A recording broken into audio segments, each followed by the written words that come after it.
All right, everybody. I won't call her name because she'll come over.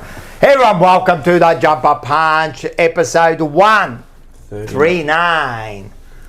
One sauce cincotta. Oh, yes. Yeah. Very clever. Jack and Sauce cotta.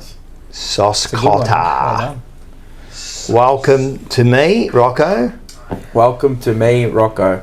Welcome to me, Marcello. No one welcomes me. I always welcome you guys. Welcome to me, Marcello. And who are you? What's your poino name? What a poino name. What's his name? Reynolds? What was his name?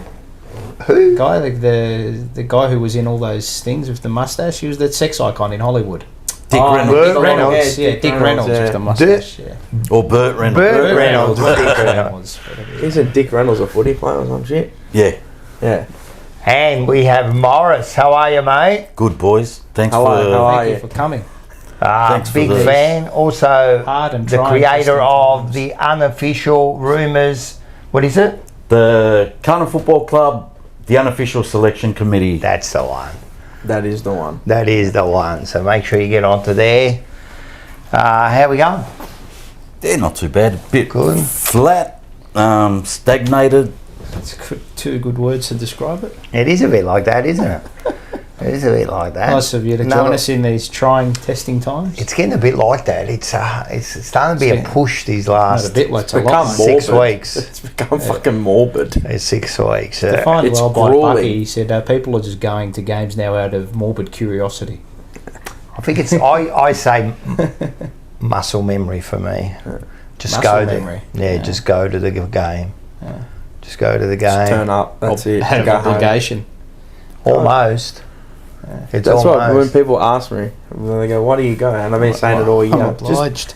I'm obliged. It's obliged. I'm a something to paid do, member, but paid you don't have member. to. Yeah, but I just do. It's just what you do. And I just go to just take the piss and have some fun. And At the last few Social games, it's aspect, been a yeah. bit like that. Yeah, just- the last game was really, I was apathy. taking the piss from the first bounce. You were hoofing down. Oh, actually, I won't get into that. Did you put something?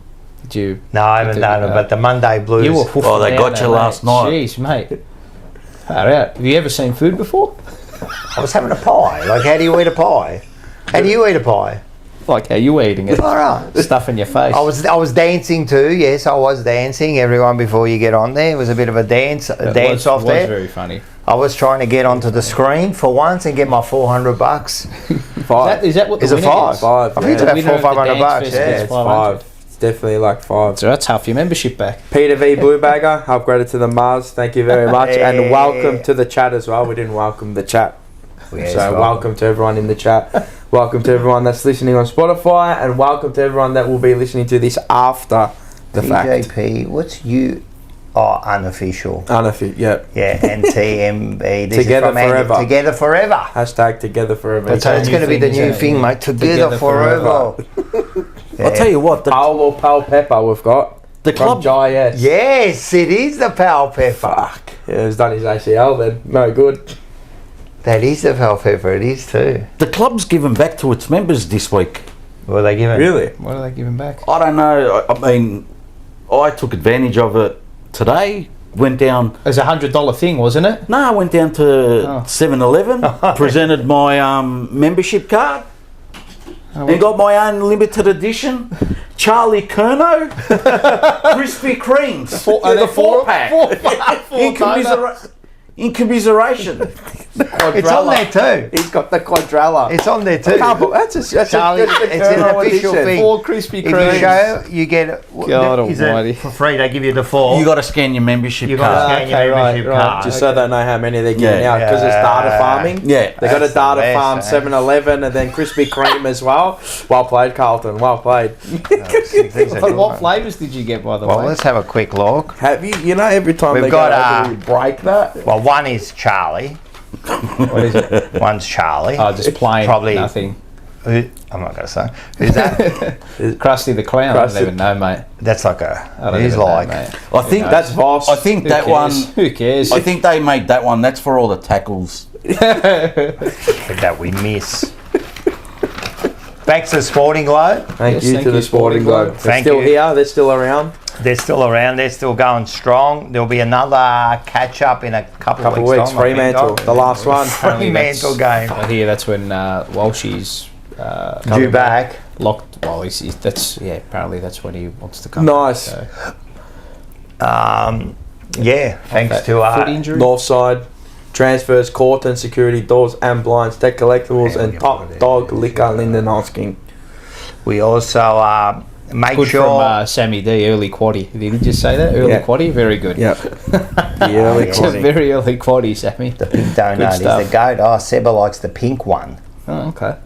Strawberry. I would probably have Just the original glaze. the glazed one. I Everyone think that has would them, be yeah. mine.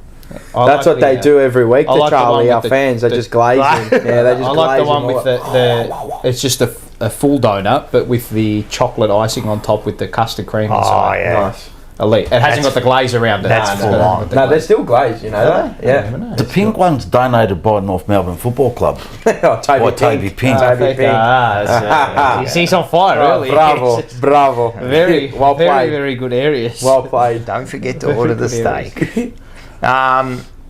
We're just going to say, end of year stage show. Make sure you get your tickets.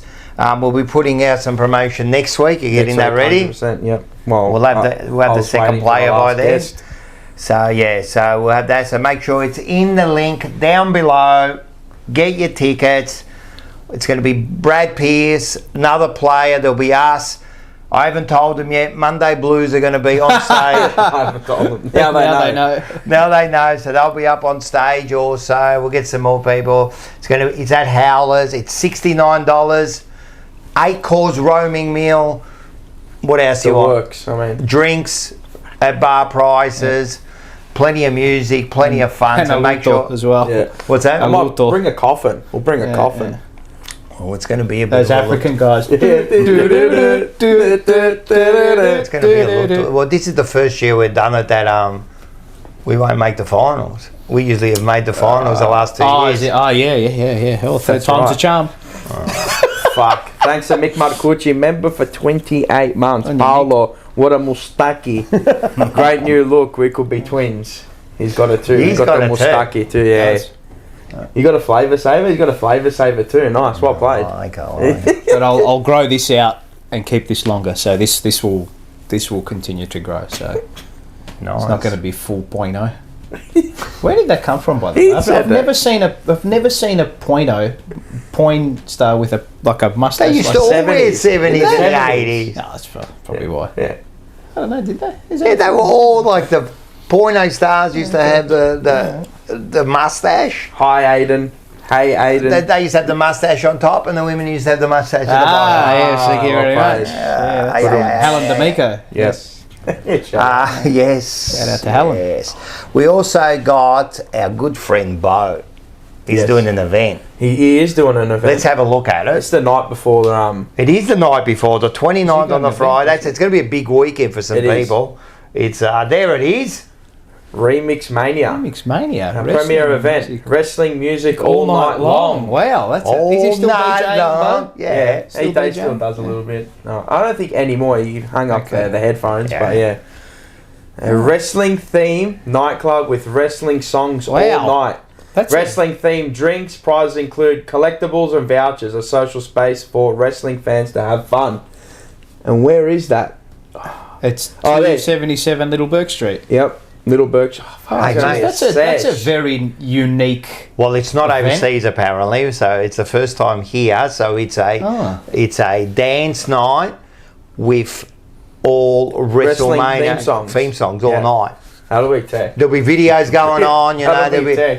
It's Can a- you imagine everybody, right, when the game comes on, Triple Oh, yeah, H's dude. theme song, just get some water. Yeah. That's very good. It's some Yeah. great. So the wrestling links songs. below. Click on the link. I think the tickets are only like 26, 27. Yeah, we're going. I'm going to go tonight. I'm going to go. Yeah, we'll go the night before. Fucking We have Jay to. Uso, everyone started getting in the We'll be club. there. Yeah, We'll What are be you there. dressing as? Oh, that's a good one actually. Oh, it's going to be interesting. I'll go as like that big show or something, man. It's going to be a big weekend. You've got the Friday night that, then the Saturday night us. It's going to be huge weekend. Double trouble. Huge Be weekend. tanked. So it's going to be good. I want to hear. What does he want to hear? Who? Andy. What does he want to hear? Andy. I want to hear Batista's theme with pyro while I'm drunk. Oh, yeah. The animal. Maybe I'll just wear my Batista t-shirt. So that'd be good. So make sure you support him. Get down there, get your tickets. I love the wrestling. So while you're there, get your tickets for that. Get your tickets for TJP. For $100, you're going to have a weekend, two events. What happened? I'm going as Chris Benoit. Yeah, no, this is going to be no good. Moving right along. And that's it. What's coming up? Oh, what's coming up on TJP? Or did you put it in? No, Oh, you didn't. Oh, put the... because you didn't put it in there. It's in there. It's in okay. Oh, okay. Tell everyone. So I've been scheming again. Oh, he's been scheming again. Yeah, I What's like happening? scheming. He's done it again. I'm lurking in the background. You've come up with some fascinating projects. So we'll do it in order. We got tonight. Tomorrow night we got Forever Forever Rivals. Rivals, which Scotty Tompkins is taking care of that. Yeah, he'll be taking and doing care of well. that. Yep, Scotty Tompkins, a man there, so he's there. Manny, all the greats are going to be there. Then we move on to the game. Yep, and after the game we have the emergency meetings. Yes. So that'll be about a whole conglomerate. Last week was a little bit late Great because you fucked up.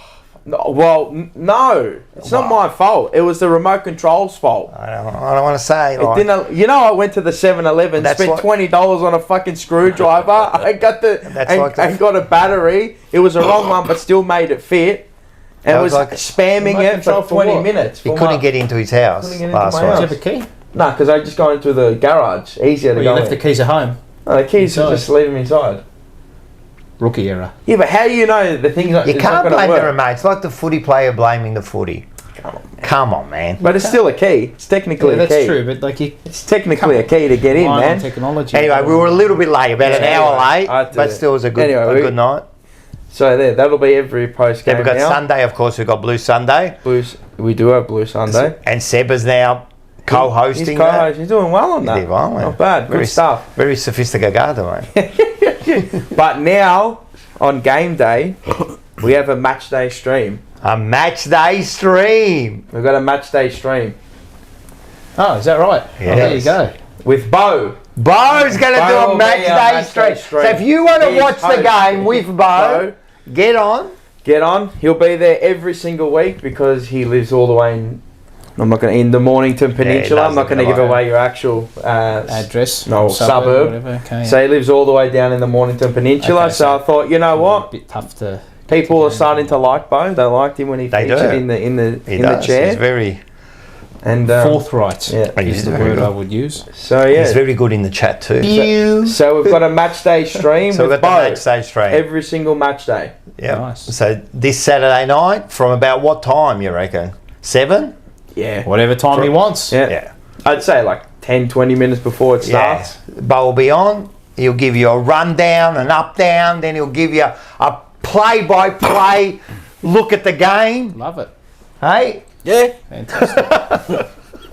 Yeah. I love the reaction. I'm So telling yeah, you. he knows his stuff. So he's Is he allowed to turn off early? No, turning off early. If we can't leave early, they cannot leave No, he will early. not You be can turn turned. there. You know, I've never left early. I just can't do it. Yeah, I said that up until I 2 can't weeks do ago. it. Yeah, 2 weeks ago Yeah. he left early. Yeah. So So yeah, mate, could get onto that's that. the schedules now. Yeah, so on we've the got all- TJP. so we've got all this stuff going on. It's So, good. yeah. I've got some other scheming things in my brain too. One at a time. Yeah, I can't release it all at once, you know what I We've mean? already got the emergency meeting now, the watch along. Yeah, I know. Another thing that will do okay. The emergency meeting is fucking, Oh, it's good. it's very good. I reckon it's great. Oh, I've had a good time. the People last can 2 melt weeks. down after the game. Then I just press the time to go. Then when I want to kick somebody, I think you've kick got to her be out a of bit there. more harder. You want me to be harder? I reckon it's like you've got to Okay. go, time to go, and you just get rid of Okay. someone. You can't just like let Alright, it. alright. From now on, time to you go, tell them that they're out you on? go. Yeah. Huh? It's like the weakest link. Nah, I just press. you are I'll the press this weakest link. time to go and just kick him out. Yeah. All right. are you reckon saying he that's- does the Italian goodbye? Goodbye. It was a bit. He got time to go, and then he makes them say goodbye. We can't have that, mate. It's got to be like You want me to just get rid of him? All right. B. Well, at least they know they're coming. All right. At least they know it's coming. time to come on, mate. Well, it's only a whole host of rolling people anyway. So, Yeah, and if so- somebody wants to come on and How many give at a their- time? 6? And if you get always rid of them, six, always six. if you get rid of maximum. them, They can always stay in the back room. They might get back on again. 4 to 6, I like. Having, that's it. Yeah. Nothing less and nothing more. No, you can't have about that. in the back room. And that's it. I like it. All right. Coffees. Oh, yeah, shit. Shit, yeah. You're going to be iced. Do you know the number? 1, 2, 3. You can tell when they don't watch the show. I thought you were going to say 000 or something. No, I've seen you do it before. What was the number? You haven't even dialed the number in. You haven't done like the I did. You haven't actually, yeah, I know you have, but you haven't But I said don't it. say it. Yeah, you all right, haven't that's said true. it. We had That's 000 true. Hey, last how you week. going? Kerno picked up. Yes, another week. All right. Can we get some... All right, yes. Can we do a special theme tonight? All right, done. What Perfect. the hell is this? What the fuck? Look at this. What is this? It's just very fresh and A fresh. We want a fresh... vegetables and Why? Why have we gone down this path for? Is there a... Like, We just thought we go... Ah! I understand now. Ah, yes, this is very good from you. So we've got We've got the mandarins. I'm applauding. That's genius. We got the oranges. That is we genius. did well. We did well. You know what? We don't even have to say anything. No. We No, did well. There's What nothing do you to say. say? We got... I'm on a health kick. I'm And on I a got health diet. carrots. Can I have a carrot? I want to be like There's your Bugs vision. Bunny. Where did that come from? The old world wars that if you eat carrots, it's good I'm for your going on eyesight. Is mute. that I where think that so, came but from? it's not true. Because have you ever... but it is true. Because have you ever seen a rabbit with glasses? No, I haven't. No, There you go. no. So we got that. We got the orange cake, and we've also got the... I call them the kaki. The kaki. What is that? What's it It's a called? persimmon. Oh, persimmon. Yeah, persimmon. We got the orange cake with poppy seeds. That looks nice. Yeah, that's I'll a- have a slice of carrot that. So I got it for everyone. I got an orange cake for everyone. Poppy seeds, Elijah. You know, like it just like it's all filled up. Yeah. So we got that. You want a drink? Yeah, I'll have some water. Do you want water? Yeah, I've got yeah, Fanta. Yeah, I'd love that. You want a Fanta? What would you like? What do you got? You got a diet Fanta? No, well, it's sugar free. sugar. Oh, no sugar No free. sugar. Oh, beautiful. I'll Sugar take free one. Fanta. Orange juice? Zero sugar, You want zero one too? wins. Orange juice? You got orange juice? No, I haven't got orange juice. I had no idea. This But I got mango beer. Oh, mango. No, that you can have the I mango. went to the club today. Here we go. What did you get? Nah, I'm being serious. I went to the club and Are I you told them- serious? Yeah. Spoke to them, told them, you know, they wanted me to... Do you have coffee? Do you Told have a them- Medellina? Yeah, a little bit. No. Told them that Do you have Medellina? I know that you're on a bit of a... No, not for I'd me, be on just the to show say. tonight. Yeah, what they said. What they say? Don't ever come back. No, they actually gave me something. They said what show? Give one each to the boys. Yeah. So, Little bit. just a little presentation. Mars, that's from the club. No way. What is this? That's from the VP. The Wrigley's PKs. That's from our vice president. the Wrigley Hey, PK. you know how good these gums are? These are ripper gums, mate. PK Following the theme. Following the orange theme. These are And you know ripper- who loves the There PKs? you go. Bo. Bo loves the Oh, PKs. he loves the PK. He loves the These chewies. are like he loves the real old PKs. school chewing gums, aren't they? These Wrigley's? Yeah. They are Wrigley's. Man, they own Thank every you. chewing gum. Oh, fuck. I got a Wrigley's. I'm going to use Mars Wrigley. Now, apparently. it. Yeah, I Mars. think it's it. Thank you. Cheers. Cheers, big ears. Cheers. This is a very good thing. Very well done, boys. Very well done. Oh, It's an I'm iced going to coffee. crack. That's become an iced coffee, that. I'm going to. Now let's listen to this. It's completely different. It's not going to be a the real same light- crack. Oh, it's Ready? going to be a little one. Yeah, it's Oh, it's... The Petty Max are It full is, but crack. that's not bad for a thin Yeah, not bad. can. not bad. Oh, no. You can make make sure you got the Fanta zero sugar too. It's got the extra, you know. Very. Oh, I'm gonna Fanta. I like How that. good's Oh, Fanta? it's very, very. Fanta's such an Italian Fanta or Like- Sunkist? family drink. Nah, that, like, I'll you know- take the Fanta over Okay, the sun. okay. They had a motto Fanta, but it didn't last long. A what? What type A of motto? Okay. Fizzed by Frank. It used to be like Fanta, fizzed by Frank. Remember Slades? The old Slades? Yeah, Remember you get Slades? in the thing. Yeah. In the what are they called? In the cake. In the cake. Crate. In the crate. Yeah. In the a beauty. Man, that love was a like good carrot, man. Orange soft drink. A good carrot. I'm gonna have an Well, orange. Paul later. can eat two things there: carrot and the cake. Oh, the cake. He'll have the cake. You don't Carrot, like I don't like by itself. in a panin or whatever like that. Oh, you don't eat them like that? I love them like Bugs Bunny. Carrots, grass. And just a prerequisite before you eat a carrot, just put your mic on mute because it's a loud crunch. Oh, it is a loud crunch. What is it? Oh, I'm sure you'll get to it, but we have Yep. What do you call it? What's the word I'm looking for? Items around the room at the moment that were not here last week. Yeah. Yep. Just a few orange precautionary cones. You know, some players need to take. I thought it was more that we represent witches' hats at the moment. Yeah, could it be interpreted that way? It's a bit of orange. A bit of both. There's a lot of different shades. We've got the orange, and then we've also got the witches' hats that we are sometimes. Yep. Just standing there. The last. We haven't really made use of the props the last couple of months and weeks, but no, there's not much to really use. I mean, we've got the participation. Oh, there's even one up there. I didn't even see. Yeah, we got them up there. Yeah. They're cute, those cones, actually. Yeah, they're very nice. That's for Mario. Even the orange. Yeah. The orange couch in the background. Do you know how many times at work and at the coffee shop people said I look like Mario? Oh, look, it's Super Mario. I go, is that not racial profiling? That is. Mate, I'd love to be called that. You know, the cafes these days, you know, they're a little bit, you know, the people sometimes are a bit left of centre. You know, you get the odd, the greenies working in there and all that, and you know, like most of them, like. A lot of the, you know, so they can't take a joke or, you know, can't be right. No, the lady there who's worked there for a long time, big shout out to Christiana. She's an absolute darling, absolutely brilliant worker, brilliant lady, brilliant person. And she said, she goes, oh look, you look like Super Mario, blah, blah. And I was up at the counter about to pay for the coffee, and the owner, who's a, you know, Australiana, you know, is a bit of a granny. No. I said, I go as a joke. I said, is that not a bit racist? You know, is that a bit of racial profiling, a bit of stereotype? Did you panic? And she started the owner. She started like, goes, no, like that. Relax, it's okay. It's okay. I got spaghetti in my thing for lunch as well. I actually do. You know when people you say it as a joke, I say that to people. They go, but it's not a joke. I didn't mean. I'm like, that's all right, man. You take that piece, man. But it's not a joke.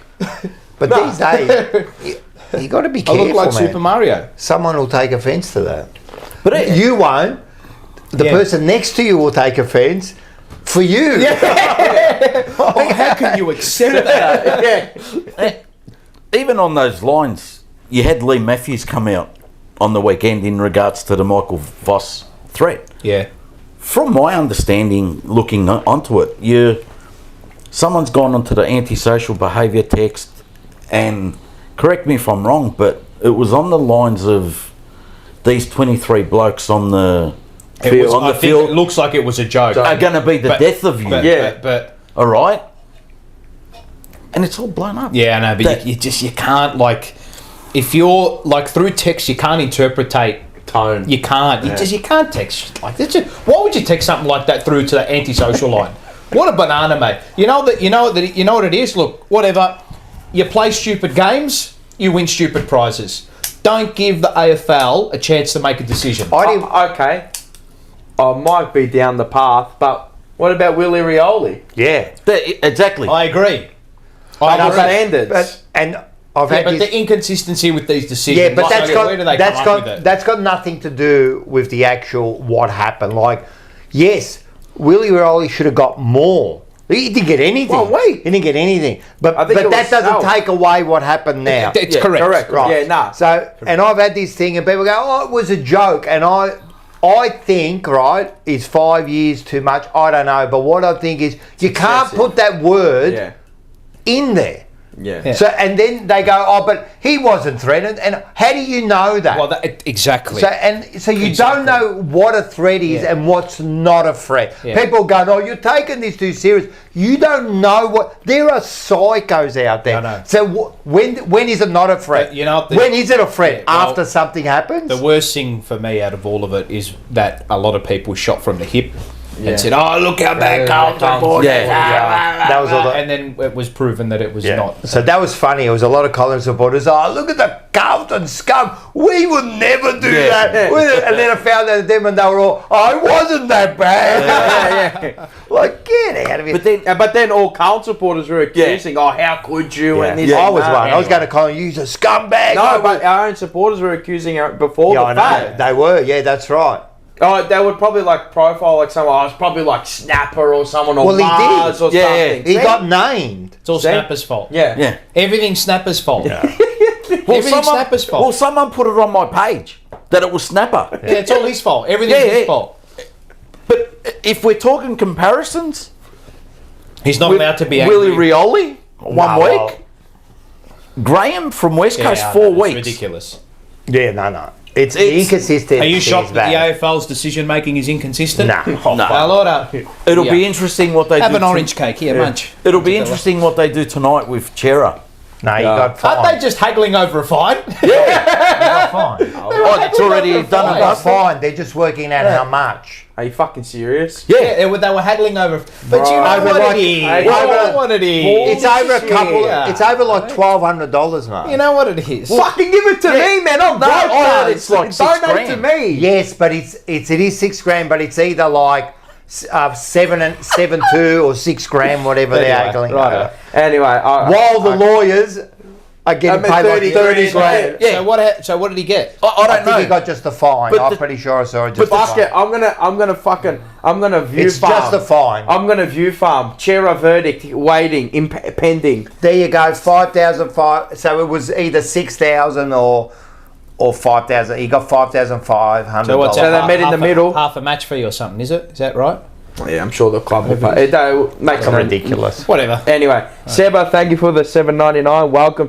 Welcome to Morris. Yes. Going with the theme for his first appearance. Hit the subscribe buttons, guys. Under 110 to get to 3K. Yes, we're getting there. We're almost at the 3K mark. So hit those subscribe. We don't really ask you to do much, but yeah, if you haven't subscribed, make sure you subscribe. You know, Seba said it perfectly on his show now. He said it perfectly, right? He goes, subscribe. It doesn't cost you any money. It's for free. We don't want your money, honey. We want your love. Well played. He's very articulate, the young man. Thank you, Oz Yates. He sent another membership. Thanks, Oz. Gifted. The Oz, Brian Barrett got Isn't gifted. it Ates or Oz Ate. Ates or something like that? Anyway. And who got it? Brian. Oz. Brian, yeah. No, but Brian Barrett. Brian. That's a nice Australian name. All right. What are we here for?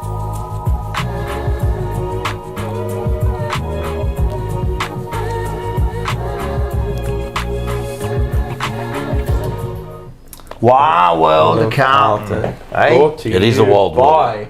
The Sporting Globe. Thank you, Sporting Globe. So get down there. Make sure. Get the app too. Make sure you get your app. You get yourself some discounts. So just go to the app. Put us as a... whatever. The sponsor. So the sponsor, and then you'll be able to get yourself some big discount. What is for Saturday?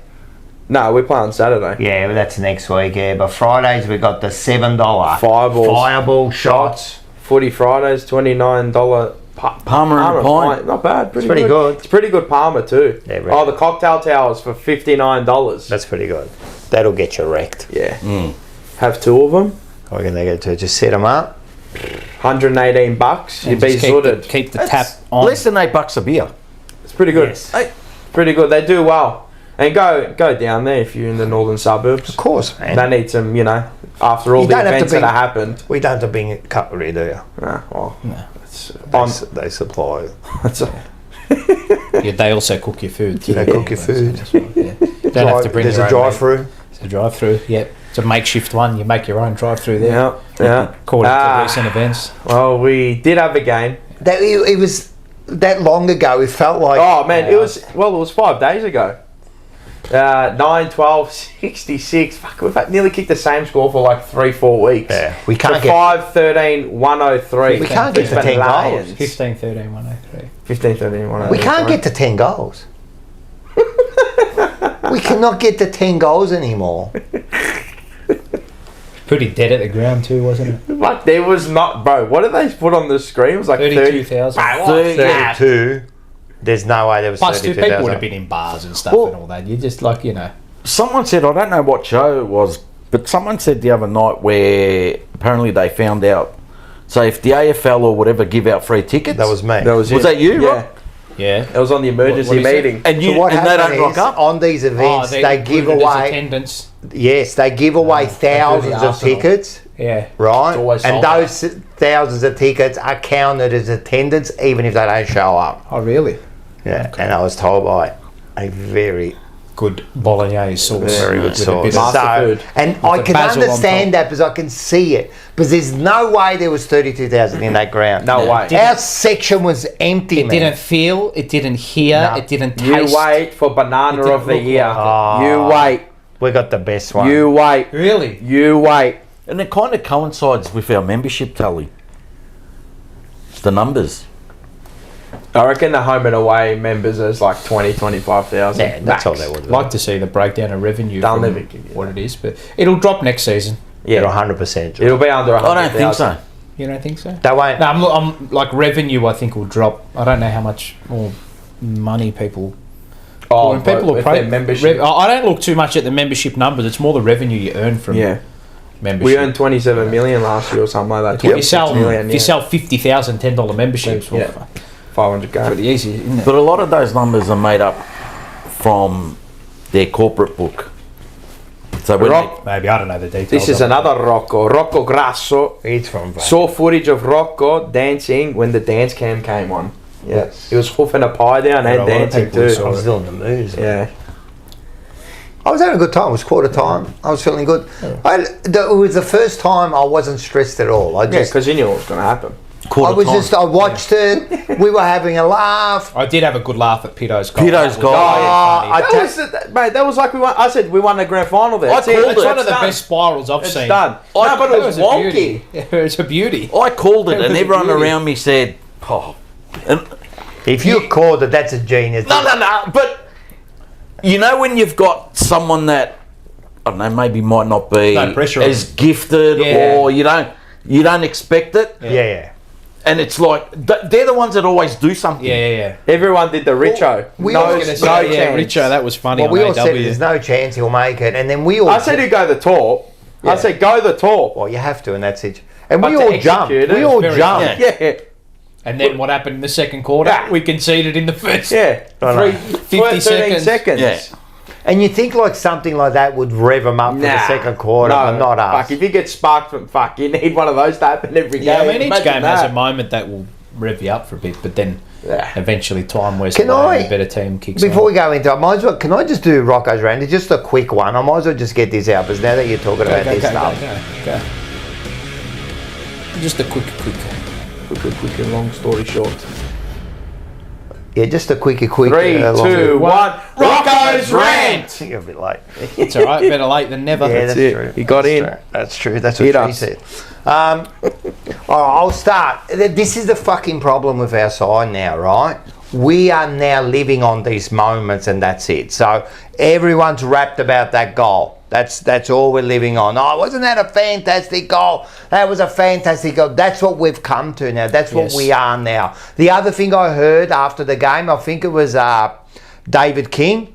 He said that was a much better effort from Carlton. That's where we're at now.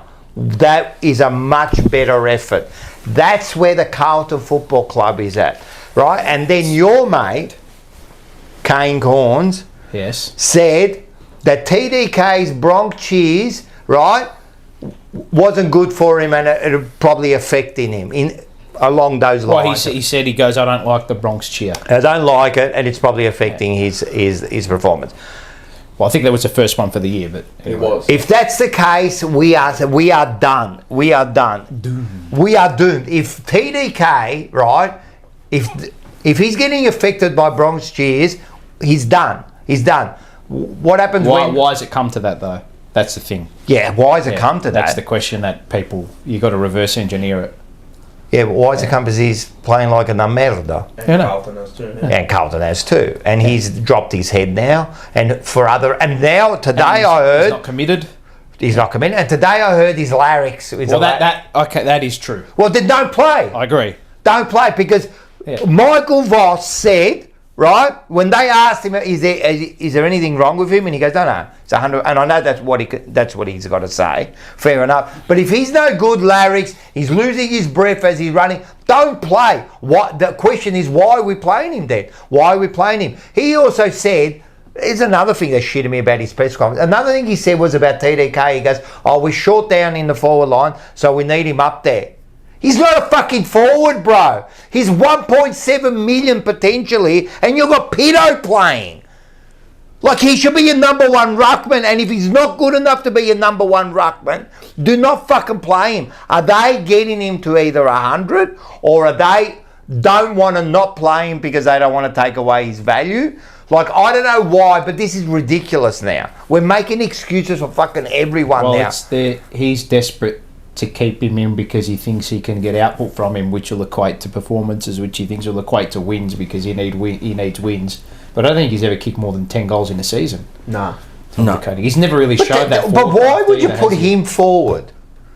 When's he ever shown? That one game where in the Melbourne semi-final. That's what he wants to set the up. First quarter, he basically kept us in the game. Yeah. All right, that's once. Yeah. But he's not a forward. We're short on forwards, and I keep hearing that Lemmy's no good, Lemmy's no good, Lemmy's no good. We're short on forwards. You've got a forward there kicking goals.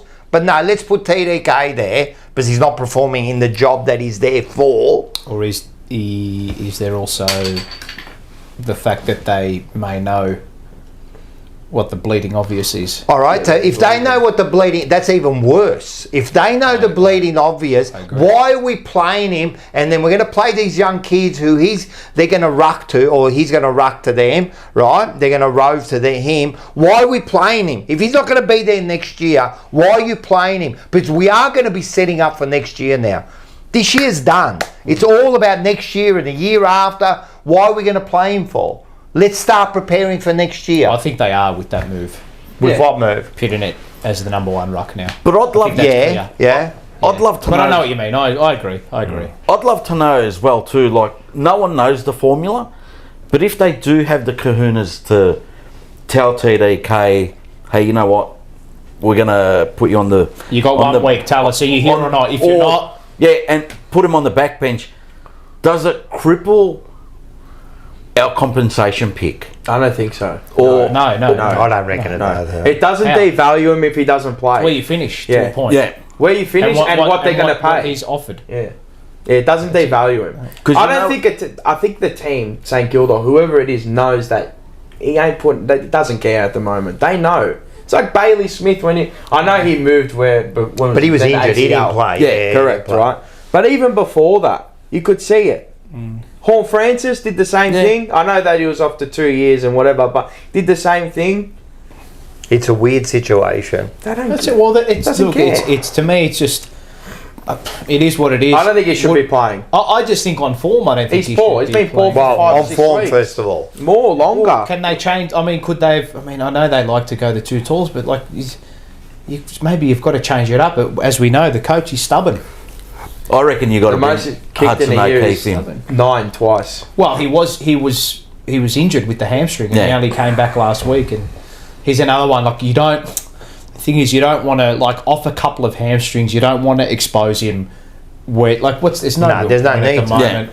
And the VFL boys have got something to play for at the minute. Would it be more important for us, because we're not going to win too many more games, right? Is it more important for Carlton to show something in the sense of selection integrity, drop people that aren't playing? Will that do more for the club, for the team, than keeping these people in that are not performing? I think that'll do more for the team. Akers dropped. Akers was one that's dropped, right? But was that 5 weeks too late? But because of his form, or was it because he's injured? Well, he played in the reserves. He played in the reserves.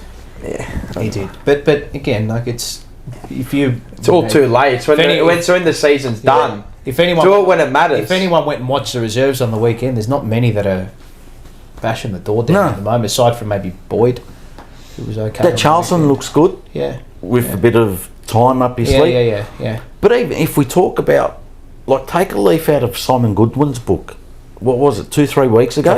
He dropped Lever. Not good enough. He wasn't playing. When's the last time Carlton would look at doing something like that? No, but this is the thing. Even under Voss, we've always never. And this has always been a little. It's always been a little annoying, an annoying thing that I've seen. Not creep in, but it's a bee in my bonnet. Is that we've never managed our good players. We've never rested them for a week. Not even in our best. We've never rotated the squad. We've never given them a rest. We've never tried something a little different. We've never done the year to do it was last year. Never, like, he's been stubborn in his ways, which, look, I suppose to a point you have to.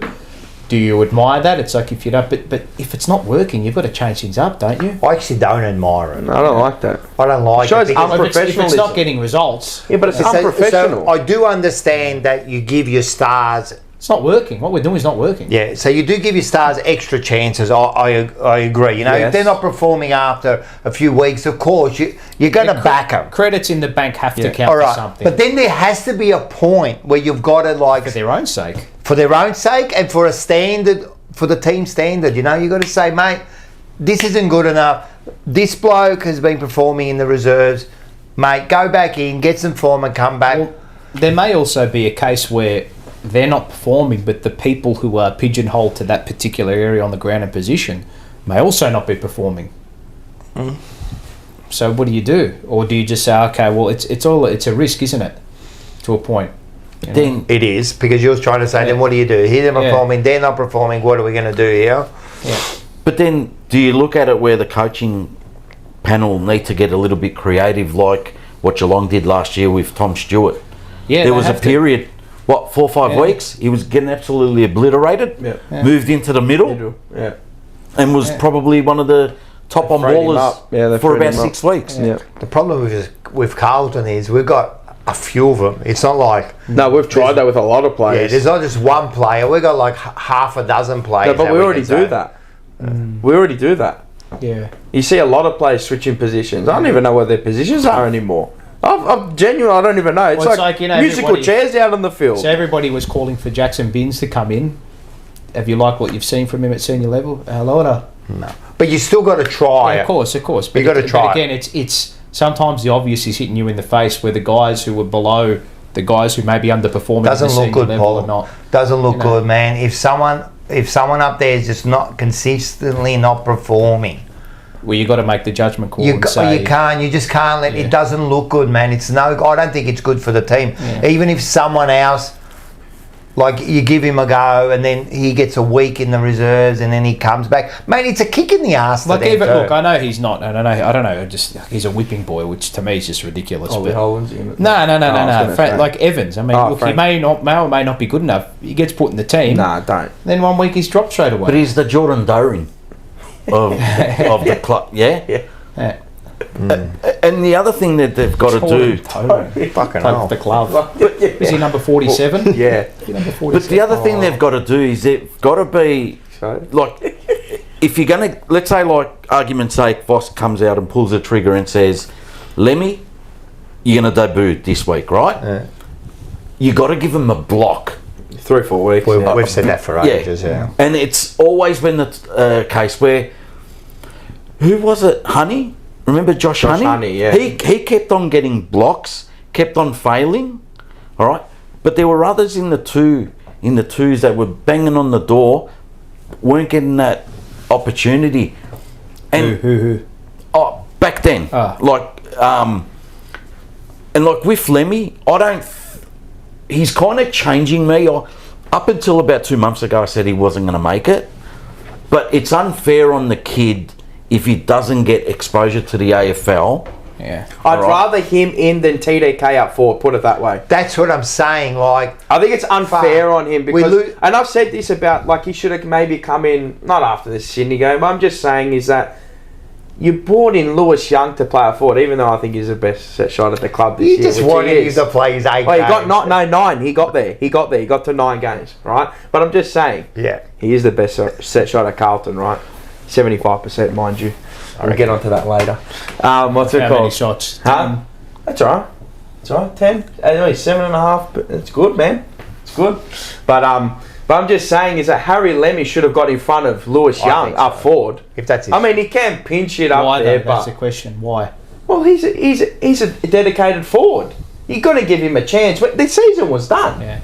The season's done, and now you're putting TDK, who doesn't want to be there, and you're gifting him games. That's the problem. Which I think is pretty unfair on the kid. And he has been kicking goals. All right, be what it is. He's not a good. He doesn't do this good. He doesn't do that good. But you know what? I'd just rather see him there for 3 or 4 games and go. You know what? Maybe you got someone to work with. Maybe you don't. And if you don't turn it on, well, so be it. If they already made the decision on him that they're maybe going to get rid of him at the end of the year, well then, yeah. But then who's he hampering? Who's he hampering? Harry Mackay, he's not there. Charlie Curnow's donuts at the moment. Yeah, TDK, he's not there next year. Lewis Young, he's dead. Brody Kemp, he's dead. McGovern's now dead. So, fucking... So is it like, it's not necessarily Harry Lemmy, the argument, as in him as a specific player. It's more along the lines of, well, play someone who you think is actually fully committed to the cause rather than... and he plays the role. I think everybody just sees... And plays the role, yep. I think everybody sees a scenario like Harry Lemmy. It's not about Harry Lemmy. It's about that particular scenario. 100%. Like, look, I just named all the players that would play in that position. Like, it's not about Harry Lemmy per se. Yes. It's not about him. Yes. Just I want him to play. Yeah. It's more about we lose Harry. I know what you mean. He comes out and says he came out and says we are lacking forwards. That's why we. So you went and put a ruckman in there who really he doesn't play it that well. No, he never has. No. But he's only ever kicked 10 in a season. He's 9 twice. I think 9, is it? Okay, there you go. And then there was that one game where he kicked 3 goals. Oh, who was it against? It was like last year or the year. I think it was last year or the year before that. He's great for a pinch hitter. Yeah, but he's not a forward. He's never been a forward. He can't kick for goal. He can hardly kick for goal. He doesn't look like he's a ruckman at the moment. Yeah, and that's what I was saying. He's not a ruckman either. I just think it's unfair. I think it's unfair on the team as overall and team morale. He's a great follower. Imagine the next forward that comes in, say if you let Harry Lemmy go and you draft another young forward, he might be just better. He might just be better. It's a total different situation. But just for team morale and... I don't like it. I think it's unfair. I know life's unfair, but there's only so many forwards you have on your list. This team's playing like... Soon we're going to be playing fucking Wiedering up there at full forward before you see Harry Lemmy. I mean, but look again, like it's... In the grand scheme of things, like I know that, but how do you know if you don't try? But it might be the grand scheme of things, and you're right. In the grand scheme of things, we've got heaps of problems. But you're looking at the bigger picture. No, but these are all little things. There's a little thing here. There's a little thing there. There's a little thing there. Bang! We're fucking 12th on the ladder again. You know, like all those little things add up, man. Like to me, it's about this. If you're not playing well, and I saw a comment by John Holden saying.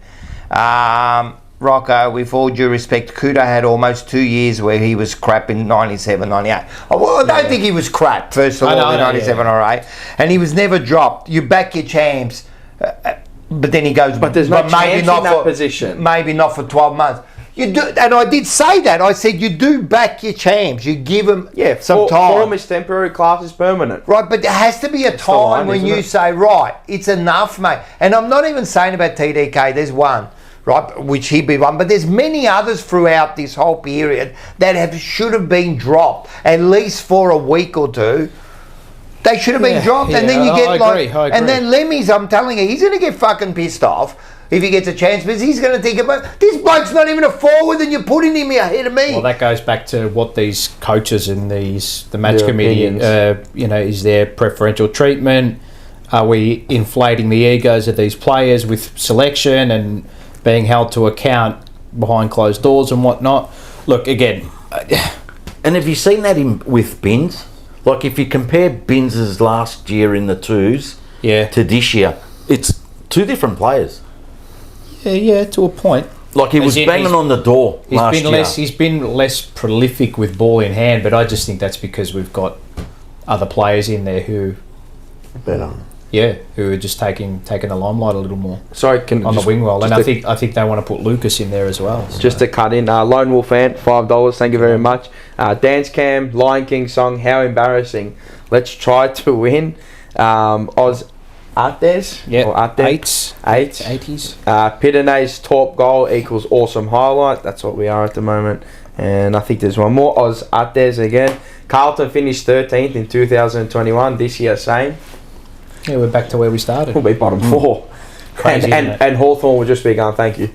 The more things change, the more they stay the same. Andy called it at the start of the year that we finished 13th. He also said we weren't going to lose a game for the whole year. Yeah, but he did the ladder predictor. He did. Yeah. I look, I'm like whatever. Like I've watched Lemmy play, and I don't think he, like we all did. But I know. It speaks to a greater issue. Yeah, It speaks to a greater issue. It's just. I know. I It's understand, not right, and I agree to a point. It's not right. It's like putting fucking Gabriel Magalhaes up for. You know what I mean? Is there a stage in the last 2 to 3 weeks where he could have played? Probably, yeah. Well, he should have come in. He should have come in against the week. The week that O'Keefe. Easy. That would have been nice. Hudson O'Keefe did his Could he have played against West Coast or North? Look, he could have played a game. He could have played 2 games. We had 2 games back to back. They're the ones we were thinking. Block Hawthorn, fucking West Coast and North Melbourne twice in a row. Yeah. He could have played maybe one of those blocks. Maybe the end of the year, the last 2. Yeah. What about... All he had to do was kick a goal and he would have beat Curnow. What about, like, this week we dropped Akers, fair enough, and who else did we drop? Someone else.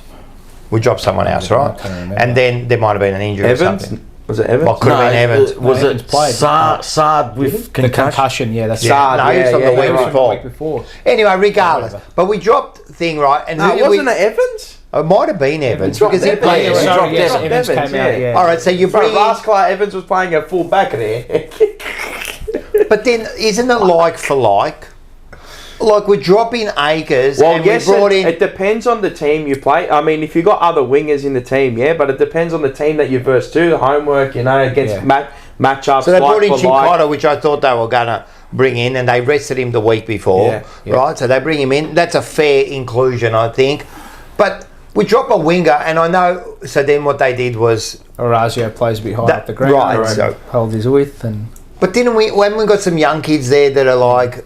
But you know what? Good, leave them. Don't tarnish them. Yeah, but they'll probably play anyway. I know you say that, but I would have thought one of the... Orazio was good on the night. Yeah, he was. Orazio was good. He was one of He's been all right since he's come in. Yeah. Well, he's just unreliable. And we know that. He hasn't been in our worst 5. And you got him for a packet of chips. Yeah, well, correct. that's it. And but he's unreliable, and he won't have his contract renewed. So I want to ask, do you think we're fit? Because I've got a theory. Player-wise, maybe to a point, but I think there is definitely another level we can reach. What's your theory? I think I've got a theory that I was a big advocate of Andrew Russell. I've got this belief that for you to strive and to be successful, you've got to push. When you're at that competitive level, you have to redline. That's what he probably did to them, and they all broke down. And that's because they're mentally soft. Maybe a lot of them, right? They had the review last year and they let Russell go. I reckon part of getting the Sydney bloke in, I reckon that there was discussions held that, hey, we went too hard last year, we've got to soften the load. Because it looks like it looks like, remember we used to be shit, but we used to be fit. Wouldn't you? I don't know from a sports science perspective. I don't read into it too much. But wouldn't you kind of nearly back it up again because you've redlined them? You know their breaking points now. Yeah. So wouldn't you? I know every player's got their individual load and all that, and I understand that. But wouldn't you kind of go again and try and redline, not fully redline them again, but get them to that point on the edge again? And that's where you manage players. And and again, it comes in, S&C, sports science, with the match day committee, I'm sure they have these discussions and say, how is he going? Can we play him again to it? Where do we play him? Where can he do we have to do a 50-50 split forward and, midfield? Again, I mean, that's their job. It's not our job. Yeah. I don't reckon they're not. I don't reckon they're unfit. No. I reckon they can play out a game. They can all run 10, 15, 12, 13, 14K. They're just not good enough. I don't think it's got nothing to do because it's not like... But they're not running out of steam. They're just getting beaten at the end, They're not running out of steam. This is what I was told early at the start of the year from a... But it's also... Look, take it this what you will. Robbiness reckons we're 2-3 seasons off with regards to strength and conditioning. You said that at the start, actually. You said that at the start of the season. I don't like. Again, don't take that as pure gold. I don't know what that particularly means. It means, do you need to? Does it mean that the young brigade who are going to facilitate what we need are 2 to 3 seasons away? Does it mean that the middle bunch are not at the level, so they need to be brought up? Does it mean that the players are not muscular and physical enough? Does it mean that aerobically they're not up to scratch? Does it mean that their recovery is not up to scratch? Does it mean... It can mean so many things, but if that's the case, it's a fucking disgrace, man. Seriously, we're 4 years into it, and now we're saying we're another. If that's true, 4 years? Well, from the Voss kind of like, you know what I mean? Yeah, he just picks up where it left off. But there's all right, so late with that far, but now... You know what the problem is with what we're doing as a club, right, is there's no purity to anything. So what I mean by that is there's no... So when we started this venture with Bolton, right? Yep. All the people that were there at the beginning of that, there's no one left from that. So there's no purity to what's happening. The purity is that it was almost so the moment Bolton was removed and the people who made those decisions to build were removed, the project was doomed. So it started again. Right. But the board's still there. The board's changed, right? The board's changed since then. They've just changed chairs. Whatever it is, right? Whatever it is. The names have changed. I don't know, right? But as soon as that happens, it's almost as though those decisions you make then, it's done. So you have to... I know people...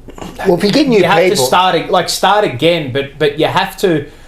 To me, the people who come up with an idea and a vision and a project that begin it, the majority of it have to end it. Yes, that's how I see it. 100%. The players will change to a point, but you have to have the same core group, similar coaches that will obviously be... Like, look at Hawthorn. Hawthorn had all started with Clarkson, Kennett, Dunstall, right? And then they had their core. They all remained, right? Geelong, similar. Collingwood, similar. They moved on the coach, obviously, right? Yeah, but kind of...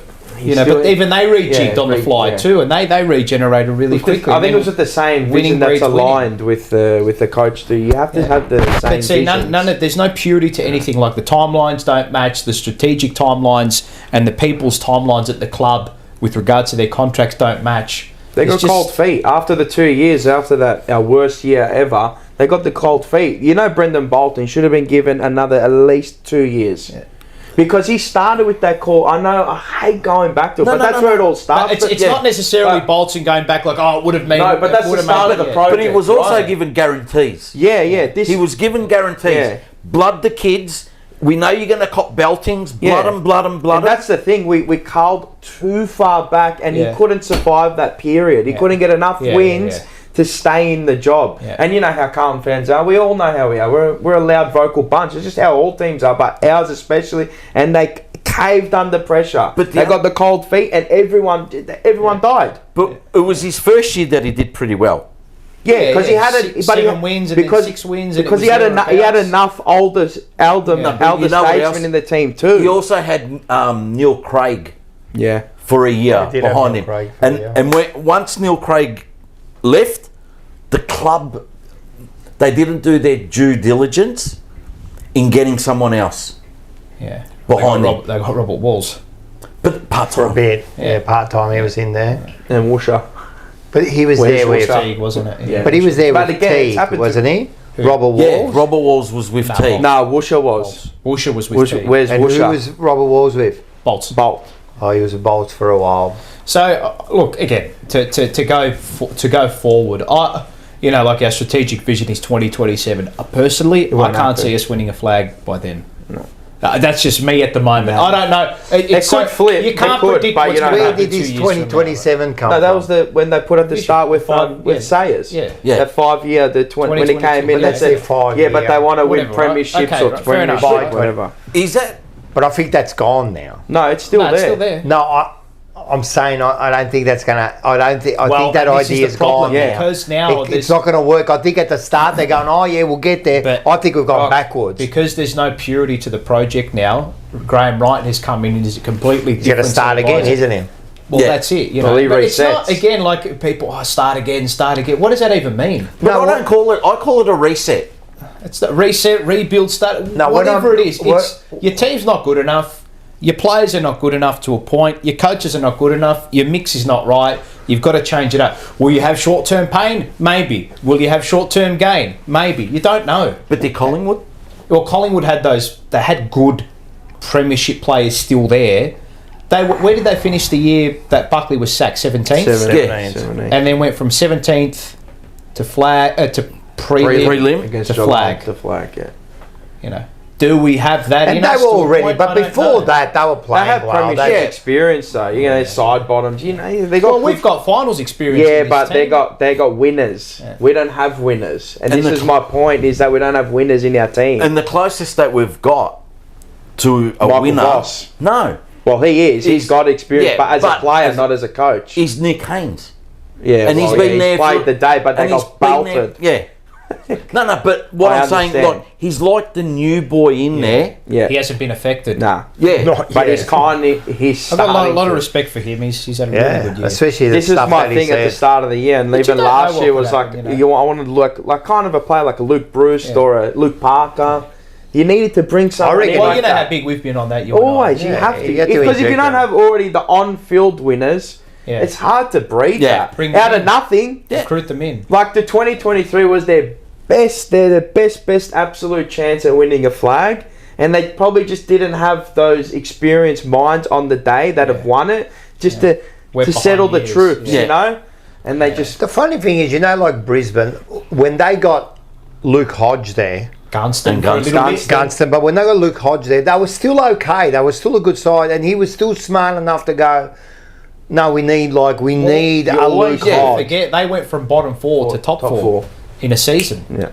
But you're kind of seeing that in Nick Haynes, where the last few weeks, you can actually see him agitated. Yeah. And well, he like also having said a crack at the boys. Post-game a couple of weeks ago that, you know, if you're not doing your job, there's people in the twos that are going to take it. But why is he saying it, but our coach isn't saying it? He hasn't been part of that environment. Look where he's come from, GWS. They're not scared to drop anyone. All the cheap buys we've had from other clubs have arguably been our best players.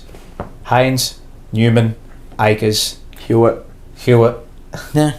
So then I look at it from the point of view of, well, what's the point in carrying on about this year when, like, what you see now and what you see from now to the end of the year won't be there the start of the next year. Don't even. This is what I'm telling people. Like, just forget it to a point, right?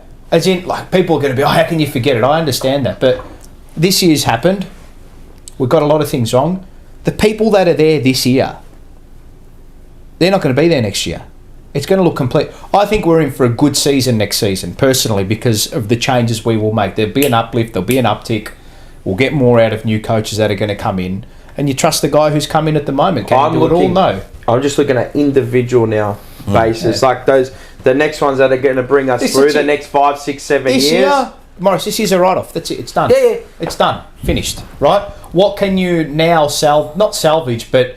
Look, you want to win as many games as you want to win every game, right? Obviously, from now to the end of the season, that's probably not going to happen because that motivation to win. What's the carrot dangling? Well, it used to be your draft picks. Well, the carrot dangling we don't for have us that. Is not finals anymore, right?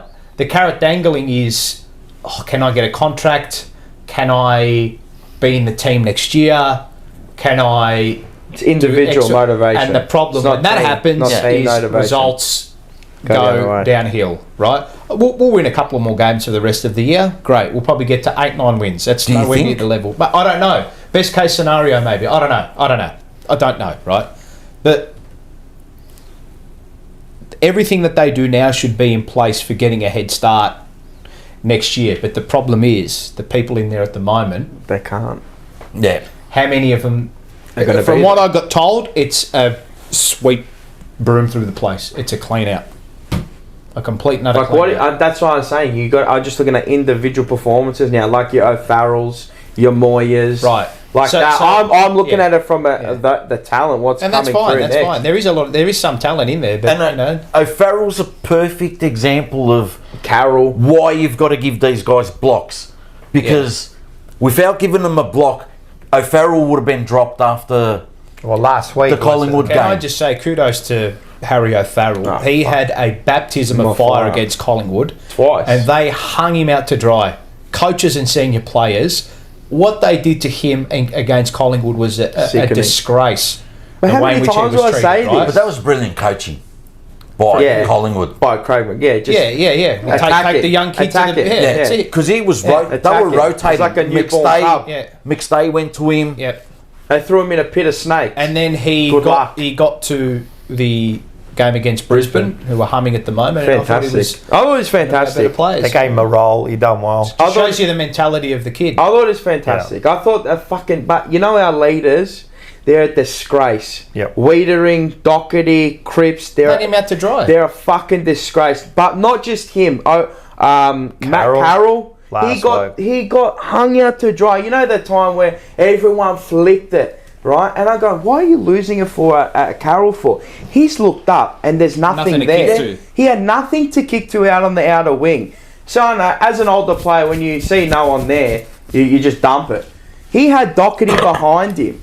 What did you say? Get rid, or you're hot. So he just dumps it. So he's done the perfect thing. He's looked up. He's assessed what he's got in front of him because he knew he had a bit of time and space. Nothing there. So he took another one steps and you're going to get done. But where's the voices from behind that can see what's coming? He doesn't know doesn't have rear view mirrors. Or where's his protection? Where's someone? Where's the shepherd? And this is what I think. Remember at the start of the game. So this is between the two young kids, right? And this is your leaders not instilling, and not your coaches as well instilling that. So it was Carroll going for the ball at halfback and O'Farrell. There was about three or four players converted. There was one in our favour. There was a hesitation. No. It was the other way. What do you mean? That they were gonna. So O'Farrell didn't put a shepherd for Carroll to protect him to pick up the ball. I know. It was that centre half back. Right. I know. But you know, as Wiedering, I'm going. All right. So the young kid, right? The best way to teach the kid is, put the fucking shepherd on. Protect your teammate. He's your soldier. Protect him. And it's not like you're being demonstrative to Farrell. He's going to learn. The best way to teach him is, all right, you learn from your mistake. Next time, I know, put the shepherd on. Wiedering, pat him on the back. Bro, go to Farrell and tell him, put the fucking shepherd on for your young teammate. Because you'd expect the same the other way. And if no one did it for Wiedering, he'd expect the same. Then go, where was the shepherd? Then this is what I mean by your on-field leaders. There's something. We haven't seen a lot of that this year. No, and like it sickens me. It sickens me because that's what boosts your team morale on game day too. Like, fuck, well done, good shepherd. Just the little things, a little sidearm. Just fuck it. Yeah, but they're not engaged. I understand that, but it hasn't happened all year. I know. And it has. You know what? It hasn't happened enough throughout their careers. It's not instilled and it's not drummed in. Look what happened when Hayes got cleaned up. I went, bro, belt him. He copped the week, bro. But not saying like kill him or whatever, but I'm saying go in there, bit of beef. There's no brotherhood at the club. That's what I mean. It irks me how you cannot fight for your brother. I don't think they like each other. They don't like where each does other. That come You're from? hearing a lot about cliques and they don't like each other. They're not. But where does it come from? They're not united as a team. They're not. You know, like you hear other teams. You know, we're brothers. We're a team. We're a family. I don't see that with our team. You know. And what you said, did you say about TDK? What did you say that he doesn't want to play or whatever? I don't know. I heard something. You know. You can see it in the team, mate. Not me, I said that to you. What did you say? He just plays because he's just good at football. It's his job. Whatever. Like he's just playing whatever. Yeah, he's just playing. Oh, he doesn't enjoy footy or something like that. I don't know. Someone said it to me. But regardless, like what's going on, man? Like if you're going in there You're not playing for each other. You're never going to get nowhere. I'm telling you, because you don't do that 1%. I feel it's a defeatist attitude, because if you're setting that as a standard, it's going to rub off on the kids, and you can already see it rub off on them. The one thing that I saw rub off on one of the kids, and it's a small thing, is Moya. Yeah, when he went on the left, he went off the left and kicked it from 55. That's Curnow. That's what he does.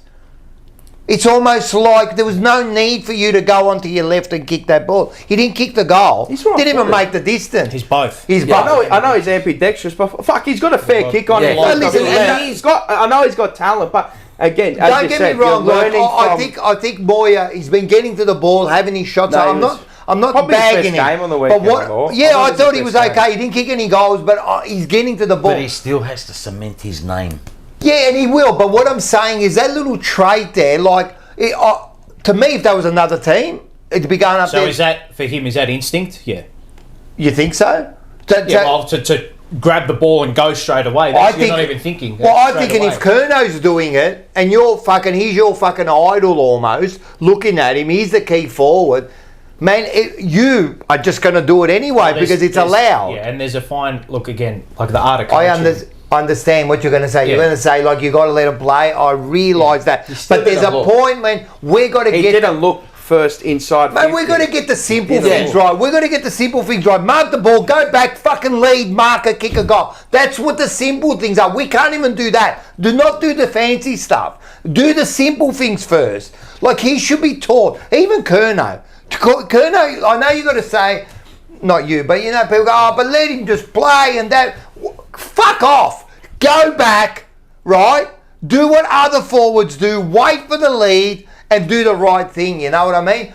I just notice those little things now. So if that gets like, you know, onto a younger player, what's the next thing? Wiedering doesn't that onto another younger player. He doesn't do it because he doesn't see him do it. You know, they don't stand up for each other. Yeah. Do the younger players stand up for each other? What for? They're not standing up for me. Yeah. I'm not going to stand up. There's no camaraderie. Well, to me, like Curnow and us, we're playing at our best when Curnow's getting that ball. Yeah, quick. The furthest out from goal, he's getting it. He's 60, 65, reeling and going straight away because he's, one, either got an option out the back, or two, he's playing with that supreme nature that he knows I'm kicking this goal. But he's not, and none of us are at the moment. And there's no one, he doesn't have any mates that are lobbing out the back to lob that ball because where are they all? But there's been a few... That's the other thing too. Back over his right shoulder. No, but there's been a few times as well too, sorry to cut you off, where he's wheeled around and he's burnt options, he's done that a few multiple options. And it's like they're not learning from their mistakes. Like even... And I know he's just a kid in Motlop, but how many times has he missed this season 25 metres out? It's inexcusable. Like, you miss once, twice. Again, my theory, go back, 300 set shots a day. Tell me something about... Inexcusable. Tell me something about... And he's right, you know, Curnow has burnt a few players this year that there was some... The best one was the Western Bulldogs game. Yeah. Right, he's been a few players. Now tell me something about that. Yeah, I think it was last year. Last year. Yeah, Matt Kennedy. Other teams. Oh, he's done it. Everyone does it. It's almost it's instilled to wait for a lead. You know what I mean? They wait for those leads. You know, like. Do you think that there are maybe no leads coming? Well, but then it's the coaching. Correct. Right. But then it's the coaching, you know what I mean? But still, as I said, Curnow's burnt heaps of people this year.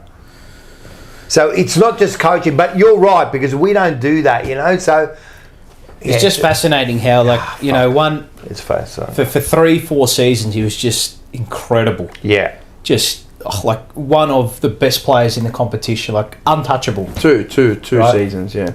You know, like 22 he was great. 23 he was... We almost won the Coleman. He got injured. Yeah. But again, disservice to him and a disservice to himself that he didn't sit himself out for a couple of games. Yeah. But I'm saying, like, 3 years that's he was on top. Sometimes they're their own worst enemy. As I said, that's the competitive nature in a player that they don't want to sit out. But when you're kicking close to 30 goals against two sides, it kind of helps as well too. Still got to do it though, don't you? Yeah. Yeah. Well, you got to do it. He's been abysmal this year. Yeah, they all have been. Yeah, but he's been bad, bro. The worst. He's been the worst premium forward in the comp. Do you want me to pull up the stats? Oh, I've done it. I've done my homework, Paul. Let's have a look at it. I'm going to just a quick rundown of him. And this is how bad the team's been this year anyway. So you can't see from there. Not even I can see. So this is goal kicking accuracy. So I'll put it to key forwards. It was general forwards and key forwards, right? Every shot they've had this year, 10 minimum games they've had to play, the key forwards, right? So we go to this. I'd like to see how many shots he's missed from inside 30 or 35. Well, how many shots he's had inside 35 and how many shots he's missed inside. So I'm going to get that for. I'll get that for next week. Yeah, because I feel like he's had a lot of shots from like outside 45 metres.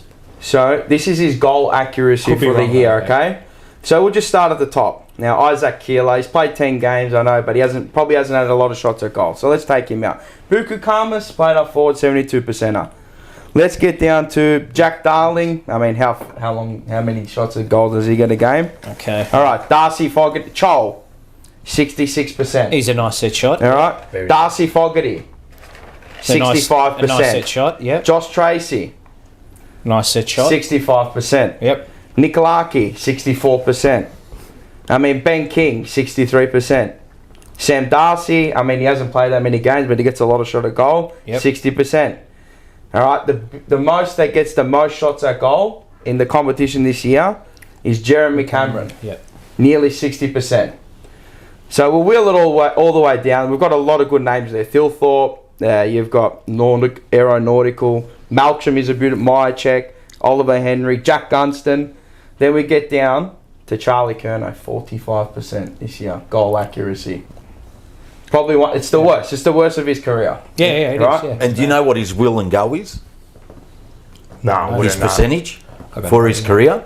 No. 30%. That's just under. I reckon that's pretty high.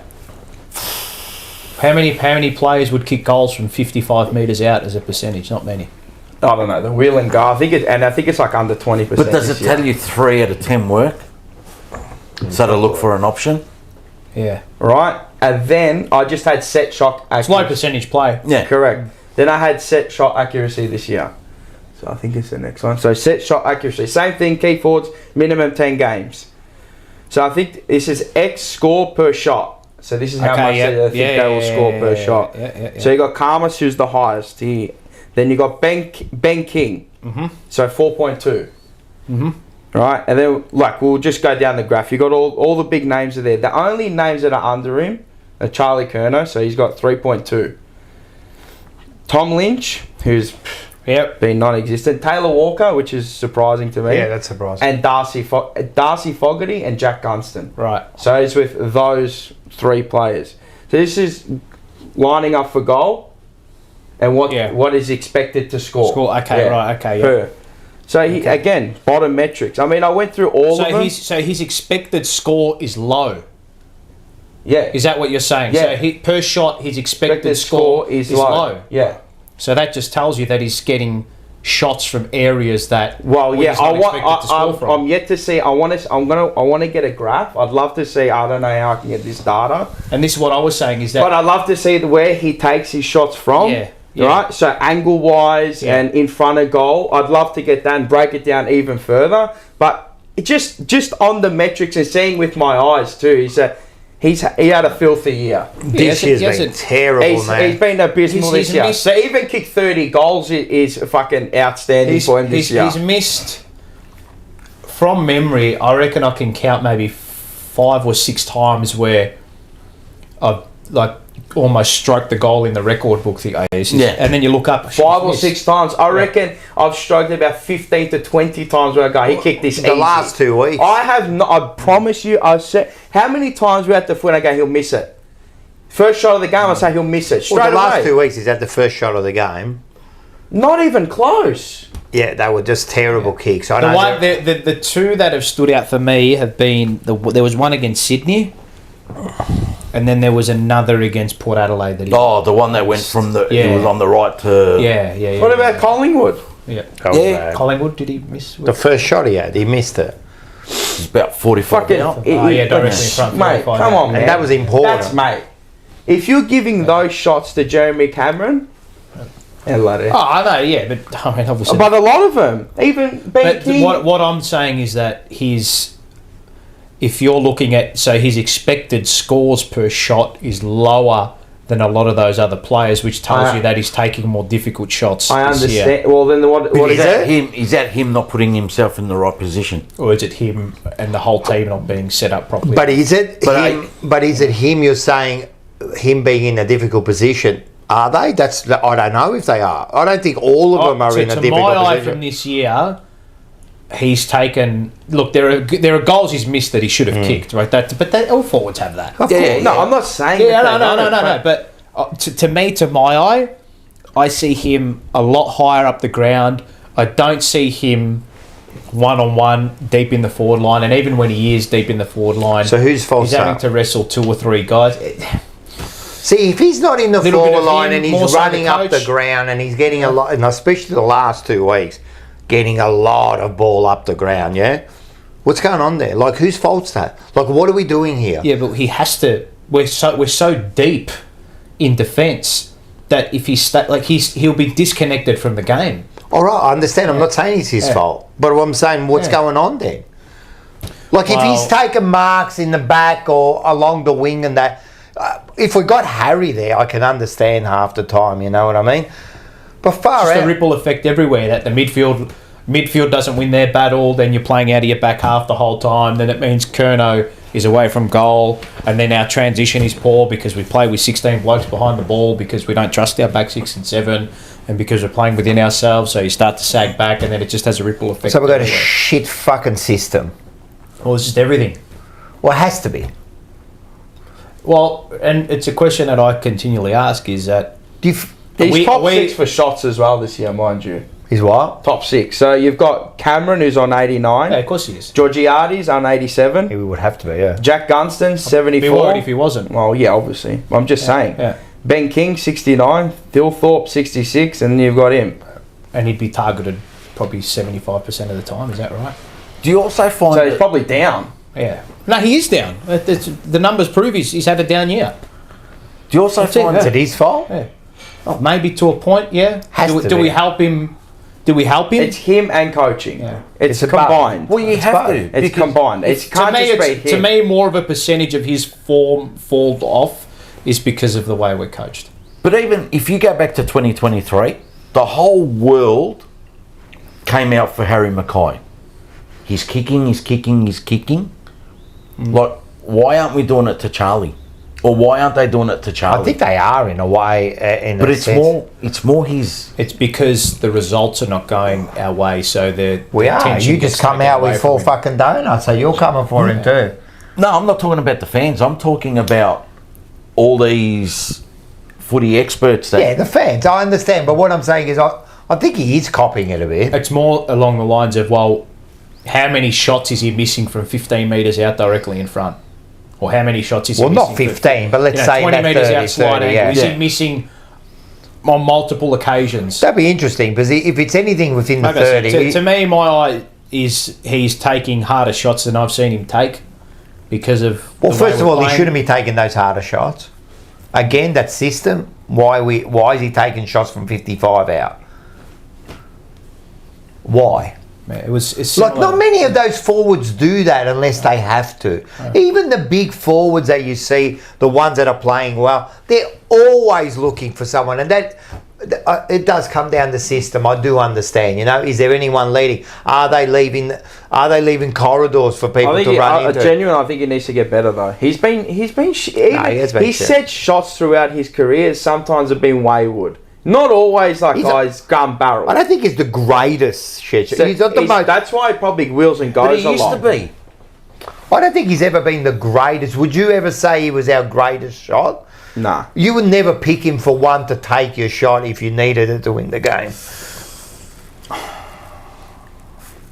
Go back 3 It's always someone else. It's always McGovern. Yeah. It's never him. Yeah, I know what you mean. I know. Lewis Young. But he's having a bad year. Like, and let's not harp. The whole team is, but I'm just saying. Not harp on. I just did my homework. You told me to do your homework. No, he's been bad. And I want to see the scatter chart where he's had his shots from. I can't get that. I can't access that. I'll try access it for me. I'd like to see it. I'd like to see where all the expected goals would be from champion data, which would obviously correct. entail how many goals. But I'd like to see where and what he's done in his compared to his career from those. That expected score number is but anyway, it's just picking on a player. I'm just saying that he's had a poor year. They all have. Yeah. But just for him, do better, mate. Yeah. And I think he needs to go in the off-season and genuinely get in front of goal for 300. Get a hunt, man. Do the Mamba mentality, man. That expected score per shot doesn't surprise me. No. Yeah, it just backs up what we all what you were thinking, what I'm thinking. But just go and mate.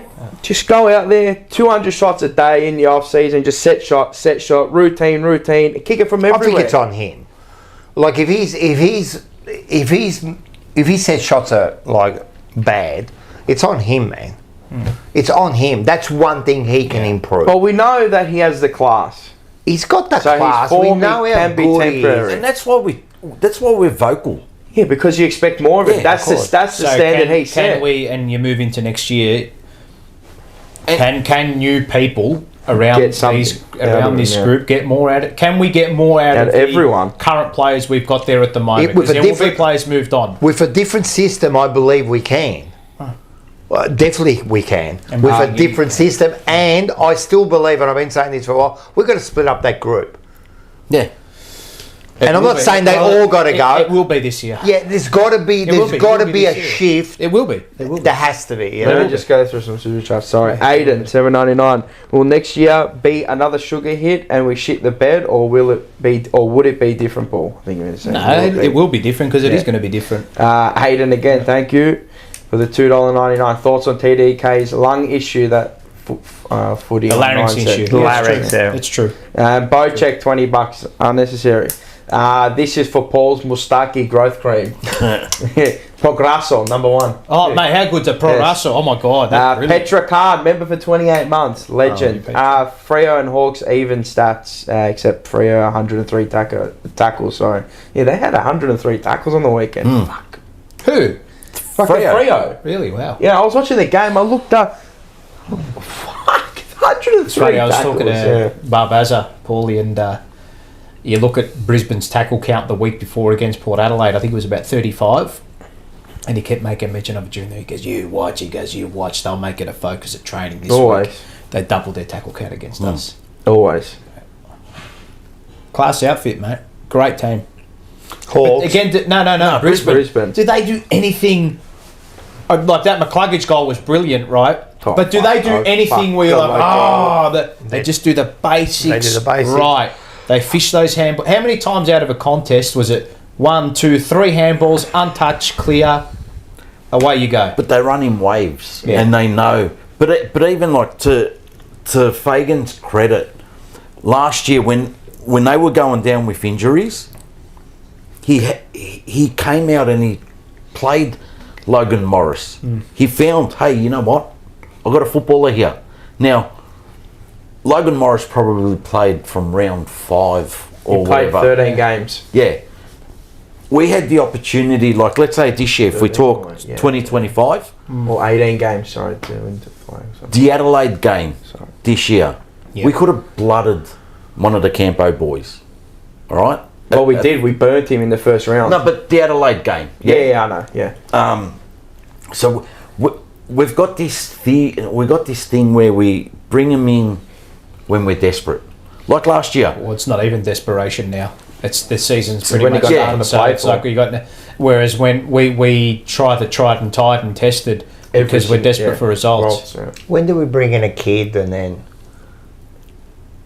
keep him there? But keep him for like 2 or 3 weeks. Even if you didn't have, they've been really good. Where you go, whoa, you know, like this I don't think you can flourish when your team's playing like the way we're playing. Like you could bring in any kid in the AFL and they wouldn't, unless it's Nick Dacos, he wouldn't flourish. We'd even kill him. You think we got? No, but we'd kill him because the way we play football doesn't help a kid to flourish.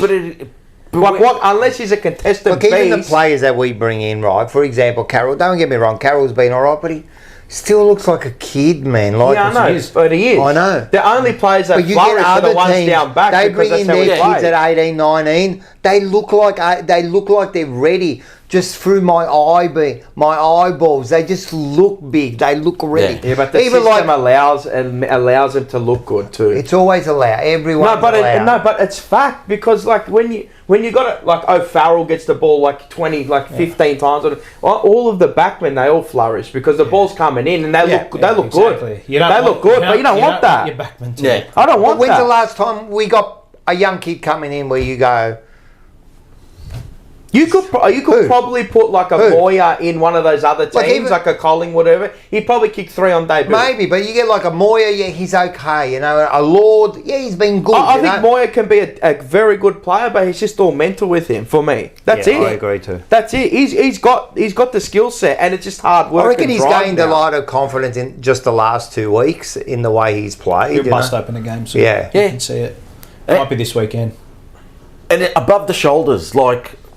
I just don't think we're prepared. Nah, never. Compared to the better team. We're just not prepared well enough. But even as an individual, like, whatever you do, whatever you assert yourself in life in, like, Ollie Hollands, yeah, he makes I love errors and that. He's one of my favourites. Will to win, that kid. But will to win. He's got endeavour. Doesn't care. He doesn't care if he makes a mistake because he'll try and go again. And like that. Yeah, so if you're a kid coming into the side, I'll be looking at him. Having that endeavour to, hey, win at all costs. And if we talk the round ball, you know, your teammates are also your, you know, like, mate, we're fighting for that same position. Do you see what Evra said against? He was on a recent podcast. I'll play this for you. It's not copyright or anything. I can play this for you. Tell me something. And Shiny Blue, give Carroll a break, Jace. We're not bagging Carroll. We're bagging the on-field leader.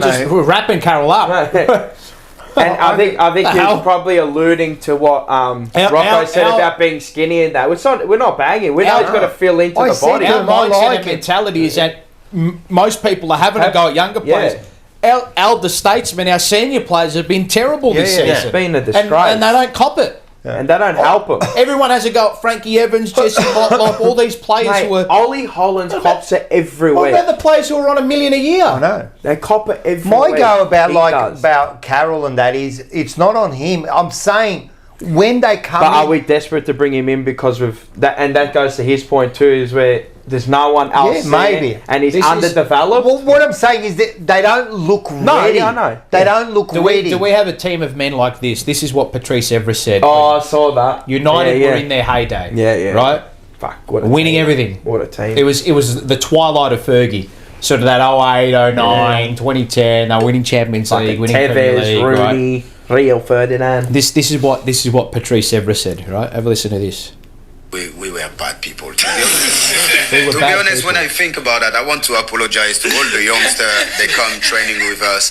No, guys, we were animals. The best example of Nani is when we play at Anfield and Carragher, Jamie just tackled Nani, and I remember because I was the first, I come close, so I see a little bit like the bone. So it was quite a serious tackle. Then we all come, Steven Gerrard and Paul Scholes, and Paul Scholes come last. And I remember when he saw Nani crying on the floor, he just looked, he said, "Fuck off." To his own teammate, who was on the floor writhing, looked at him, he said, "Oh, fuck off." Right, and he goes on. We had to let him die. Like actually, the feeling was a United player you can cry at Anfield, and worse for Nani is half time. Ferguson just, where's Nani? And I remember Nani was in the massage table. The doctor was like doing something. He said, "I hope your legs is broke." I really hope like a United player can cry at Anfield. Yeah. So for us, it was perfect. You know what we were waiting after the game? The next day, the way we were going to kill Nani. Then Ferguson come in the dressing room and he said, guys, Nani won't come to training for at least 1 week. I think he need to recover mentally. We were like, oh shit, we can't like destroy Nani. You're nasty. We mentally breaking. We didn't care. You bleeding, you cry, you're done. You're not part of us. And Ferguson have to give him like a week off to recover from that because we were waiting to kill it. And even now in the Man United, we have a WhatsApp group. We still put that picture and just killing it. They're mentally broken. I love that. And you know what? We've been saying this about our side. Do we have any of that? Killers? Well, no. And I mean, leaders, even one of the toughest men who's ever played for Carlton, Reece Jones, says it every fucking week. He goes, we have got no, he doesn't want to say it, he goes, we've got no SHIT in that side. And it's true, mate. Like, they're all just too nice, mate. Isn't that what brings out the competitive nature within yourself? Like, you want to do better than you, and it keeps you motivated to go, fuck, I need to kick like 4 goals this week to keep my spot, or I need to do a certain number of things, hit, and if I don't, well, I'm out of the team. Well, if you're setting that standard, man, the kids will come out and do the same standard. But it seems like everybody's a little bit nice. The next person's nice. The next kid comes in. He doesn't give 100%. He's nice too. You know what I mean? Do I need? Protecting. You know what I mean? Like even I told you what it is. What? I told you what it is. What is it? Feminisation of the club. Well, PKs. PK Chewies. No, not that. Not necessarily that, but the These characteristics. oranges What do you mean? That's what it is. That's the trendsetter of it. I know it is, and it's going through the whole club. And again, there was another incident with Cow, and I think he got pushed over, and I forget the Brisbane player pushed his head into the ground, you know, as he was getting up. Happens every week. Yeah. Happens every week. Yeah. Happens every week. What the fuck, man? And not one player went up to him, you know. No green thumb, mate. Well, even West Coast have got more fucking like kill than us. They got balls. They go in. We don't have balls. We've got no coglione, mate. We've got no fucking bully. but like none of them do. But you don't even have to. Some do. I'm not saying that they don't, but I don't think it's been taken it's not out of something them. you associate with this team at the moment. But you don't even have to fight.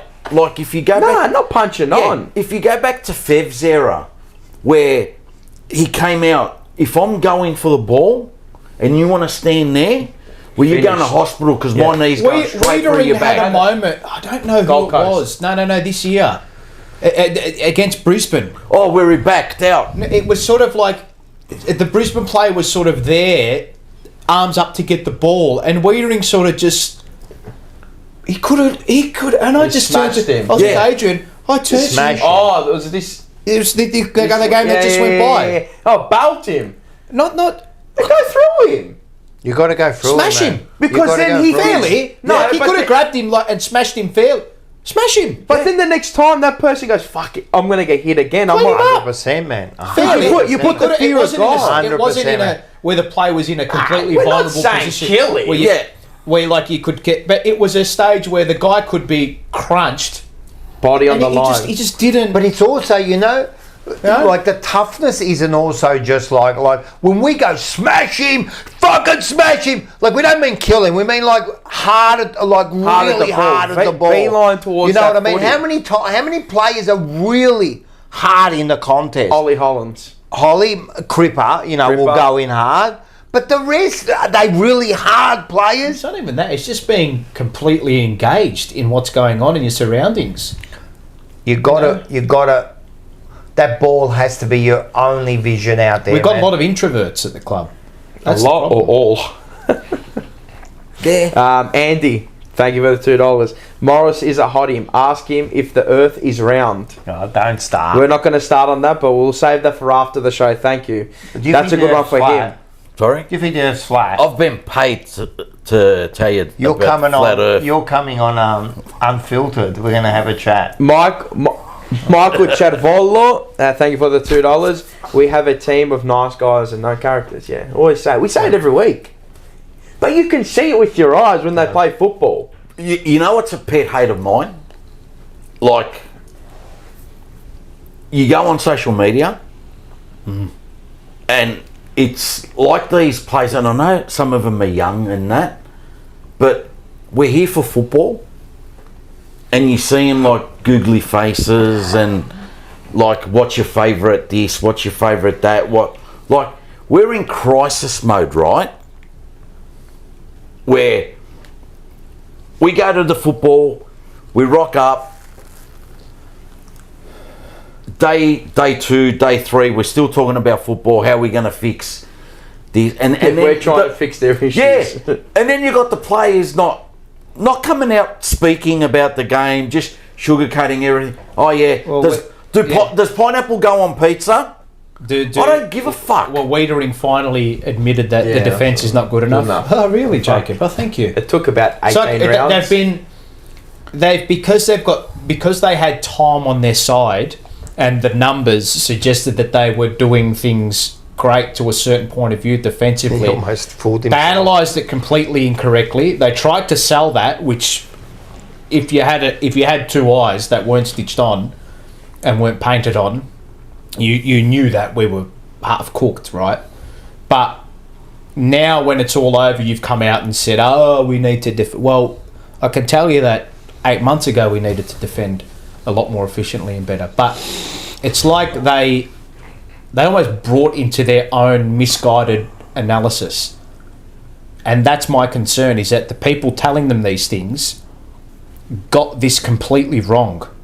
Yeah, they did. They analysed the numbers and analysed it all completely wrong. Either that, or they were just selling it to keep you coming back. I think either way, it's bad. Yeah, I think when they bring out those stats, I think they're selling it to everybody because they're trying to pick their best stats to sell. My concern was that they actually believed it. They did. No, they did. Well, if you keep saying to someone the same thing, of course they're going to start believing it. Like I've said all year, they've misanalysed it. They hoodwinked themselves. They've misanalysed what they're doing. So if they're doing that, right? If they're analysing something, misanalysed it, they're selling it and they're believing it, right? The problem is why are they doing that? So why are they getting these defensive numbers and selling it as it's great? Because in my mind... Yeah. Why are they doing that? In my mind, I just think the people who analyse those scenarios and say, okay, the numbers mean this, got that completely wrong.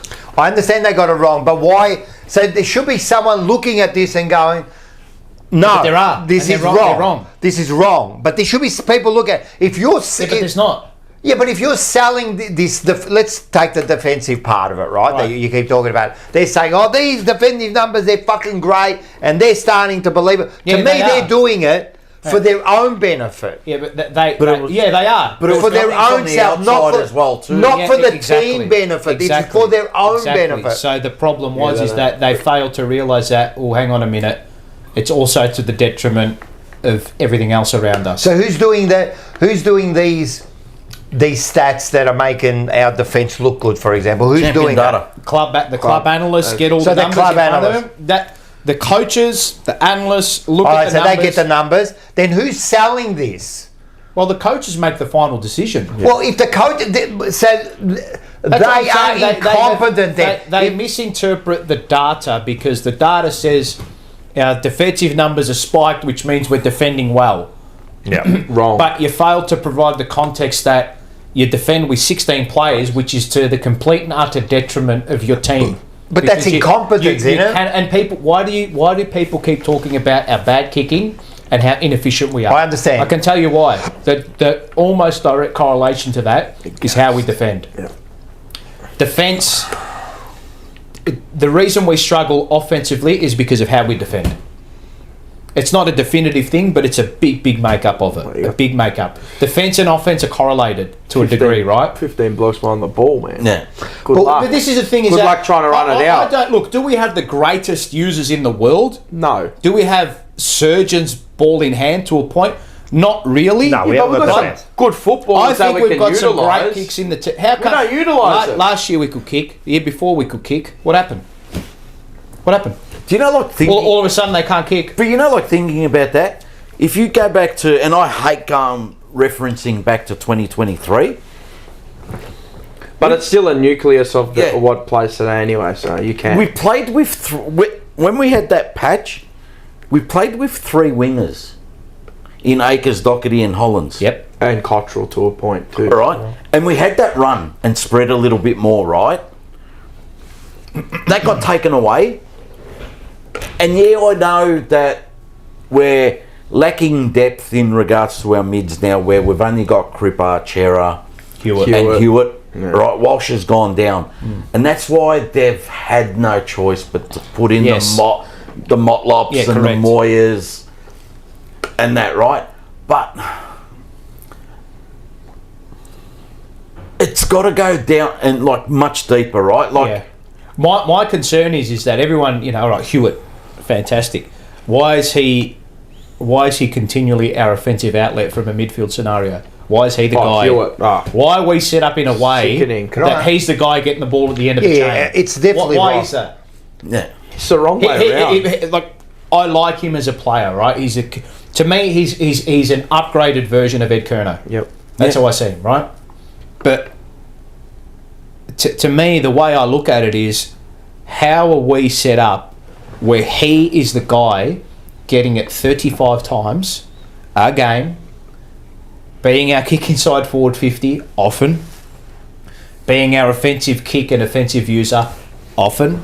Well, some of those players aren't playing well at the moment, like the Cripper, and but how is there nothing coming off the back of a stoppage? Well, or how is it not? How is Chera not getting that ball? Outside of Walsh, who used to do it, right? You'd rather have Chera in ball than him. And Chera's. Yeah, but how does Chera's been okay this year. Yeah, but where is he set up to get the ball? Well, he's not. Get it first and then give it to Hewitt. Yeah, he's not set up properly. How does that work? And that's why should be the other way around. And that's why we brought Chera to the club. Well, he's a finisher, is he not? Yeah.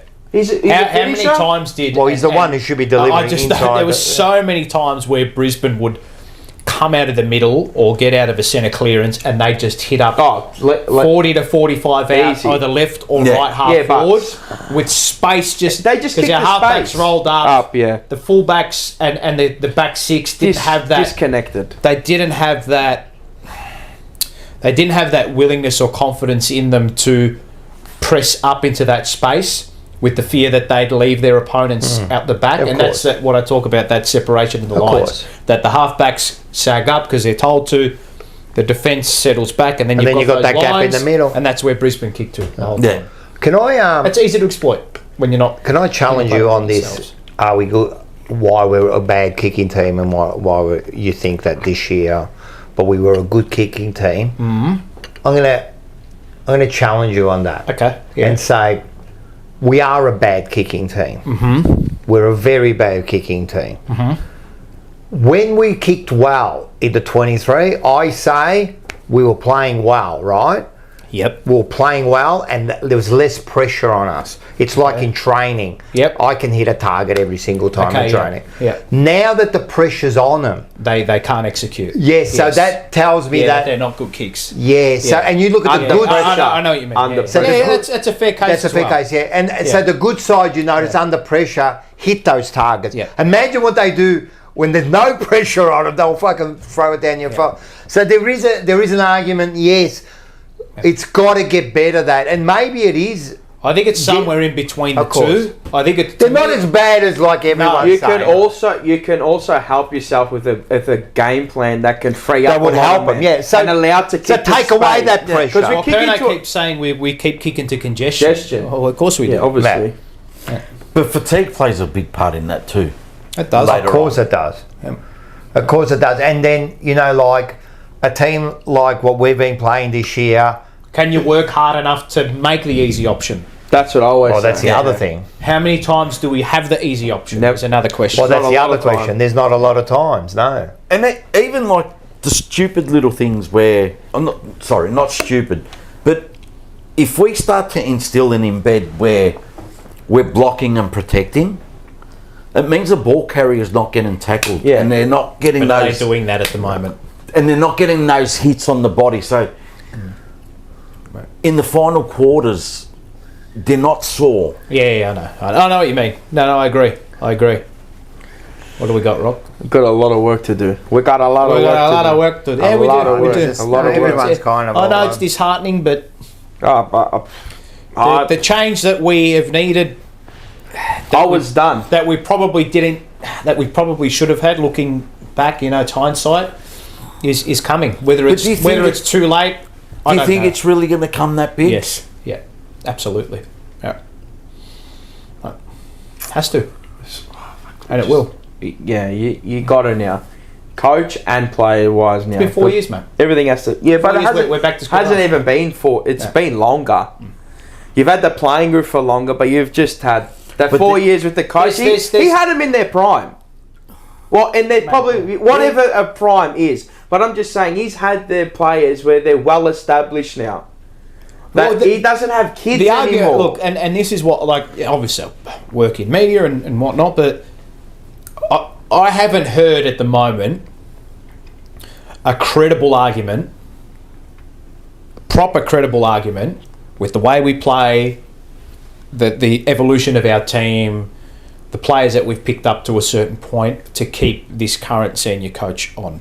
But can I ask you a question? I haven't heard a credible argument. No, I have. He's just a good mate. And I said... I haven't either. And I said on the... What's a credible argument to keep him? I said on whether or not you agree with it, yeah. what's the argument you would come up with to keep him? I said on the fence with whether we get rid of Voss or whatever. But if we do get rid of Voss, players need to be... Okay, so irrespective of that. Irrespective. What's the argument, the one argument to keep him?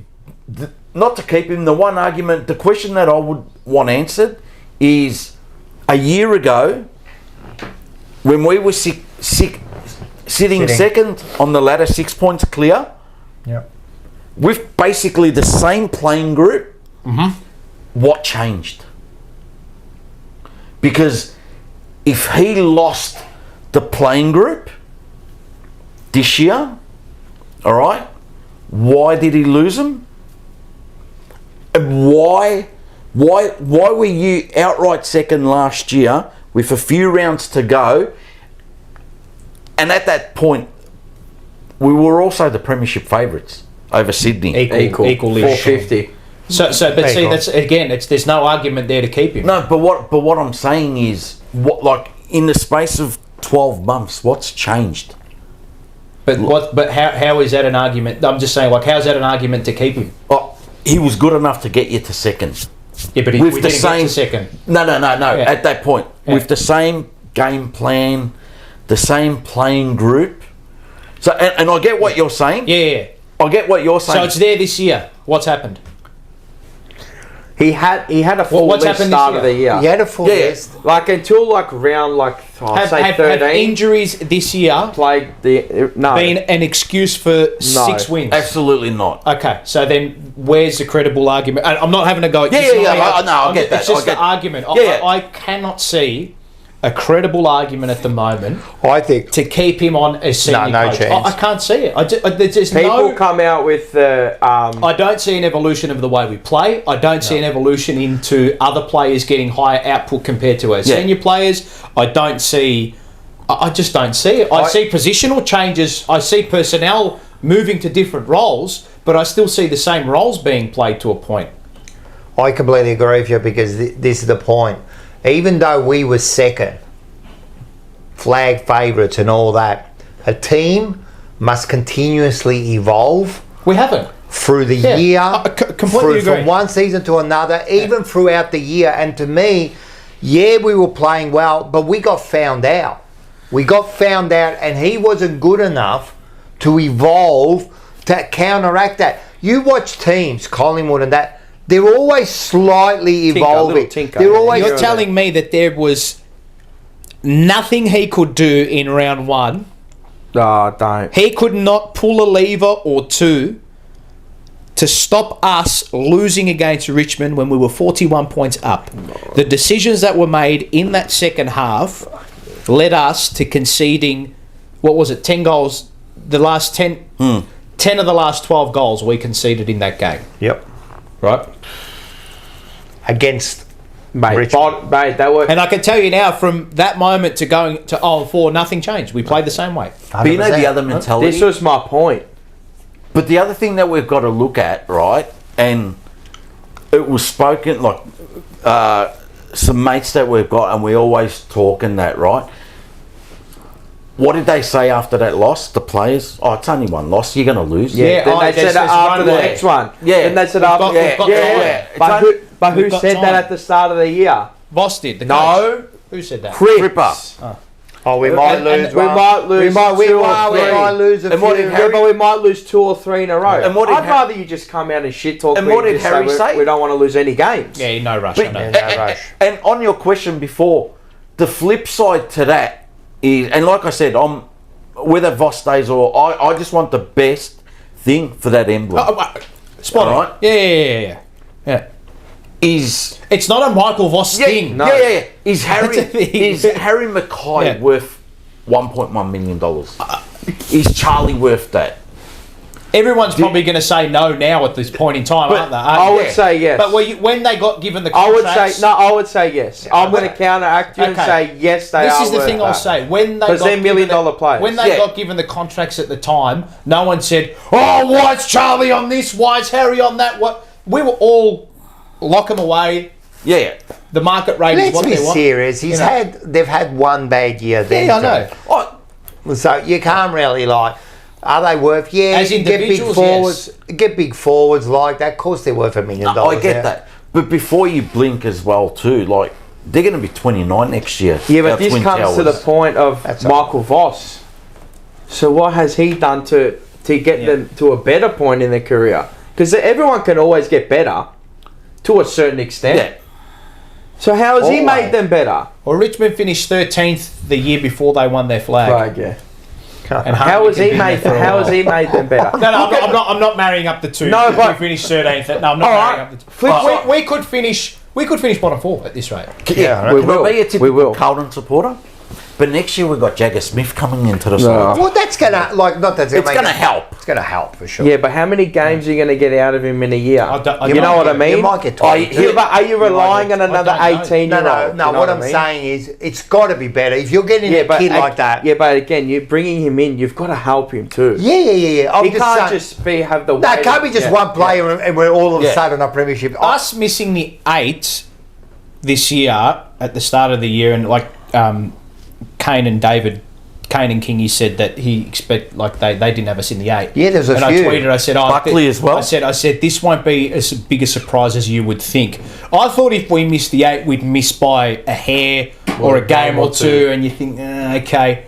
But I didn't expect us to fall off the way we have.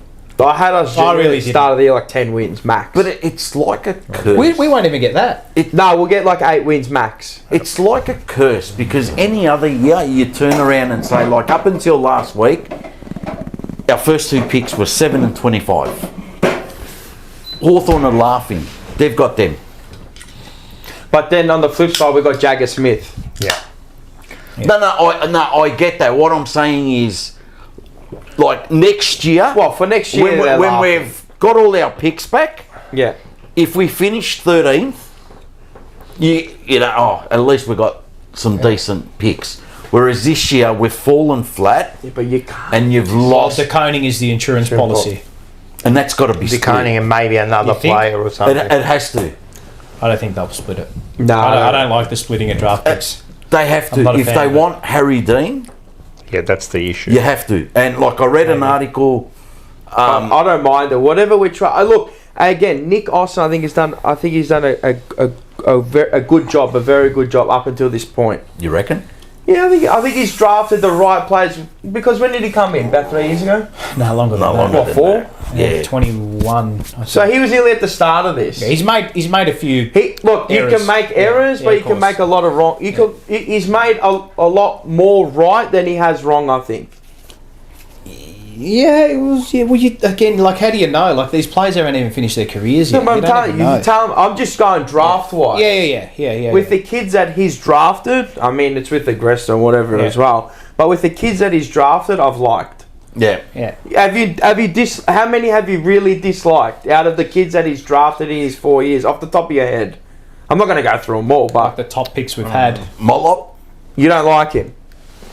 You don't think in a better system he can be a better player? Yeah, all right. I think he's on the nose at the moment. I think he'll just be an ordinary. Just be a good ordinary. I don't think he will ever be a superstar. That's not what it is. But do you think he'll become a feasible player, a good role player for us? Maybe. No. Okay, fair enough. And I've seen 2 key this year. What really tipped me over the edge was when I saw him getting chased down by 2 key defenders. Yeah. Where he was ahead of them. Yeah, five noses ahead. There was the one against Sydney too, where he got chased down by Sydney and Wicks. Port Adelaide. The illusion that he's that electric small forward. No, He's not. Yeah. He's not. All right, that's one. Oh, give me some more. Well, I think with the kids that he's brought, I think he's been good. This is With funny. We haven't had high picks, Yeah, because and that's what I was about to say. With the as picks well. that he's had, he hasn't had any. But then you look at, but you've also got to judge him on the contracts as well. and whatnot, did we overpay for Chera? Yeah, I think so. And Did this we year I'm over- going to go to. Yeah, I was that. I was always against drafting him. And was Always Sard against was under Agresta as well, and Austin. And was Nick Austin there at the time? Yeah. I think yes. And that's what I was going to get to. So I'm going kids wise. I think he's done well. But when you're going to recruiting players, a lot to be desired. Yeah. You tell me we're giving that away for Chera. They were willingly say go here, Fremantle, go, because I don't think they rated him as high as we did. Yeah. Genuinely didn't. Yeah. If you want to pay whatever the contract is, big bucks. Let's just say big it wasn't bucks. that big when he first. Yeah, I know, but now we are. We've put 5 years into this bloke, and I know why, because you can probably get something maybe out of him if you ever were to trade him. I think he could be genuinely. I think we could be a shock trade end of the year. Why not? Well, the 5 year deal was this year. I don't think doesn't matter. Yeah, I know. But what does pen to paper mean at the end of the day? Yeah, it's true. For the betterment of the club, I would look to maybe if you wanted to, why not? But they won't. I'm just saying, shock things can happen, right? Yeah. But if Fremantle are willingly allowing him to go, yeah, it's true. Like what? But he's a Melbourne boy too. I understand that, but they didn't. There wasn't any pushback from him. This is where I'll go with. It's not a winner. I think he's a good footballer. He's a 6 out of 10 but footballer, he's man. not worth what we're giving up. Right. David King summed him up. He's a nice footballer, and that's he can influence 1 or 2 games a year. This is where anyone can. You can, and this is again the argument I'll make with Collingwood. Right, he's a match winner.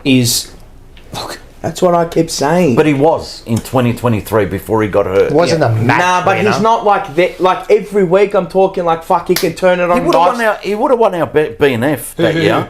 He was. I'm not saying he was good, but is he a real match winner? Do you look to him and go, Chera's going to turn up now and win us games? He's not that Sam Walsh finals. This is what I'm talking about. Is that type of money is going, all right, I can rely on you. If I need a spark, you're giving me something. Yeah. Not, you've had 10 touches for the game and you give me a goal at the end of the game. Is he a match winner? Yeah. No. And this is what if you're bringing in people from another club, you're looking... We don't have any of them in the midfield at the moment. None. Do we? Correct. None. Cripps, but he's a little down. He's... The Koning, no. The Koning, match winner? No. Never has been. Never has been. He doesn't... He had a good 3 or 4 Your games, winners are at the source, and it's always a gun midfielder. They're your winners. We had Walsh when he was fully fit and going. You say he's your match winner. Yeah, Walsh, 100%. 100%. Cripper, but outside of that, And you know the funny thing? And Charlie Curnow when he's up forward. Up forward, But I'm saying in the source, in the heart, forget it. We're cooked. The funny thing is that some of the guys that are on the sidelines, like Walsh, match winner, Harry, he's a match winner. Yeah, he is. Definitely a match winner. 100%. And Elijah. Yeah.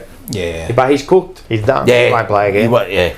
Poor kid, but but he's a poor kid. There's still a no. It's a culture and the kid with. It's both. I'm not relying on. There's still a glimmer of hope with. You know what? Elijah. With him, to me, he's done. Whatever. Look, it is what it is. He's done. If he comes back, it's a bonus. I just hope for himself and get himself right in whatever which way. Super footballer.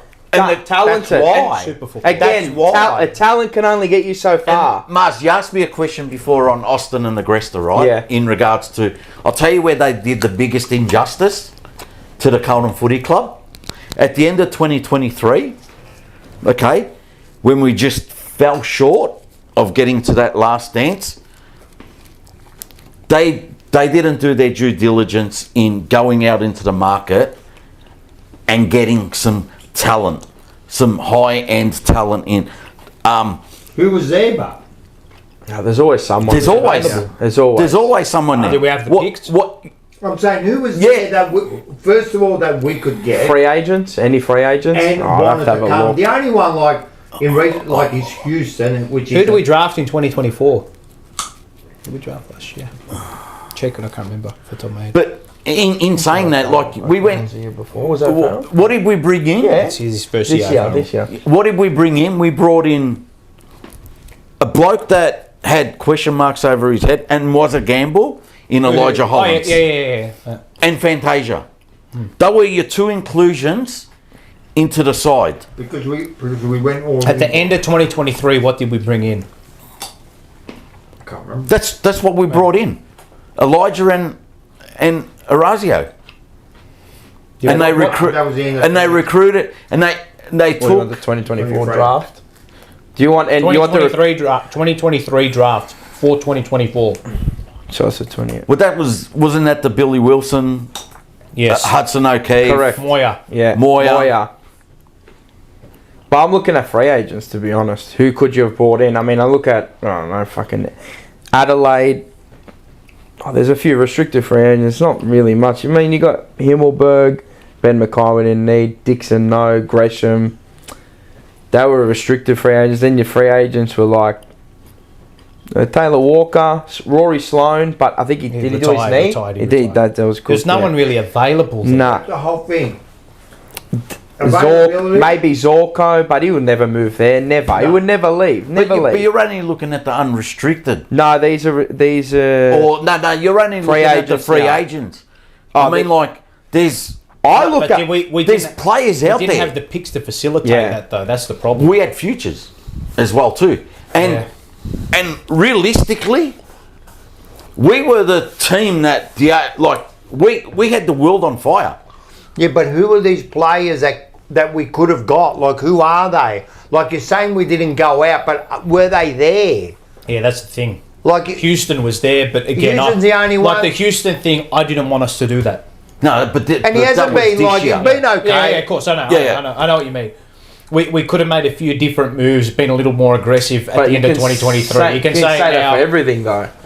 It's. I mean, what was their long-term vision? We were all happy with how it unfolded at the end of 2023. I always, you know what I always wanted at the stability. end. Yeah, but you know what I always wanted at the end of 2023. What? Premiership experience on field. That was it. Luke Bruce was the one for me. Even a Shields. I know that he retired, but even bring him in. We know he's like how many flags? 3, 4, whatever he won. Were we happy? At the end of 2023, going into 2024 with the decisions that were made heading into 2024, yeah. And we all said, the club, look, you got it right this year. We'll back you in with your decisions. You've got our trust to a point. And did we improve in any way? Did we try to improve? We got to a level, we thought, second, here we go. That's it, but you always have, and that's the evolution and too. And that's the problem, you know what I mean? Like, you get there, you know, like, you should always be thinking, right. So let's look at this year specifically. Yes. Again, we're at a point where... Fuck, this year's Dylan bad. Grimes, there was Nathan Broad, Camden McIntosh. I'm just looking at... For this year? Nah, after 2023. Yeah. Their names, Dane Rampy. And I was going to... You know what I mean? They're the players. Rampy's about 35, but would you look at Jake Lloyd? Who? Jake Lloyd from Sydney. I think he's 31. Yeah, 32, yeah. Did he play in that grand final under Longmire? Did he win it? Yeah. I told you the names that I gave you on text. There's probably you did, you sent there's about 4 or 5 names to be honest that you can get. I'd love to see us get Bailey Fritsch. Not that he's like a lead. I don't know if he's a leader of any sort. Might be. I don't know. Tell us when he was on here that we've. I think so. But I'd love to see him get Bailey Fritsch because I think we're half forward we lack, and he's a dynamic forward. And on his day, Cottrell now is unreliable. Bailey Fritsch breaking down, stress fractures. I'd love to see Bailey Fritsch, Camden McIntosh. I'll throw another name. Because Blake Acres is cooked. Wouldn't mind seeing him on a wing, rotating. You know who else could be available? Jake Lever. Yeah. I think we're okay for that. I wouldn't mind him. Well, Haynes, you know. I think we're okay for defensive. Well, you got Silvani. McGovern who? Well, Kemp's he's gone for a year. No, he'll be back. He'll be back next year. Do you see him in our best 23? How long is that? I don't know. Well, he was. I didn't mind. McGovern will be gone. McGovern's gone. But you got Sauce, you got things, and then you've got Farrell. It will all depend on how much. Yeah, I know, but I'm saying these are the people you're relying on. I think Haynes is there as that lever experience, right, to help. So he'll be here, here next year. So you're right there. I think we need some on-field success players wise, and I wouldn't mind us making a shock move for a big player. I wouldn't mind it. Yeah, because a lot of those big contracts now are gone. It's got to be a free agent. I want Zach Butters. He's the one. Yeah, but he's not. He's got to give up picks. Yeah, well, that's where your TDK, and I know that you got Charlie. Was it Harry Dean or Charlie? What is his name? Harry Dean coming in. Fuck. But that's where and then you got Walker the year after. But you have to make moves, and that's why you have to split the combo for. You tell me you can't. You know, it's so hard. The way I'm looking at it, I prefer to go down the draft path. Me too, but if you can do it now, why not? But would you take Harry Dean?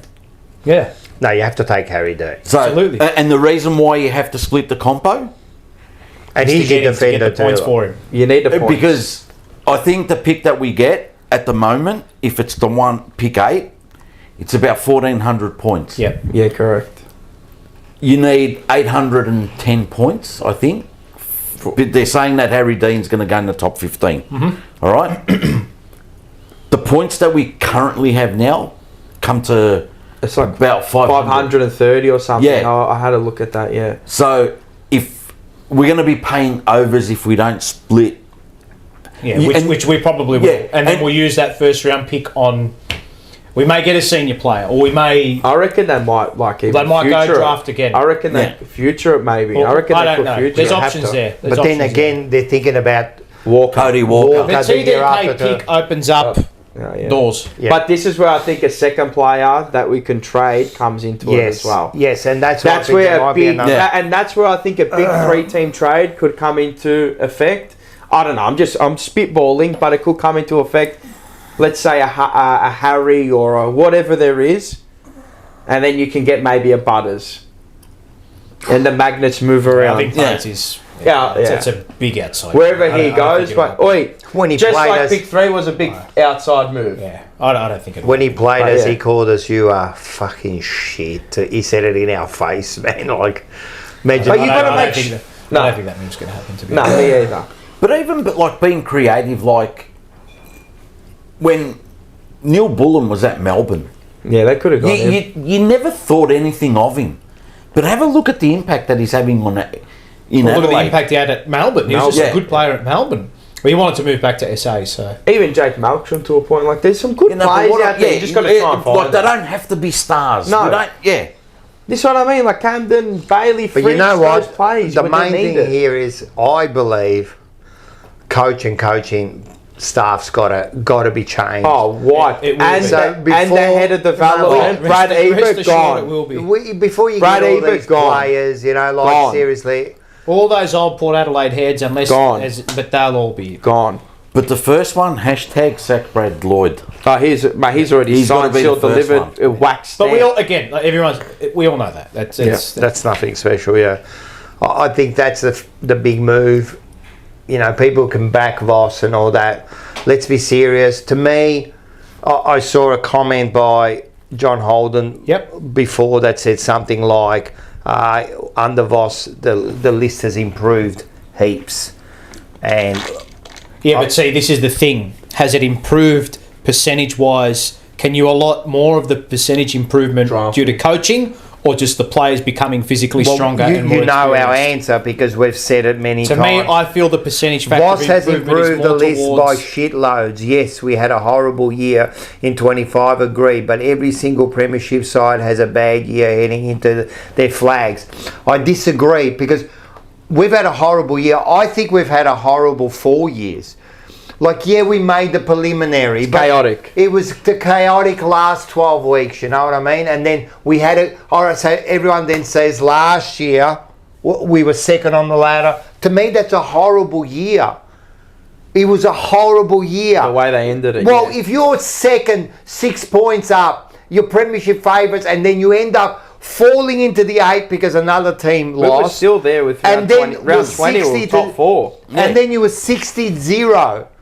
Embarrassing. Would have Come got on, rid man. of him. That's a bad year. You can't say that. It's not one bad year. We've had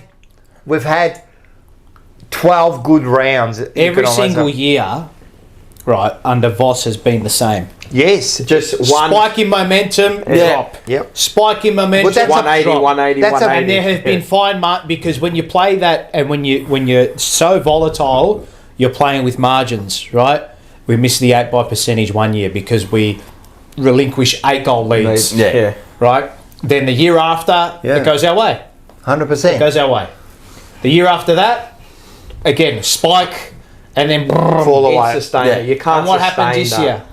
We don't even get a spike. Yeah. Well, it's all fallen apart this year, yeah. So to me, like, there's been no good real... To me, a good year is a consistent whole year, man. the likelihood of us getting a spike out of holding on to Ross is less likely than us getting a spike under a new coach. 100%.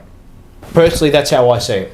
You know, as I always say, I know that we had all those injuries last year, but if you had a good system, you wouldn't have been 60 to zip in that final. No. And our system would have allowed us to stay within the top 6 if we had a good system. Yeah. Because you got the runs on the board. I know that you had injuries to keepers. I get that. That loss against the Bulldogs, terrible. Terrible. Loss against GWS, shocking. You know what that's like for this Again? year? That's like now Collingwood missing out the 8 from here because they're 6 points up about the same time. Yeah. That's like them Won't missing. happen. They could drop No, but what I'm 5 saying is- players out of that team Yes. for 2-3 weeks, But and they'll still get maybe 1 or 2 results out of it 100%, easy. and this is what I'm Because saying. the system is there and they've bought into it. You It can't- works. you can't do it's what we proven. did. It's proven. You can't do what we did. We're proven to be chaotic and just go up and down all year, every too game. volatile. And in games too, it happens. It's too volatile. Do you know when I thought they changed? Bless you. Thank you. Like it started 2024, where at the start of the season we won, and we won ugly. Yeah, some The dirty wins. Fremantle game, I thought we changed. Yeah. I'm like, oh yeah, But this is but even like the Richmond game and the Fremantle game at Adelaide Oval. We shouldn't have won that game. where we learnt to defend leads. Yeah. And like we held on to, I think for about 8 minutes. Like we defended for about 8 minutes, and I thought, hey, you know what? Maybe they've learned. Maybe there are bigger things, and the season's going to be Maybe great. they did learn for a little bit, but the point is you have to continue You'll do it. learning, you know, Correct. like get to I the think next... they've figured out how to scrap, Yeah. Yeah. how to fight. When they're in a game for long enough, yeah. We don't have the details. You know what? We're trying to belt a rock, right? But rather than using the best tool you can use, a jackhammer or whatever it is, we use a spoon or we use our heads. No, diamond cutter. Yeah.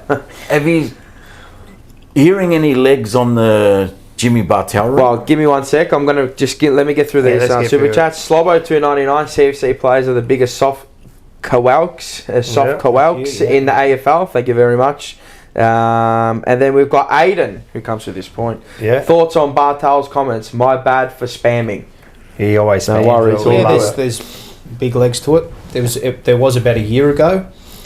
I Remember think what I said to you. I think though? it's going to happen. Why is he like always in the media? And this year specifically, Yeah, why is talking he about us. always on us? Yeah, he's definitely been caught. You've got a vested That's a fact. interest. You've got an interest He's in good the friends club. with Wright too, isn't he? Brian Cook, I think. Oh, he said he'd love to work with Graham Ross. Ross. It's something he'd like to talk to Wright. Or so. But those discussions have been had. He's being considered for some sort of role there. I don't know what it looks like. He's It's probably been in general that- manager of football, leader of football. But he's been in that role before, hasn't he? GWS. So I think he's a smart man. Yeah. I love, and he's not that he plays the game, but he's a winner, isn't he? Yeah. How much more of a winner can you get than Will Bartel? he be a competent head of football? Who knows? But he was okay. I can't. I would hope so. Was he there when they made the flag? Who? At GWS. I don't know. I think he got there just after, Okay. and I Was he there when they picked it, Kingsley? Yeah, I think so. yeah. Yeah. Like, do you kind of look at it like the likes of the Jimmy Bartels and that? Because when I look at them like as winners, right? Yep. Do they want to challenge themselves?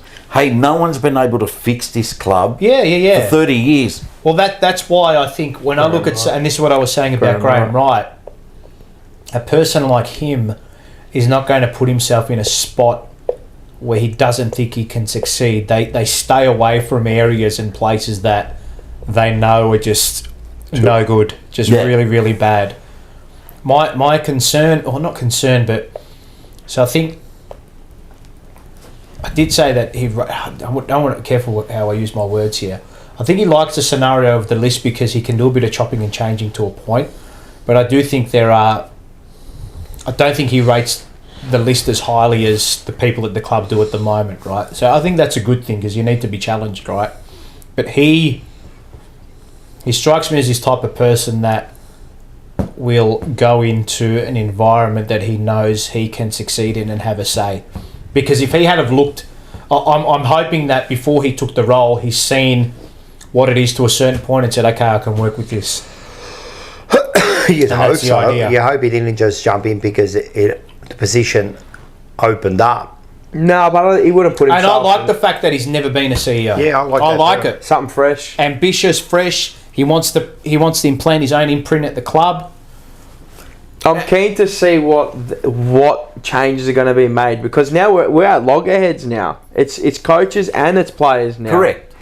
So does he make a wholesale change? I'm hoping he does. Well, and it will be. Yeah, he has to. It will be. But how much fucking hell like this? Sometimes too much change can be detrimental. But how much change can he make? As much as he thinks he. But he's only got to he's in charge of everything, is he? But no. Well, everything playing wise, yeah, he's the boss. Playing and coaching everything. Yeah, that's it. But just him.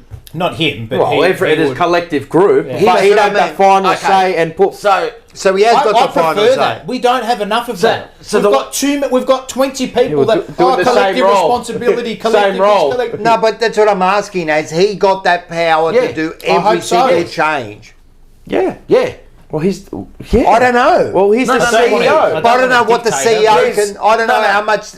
So, is it just him? No, but he's the CEO. I would like for him. This is what I want him. He will put. You'd hope. We'll go through the idea of the people directly underneath me need to be as competent as possible, so I don't even have to talk to them. Yes, I know. They're on the same wavelength as me, philosophically, vision-wise, mission-wise. They align with me in this way, and when they make a decision, we may consult, but I know I have full faith in you to make that right call. Do we have that at the moment? No. Two questions I want to ask, and one goes back to you made a comment. The people at the club at the moment rate our list. Well, they probably overstated it.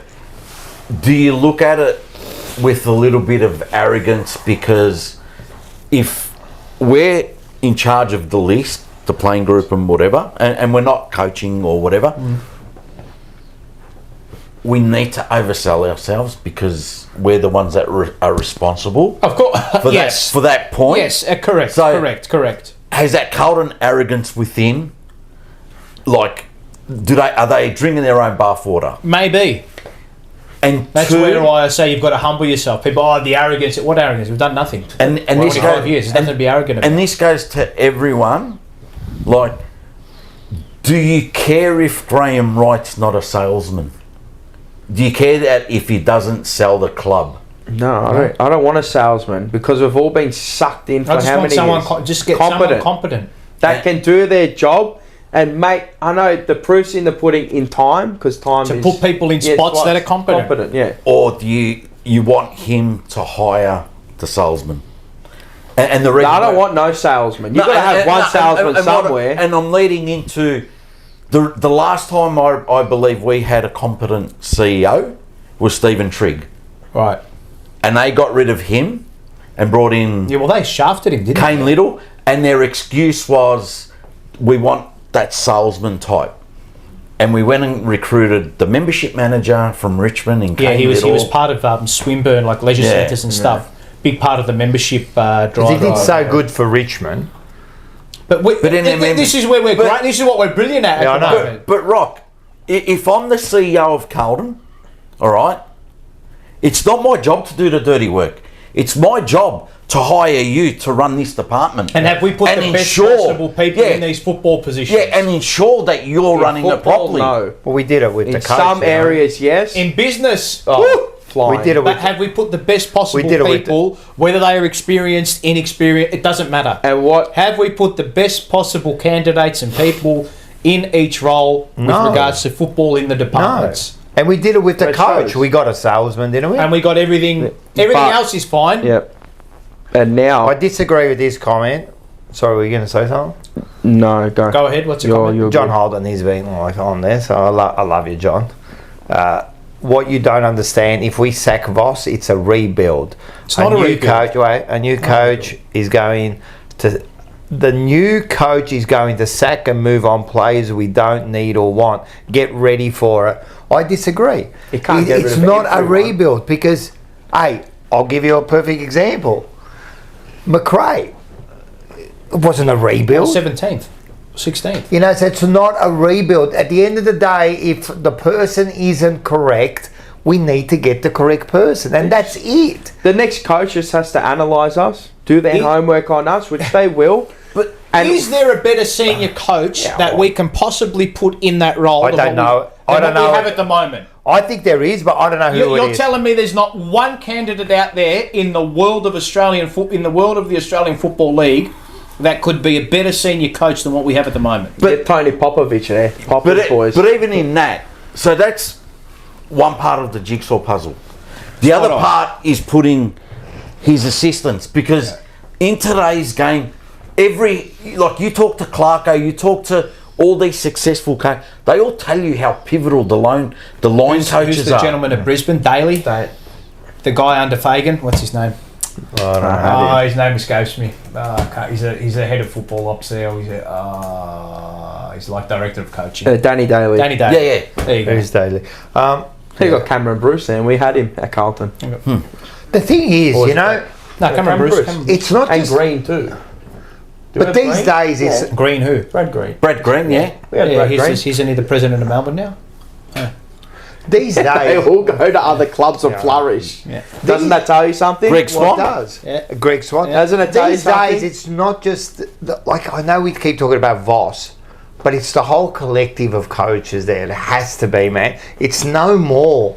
It's not like the old days where the one coach did everything. Like, we a senior coach who's going to lead the way, but his generals around him have to be fucking solid, mate. We haven't got that. You can't say we've got that. I don't agree with the whole, he needs help. No, not the help. I know, but like he's got a multi-million-dollar facility. He's got... how much help do you need? He can't coach. Yeah, but if you can't drive and I put you behind a brand new Mercedes, the car ain't going to make you drive better. I know. So you're saying if you're not a great coach, the facility. the facilities aren't going to make you. If you're not a great coach, how are you going to train someone? Yeah.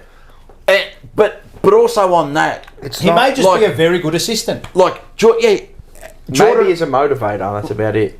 Look, we're speaking about bringing in Can't see motivating premiership talent into our playing list. Fuck! I finished this too late. Do you think we've changed since we brought in Jordan Russell? No, we haven't changed any assistant coaches. We've just added. We've added one or two. We haven't actually changed. But has Russell been there for the whole tenure of? No, he came in last year. Yeah. Correct. And where did he come from? Western Bulldogs. No. Where did he come from? He was the VFL coach, the co-coach captain of the VFL in 2016 when they won their premiership, and then got moved on to North Melbourne, where he sat in the coach's box. I mean, like, what experience are you really going to bring in from if you have that environment? Does that make sense? Yeah. Like, everyone else is going to the Lepiches and the Carousellas and the Skipworths. They've all played finals. Yeah. Well, we need to beef up the footy department. That has to be beefed up. Recruiting department. But isn't that that's the thing too? Is that we've gone away from what we are. What is our DNA? We play football. Yeah. Well, they've got and again, the silver lining is they've got the capability to beef it all up with the best possible. Now they have the capability. There's no excuse. There's no excuses anymore. Fucking Well, in the sport, like you said, sport correlates simply, right? Spend equals output. Yeah.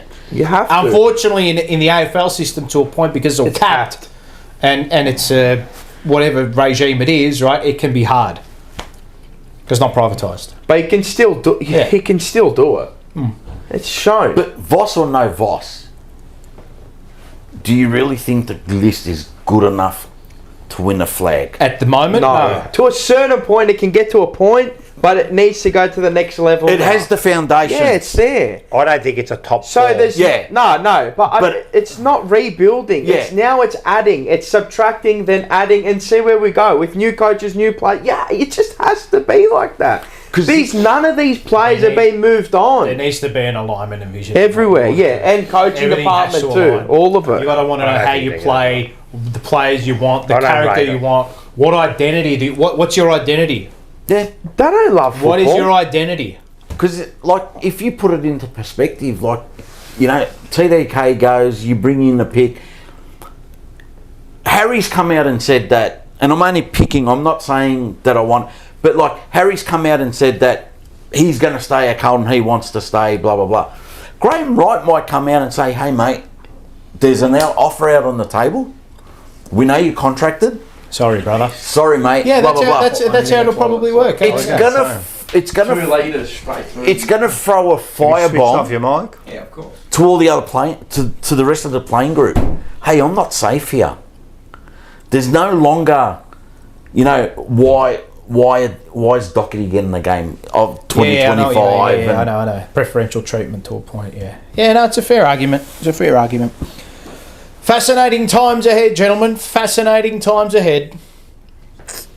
We barely even spoke about the game, eh? There's not really. We didn't speak anything about the game. I was about to say, you know, there was a game. Because we're all looking forward because we know it's all done. Well, what are you going to talk about the game? It was the same meta, though. Especially the last 4 weeks, it's been exactly the same thing. You know, teams are that comfortable with us. They put the cue in the rack in the last quarter. They do. How bad was that last quarter, by the way? Oh, God. I don't even remember it, to tell you the truth. I don't even remember it. They kicked the 3 goals, I think, to 0. It's like, you know, when you go through the old TV, and it doesn't tune into a channel. That's what it was. It was shit. Static noise. I don't watch the replays anymore, but it'll be interesting to see the opposition's bench at the end of the game. In what sense? Like, if you play, like, let's say Brisbane, were they? Oh, they take all their stars off. Are all their stars on the bench? I reckon there was a few.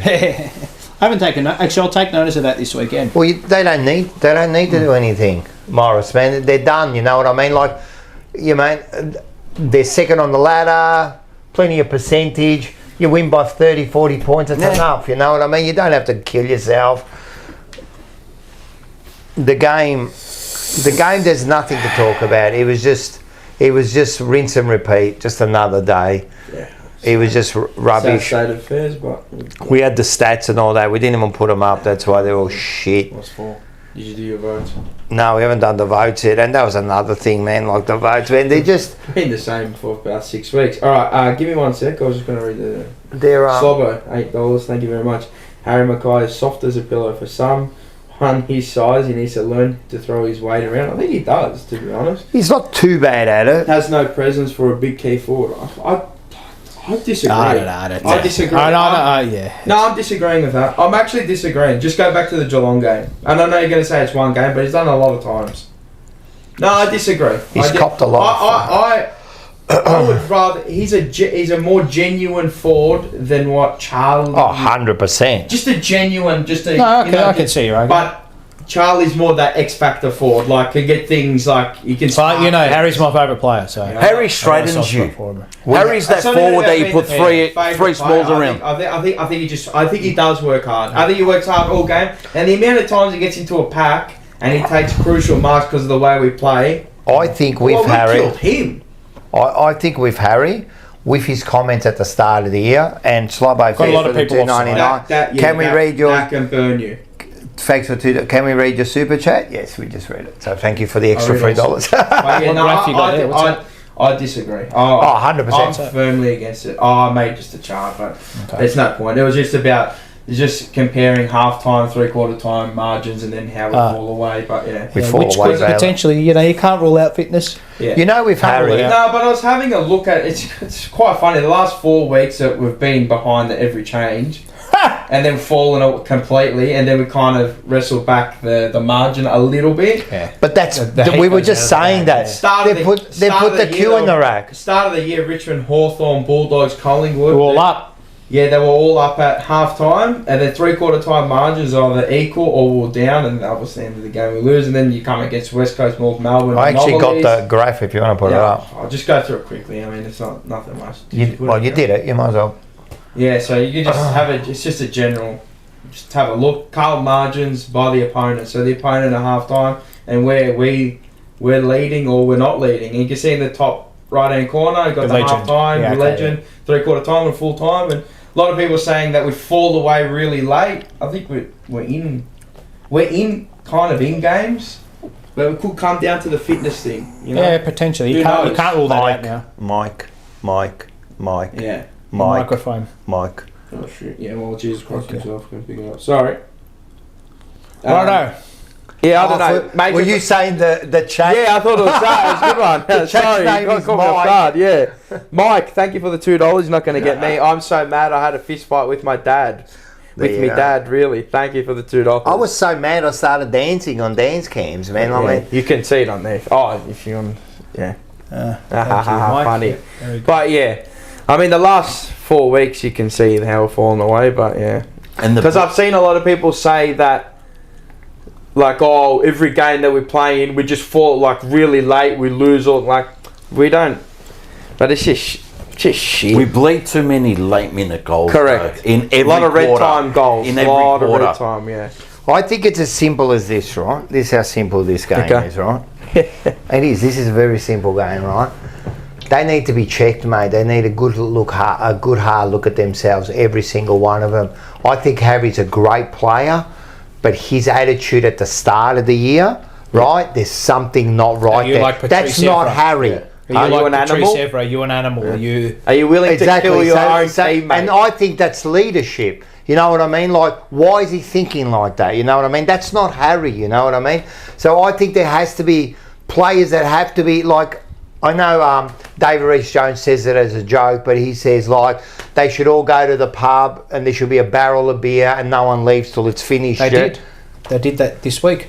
Apparently they went to the thing, but again, you know. But see, this is the thing. Did they go to the pub and just had like, or did they all just get? I'd rather just all go get hammered. No, and this is the point. Is it a serious, like, do they get in there and really getting into each other's faces and demand the best from each other? Like a Stephen May. Well, they order blue cheese and wine. Like an entrecote. And that should be, and you know what? That should be happening continuously. Yeah. Like not just during a crisis. Yeah, now the crisis, we've got to go and have a drink. You know, like fucking hell, man. Every week, man, you should be in each other's faces going, man, what's going on here, mate? Like, and I don't think they've got that, and I don't think the leaders are demanding that. Well, is there that with all of them? No, and that I don't think will happen. Well, you're hearing things. It's not like a brotherhood. Exactly right, and you can see it out on the field. You see it, and everything you see on the field, you know. And I told you, like weeks ago, I said this. I said there's a division between the bottom and the top end, mate. There is this little bit of like they're not really united, and you can see it out there. You know what I mean? Absolutely. And they can deny it as much as they want, but fucking give me possessions, and I'll shut the fuck up. Who said that? Who said that? I don't know. That was one of the coaches. Was it? I think it was Lee Matthews. Nah, it wasn't Lee Matthews. It was someone else. Oh no, it was wasn't it the Doggies coach? Wasn't it Footscray coach or something? Not Terry Wallace. No, it wasn't. Give me possessions and I'll. It might have been Barassi. Barassi. It was Ron Barassi. It was Ron Barassi. Give me possessions and I'll shut up. You know, like, and it's the same. No, it was Ron Barassi. Yeah, we'll shut up. You know, like you just get out. They just haven't got that. Are they that good? And are they that bad? It's interesting. I can't wait for the off season. September the 1st, the purge begins. Like even what you've lost. Remember the click of the purge. The click of the top six. Highly like the leaders. Movie, we're all committed. We want success together. That's what I want. Of course. No. What I'm saying is Cripper, Yeah. Walsh, Kerno, Harry, Wiedering. They all did that. Are they marrying they're up? still there. It's a harmonious, They're there. yeah. No, but the language is now filtered out of them, where you're not hearing that. Like to your point, Rock, that they're not best mates and that anymore. Like before, it was, together. You get hit, I'm going to cop the punch for you. Yeah. Yeah. Apparently a lot it of was- disharmony at the moment. Yeah. Apparently it was Ron Barassi to Gerard Healy. Oh, to Jared Healy. That's a good man, Jared. Fuck. How good is he? Really nice. I've got my $20 voucher of the week too. All right. Who is Who's it? it going to? Carl's. Oh, she's been. I'm telling. Was it? We saw her. Well done. We saw. What was it? Which particular Listen to comment? this one. Harry's like your $100 steak. Looks amazing on the plate, but sometimes leaves you chewing for answers. I like it. Well played. Well played. Very good. So the $20 voucher will be emailed to you. So even on Forever Rivals message us and I'll on send it Blue to you. Sunday, she has been on fire, man. she's good. We saw her on the Yeah. And Nick after the game. after the game. Yeah, we caught up with them after the game. Niparotta. Yeah, very good, very good. Good stuff. Well, yeah. All right. I think we've hashed that out enough, to be honest. Again, not about the game. We didn't talk about Always the game. about other issues. What are you gonna man. talk about? I know. And But give me something positive, Like, Well, it was and always O'Farrell or some kid. Well, it was I know. Farrell and it was Pitternet. Yeah. I There thought he you was think. brilliant. I thought, and people are going to look at his stats and go, oh, it was 7 Only punches, had whatever. 7, yeah. I thought he was brilliant on the day. But I wouldn't say brilliant, but he was good. I need my ruckman to have 20 Well, punches. I thought he was really good. Yeah, he was good. Yeah, He just battled, Kick more goals than Decani. but it wasn't even that. He just battled all day. I gave him votes. Do you know how Me too. this is how shot we are? So on last Thursday. I don't even know No, what before the game. Thursday. So I had caught up with Ben Camporelli for a coffee, right? And he goes, I've got an issue. And I go, what's wrong? And he goes, I think I'm playing next week. And I go, so, well, congrats. He goes, no, I don't want to play. What do I do? I said, mate, you got to get reported. Well played. But we haven't spoken about that. 4 weeks. Did you see the video? How did it get 4 weeks? I can't see it. What happened to the play? Did he get concussed? Broken teeth. Broken- I was, no, two mate, of you them. should have heard that. Oh, my. The hit. Fuck. Oh, you There you go. could hear the clatter. So I this thought it was like broken bones. So this all comes back to, and we've talked about this on Forever Rivals week after week. So it's on the outcome. Yeah. So if he come out clean, the guy who got pushed, there would have probably So been. Ben's trying to create space for himself. He's pushed him in. And so if he doesn't do that, he gets lambasted. Correct, wasn't right. there two injuries? Wasn't one KO'd and then the other one lost his teeth? Correct. So if nothing happened and they just got up and kept playing, He's okay. He's in the clear. so it's all on the and that kind of gets me a bit that it's on outcome, like it's on whatever happens. If you're concussed, you're going to get more. If you just miss them, Yeah. if they are like that, Well, what about Dev Robertson? They didn't even. Yeah, no one knew. nothing. what happened there? How didn't that get anything? The intent is there. Yeah. He tried to belt him on the ground. That's like fucking He illegal. him up. Punched It's a him. ground and pound, mate. I don't know what happened Fuck, where there. does he think he's in the octagon? What do you think is a Sunday fight night? Yeah. UFC 319. This is another fucking the AFL, mate. Again, What's that's a worse outcome. act? That. Fucking. But because nothing happened That's to malicious Dodsey, intent. but because nothing happened to Dodsey, Yeah, but that's malicious intent. You were going out there to fucking bow to him. And what about Harley Kickboxer Reid? he should have been suspended. Suspended, yeah. He done didn't that get multiple he times. didn't get suspended fine, for that. didn't But last year he got suspended and stuffed me 20k, the little freak. Has he done that? Nah, when Nah, he it's a dump tackle, the dump wasn't it? tackle. Dump tackle. But he didn't get He got suspended for fined for the that. finger too. Fuck, man.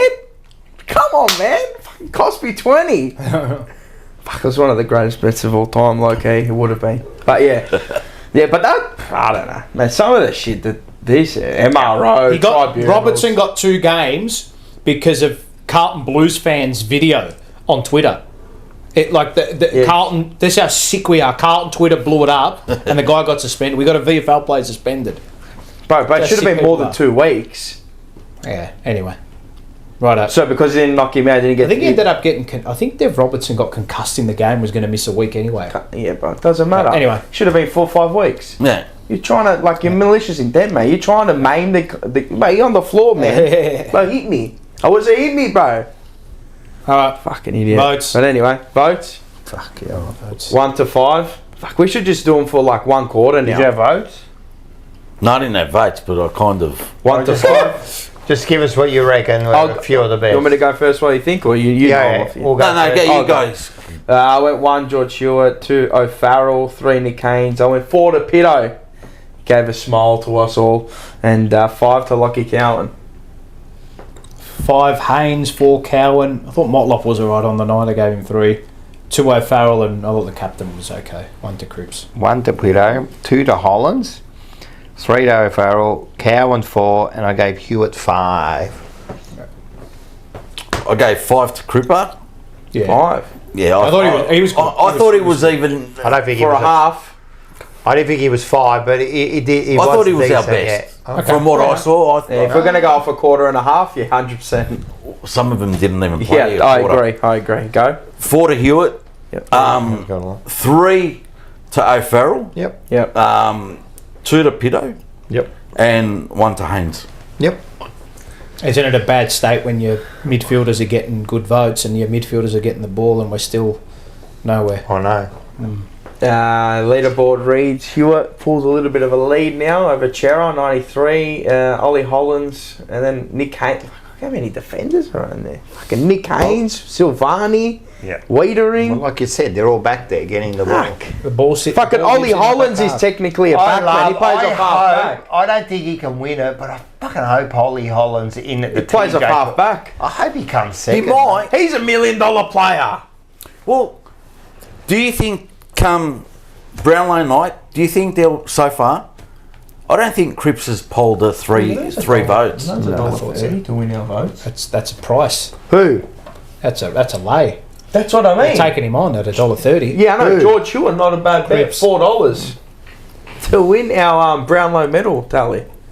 I don't think Cripps is going to poll that well. No, me either. That's what I'm saying. Like fucking anyone, But $1.30. But again, the proven poll Yeah, getters he's always poll. get something. Like this game, we'd probably go like, nah, he won't get nothing, cuz. Anyway, Still find 3 this game. what else have we got? No, that's What's it. up next? Oh yeah, The game on Saturday. Is that what we... Yep. Oh wait, Well, first of all, I had, before we go into the next game, Oh, did you do your votes? yeah, you done. we might as well go into the reserves so then we know who's coming in for next week. The only We've got to player put- I would suggest is Jordan Boyd. Outside of that, no It's one. funny he doesn't get a shot, man. He's just fallen out of favour, I think. Charleston was okay. Yeah. How doesn't he get a game? Who? Jordan Boyd. Yeah, I don't know. I don't know, man. And you push Hollands higher up. Just back to the defensively, wing. maybe there are a few. There was a bit going on at the start of the year that Yeah, I'm not I really. I heard he was a bit of a bad boy. Maybe. Fucking, that's all we need. That's it. That they win, lose, draw. Just No, for they the lost. viewers. They lost. Yeah, I Yeah. know. All right, let's do next week. Wait, how many games are they outside of the 8? Is it 2? 4. Yeah, they got a Who? tough. VFL. Oh, the Yeah, VFL. yeah, no, it's a tough run home as well. They got a really hard game. They got a really tough game. Casey away this weekend is really difficult. Yeah, good luck. That's a tough match. At least they're winning a few games.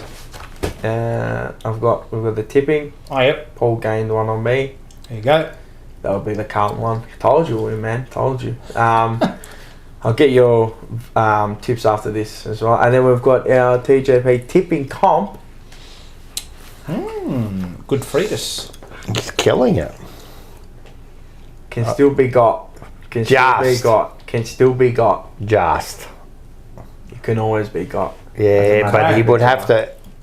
He'd have to fall over. You have to fall over. Okay.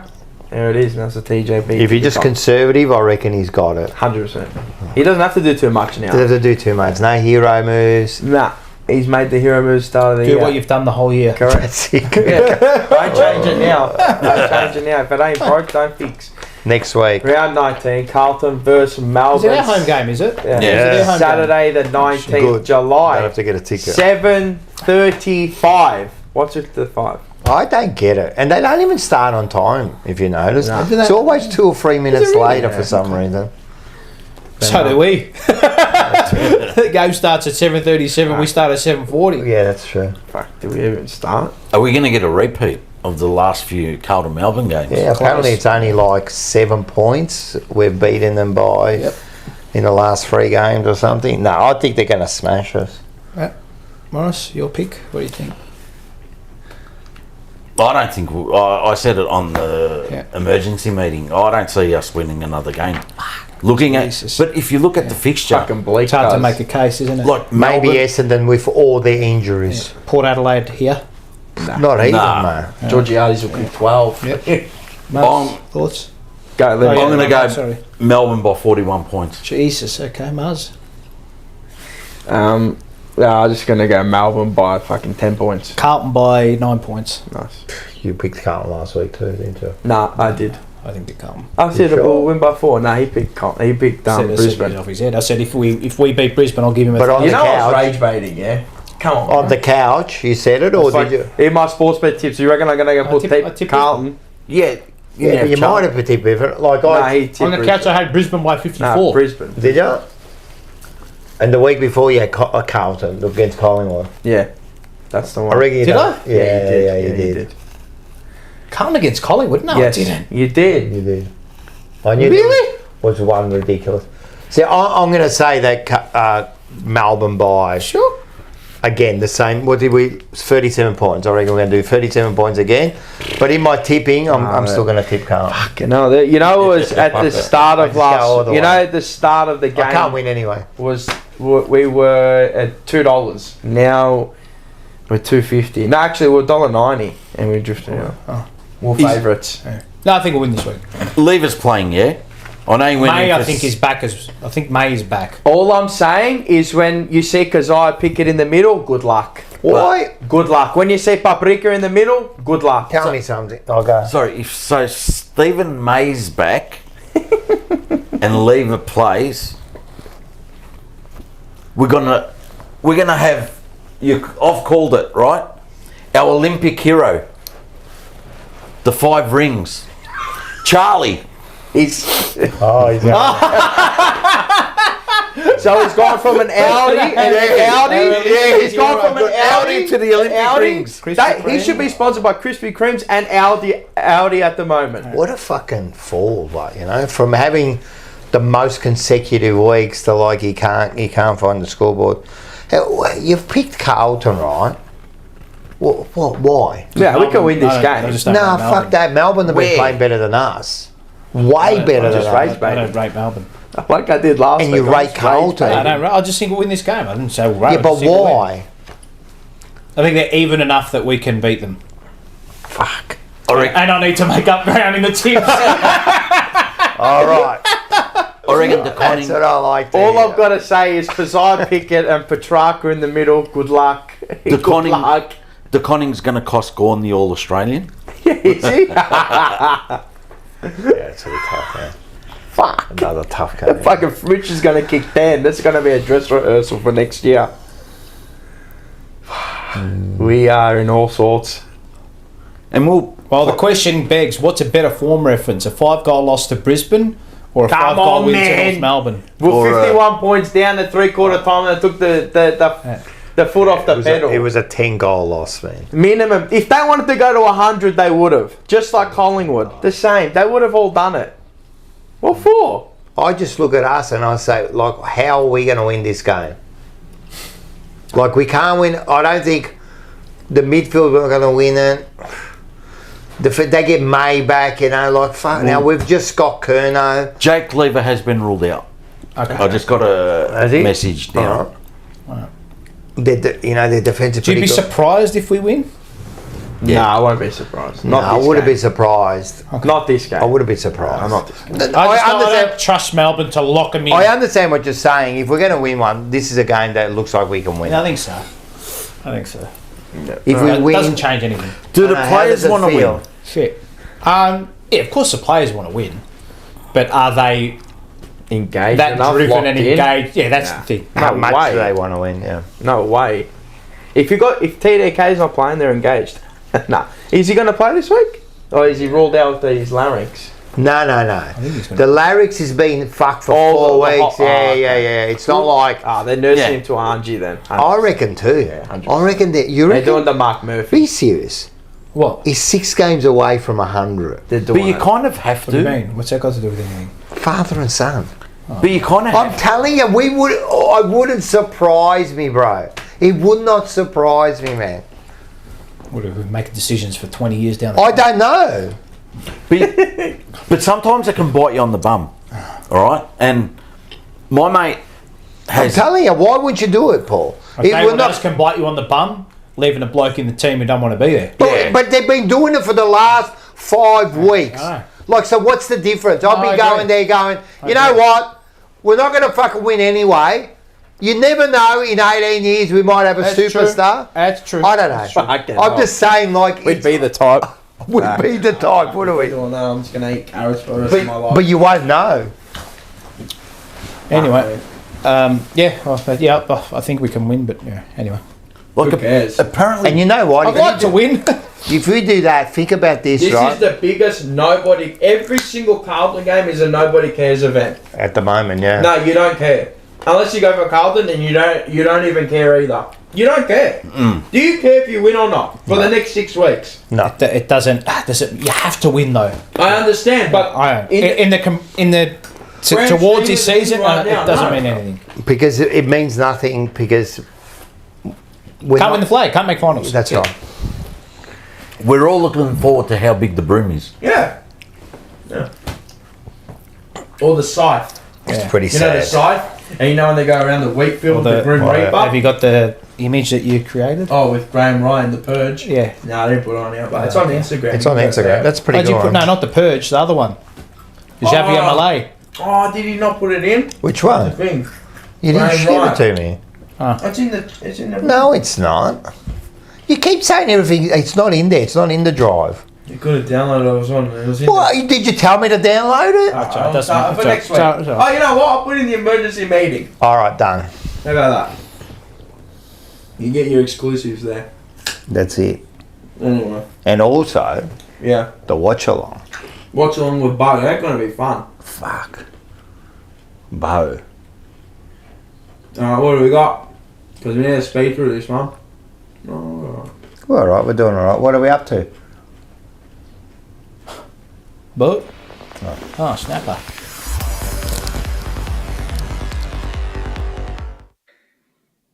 Good evening, guys. Snapper here from Northside Transfers. Don't worry about the blood. Just hot shower. So apologies for that. 2 great questions from 2 weeks ago. Enzo Valentino. First question was, how do I deal with and what do I say to those who have been giving me shit on, well, social media and regarding my calls to SEN and 3AW about my club? Enzo, it's all noise in the background. You see it, you hear it, but you move on because 95% of the people agree with me, 5% don't. So you sort of go, that 5%, you just ignore them, and those 95%, you listen to what they have to say.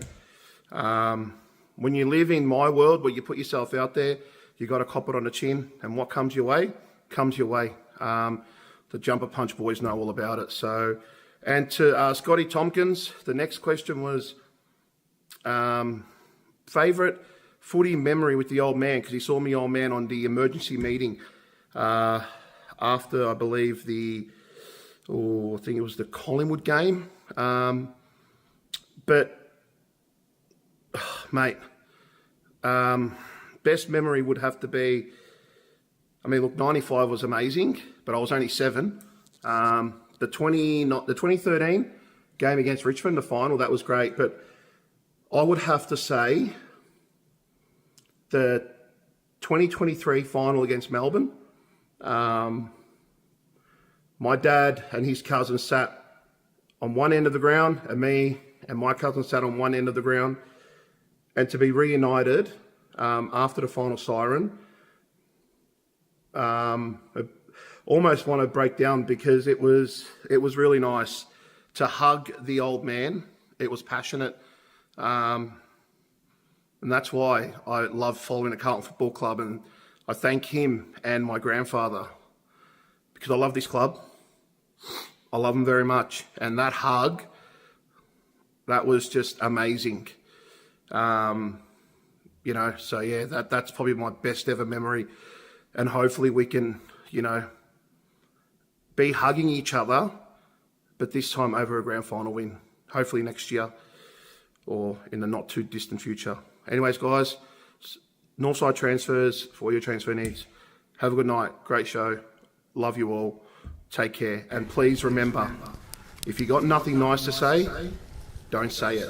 Believe me, because you just don't know how much hurt you're causing. Have a good night. Gabish? Okay. I'm not saying anything. If you've got nothing nice to say, don't do the jumper punch. Constructive criticism. I think what he's alluding to is... He's had a few personal... Don't threats. be personal. Yeah, you want to attack the comment, the view, whatever you want to do, but let's not attack Argue the point. Argue the point, not the person. Very good. Very good. Schnapper, so Northside transfers. He had two questions. So Scotty and Enzo Valentino. He's coming on. Enzo? In about 3 or 4 weeks' time. We also got Moose coming on soon. Dude. Yeah. Wow. Yes, that's Moose. That's a good get, isn't it? He's a different one. He's very different. He's the different one. He's got a beautiful beard. I love his beard. It's like... Well looked after. Bang. You know it's Velcro. I don't care. He's still wool. He does look like that. It looks like that. He's like that perfect beard, man. So, yeah, make sure you catch... Our good mates, the Monday Blues. Fucking hell, man. They're very... Wait, can you... Oh, we should have showed it, but there was a clip of a male. He sent it in our chat. His son getting rejected. But he got rejected by Cripps, and Cripps looked at him too. Well, it was on the Monday Blues, so if you want to see it, he's put it on there. Mate, he got burnt to beauty. He got burnt by Chris. See the look on the kid's face? Well, what was you I don't know what his name is. Oh, yeah. He looked like... He got clued up. How they say, mate? You reckon? Yeah, he got clued up. No way. Nah, They do say... The kid looked of Middle Eastern descent, and he had about 5 wives already and 25 kids, man. I'm telling you, I'm taking the piss. He gave a high five to every single person and completely ghosted him. And then went to the next one. And went to the next one. Have a look at it. It's real weird. In the trap. We'll show you after the thing. It was real weird. And he was... Maybe he watches the podcast. The kid was a distraught, man. He just turned around. I do say never meet your heroes. But then he got a few high fives from some of the other players, and he was Chink was in there. Oh, Chink! He came into the rescue. Doherty, he would know. Yeah, and then the kid was wrapped, mate. So you don't know what it does to kids, man. This just a high five changes everything. What are we doing? It's a cup of cola. Oh my goodness. Della magra. Facciamo un po' di primo sale con la rucola.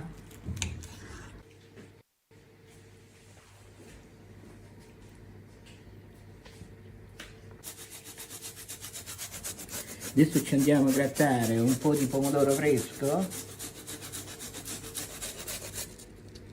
Ragazzi, il tocco magico dello chef. Adesso andiamo a prendere una pampinella di basilico, la andiamo a arrollare in questo modo e ce la mettiamo qui tutta bella piccola piccola. Poi ci andiamo ad aggiungere una spruzzatina di olio extravergine di olivia, ragazzi. Bene ragazzi, alla fine ci andiamo a mettere un pochettino di sale rosa della maiala. Ecco così. E poi ci mettiamo pure un goccino di aceto balsamico, quello di Modena. Com'è internazionale, il nostro piatto è pronto, bello fresco, internazionale. Com'è? 1, 2 e 3 alle 123.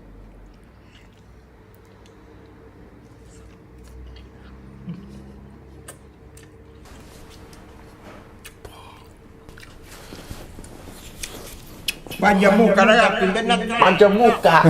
Mate, if there was sex on a plate, Prosciutto. There's nothing better than like prosciutto, capogollo, salami. Affettato, mate. Love it. San Daniele prosciutto though. All the other ones in the bin. Yeah, no. What did Scotty came up with? He goes, because we'll talk about the antipasto, and he goes, what do you call it? What is antipasta? Yeah, because he's like, what are you, anti-pasta? Yeah, what are you anti the pasta? It is, and we go, and it means before, you know, like something. You did explain it to him. Anti in Latin is first. It's first, yeah. Before, actually. Before. It means before. Before the pasta. That's it. I said to him, listen, I said, we have to eat a little bit before we eat a lot. We're just working up the appetite. We're working into the game, you know what I mean? We're just working to the game. We're preparing. Yeah, we're for the longevity. We have to eat a marathon bit before we eat a lot. That's it. All right. Very true. Let's get into this one. Very true. Yes. You've got banana of the year. This is This is fucking So we're This is This is disgusting. Are you going to do Banana of the week sponsored by Tech Collectibles. Make sure you get onto our eBay and everything. You're very fired up about this. I hated it. This is disgusting. Well, there was 2 incidences, weren't there? Okay. Yes, there was. Okay. All right, since you're so keen on it, you can do the first one. Oh, mate. So was this at the game? Oh, yeah, this was at the game in front of us. Oh, okay. This is this bloke, he should never work for an usher or for Marvel ever again. No, he's not security. He's Marvel. He's a Marvel usher. He's the attendant there. Yeah, he ushers in. Okay, Go here and there. So, who was at the game on the weekend? All of bar 20,000 people in Melbourne were at the game, right? In our bay, you could have played musical chairs. The whole time. You could have played musical chairs, mate. Like in front of us, there was like 2 or 3 rows that there were like practically no one in there. Empty. Empty. There you go. No. No, okay, right.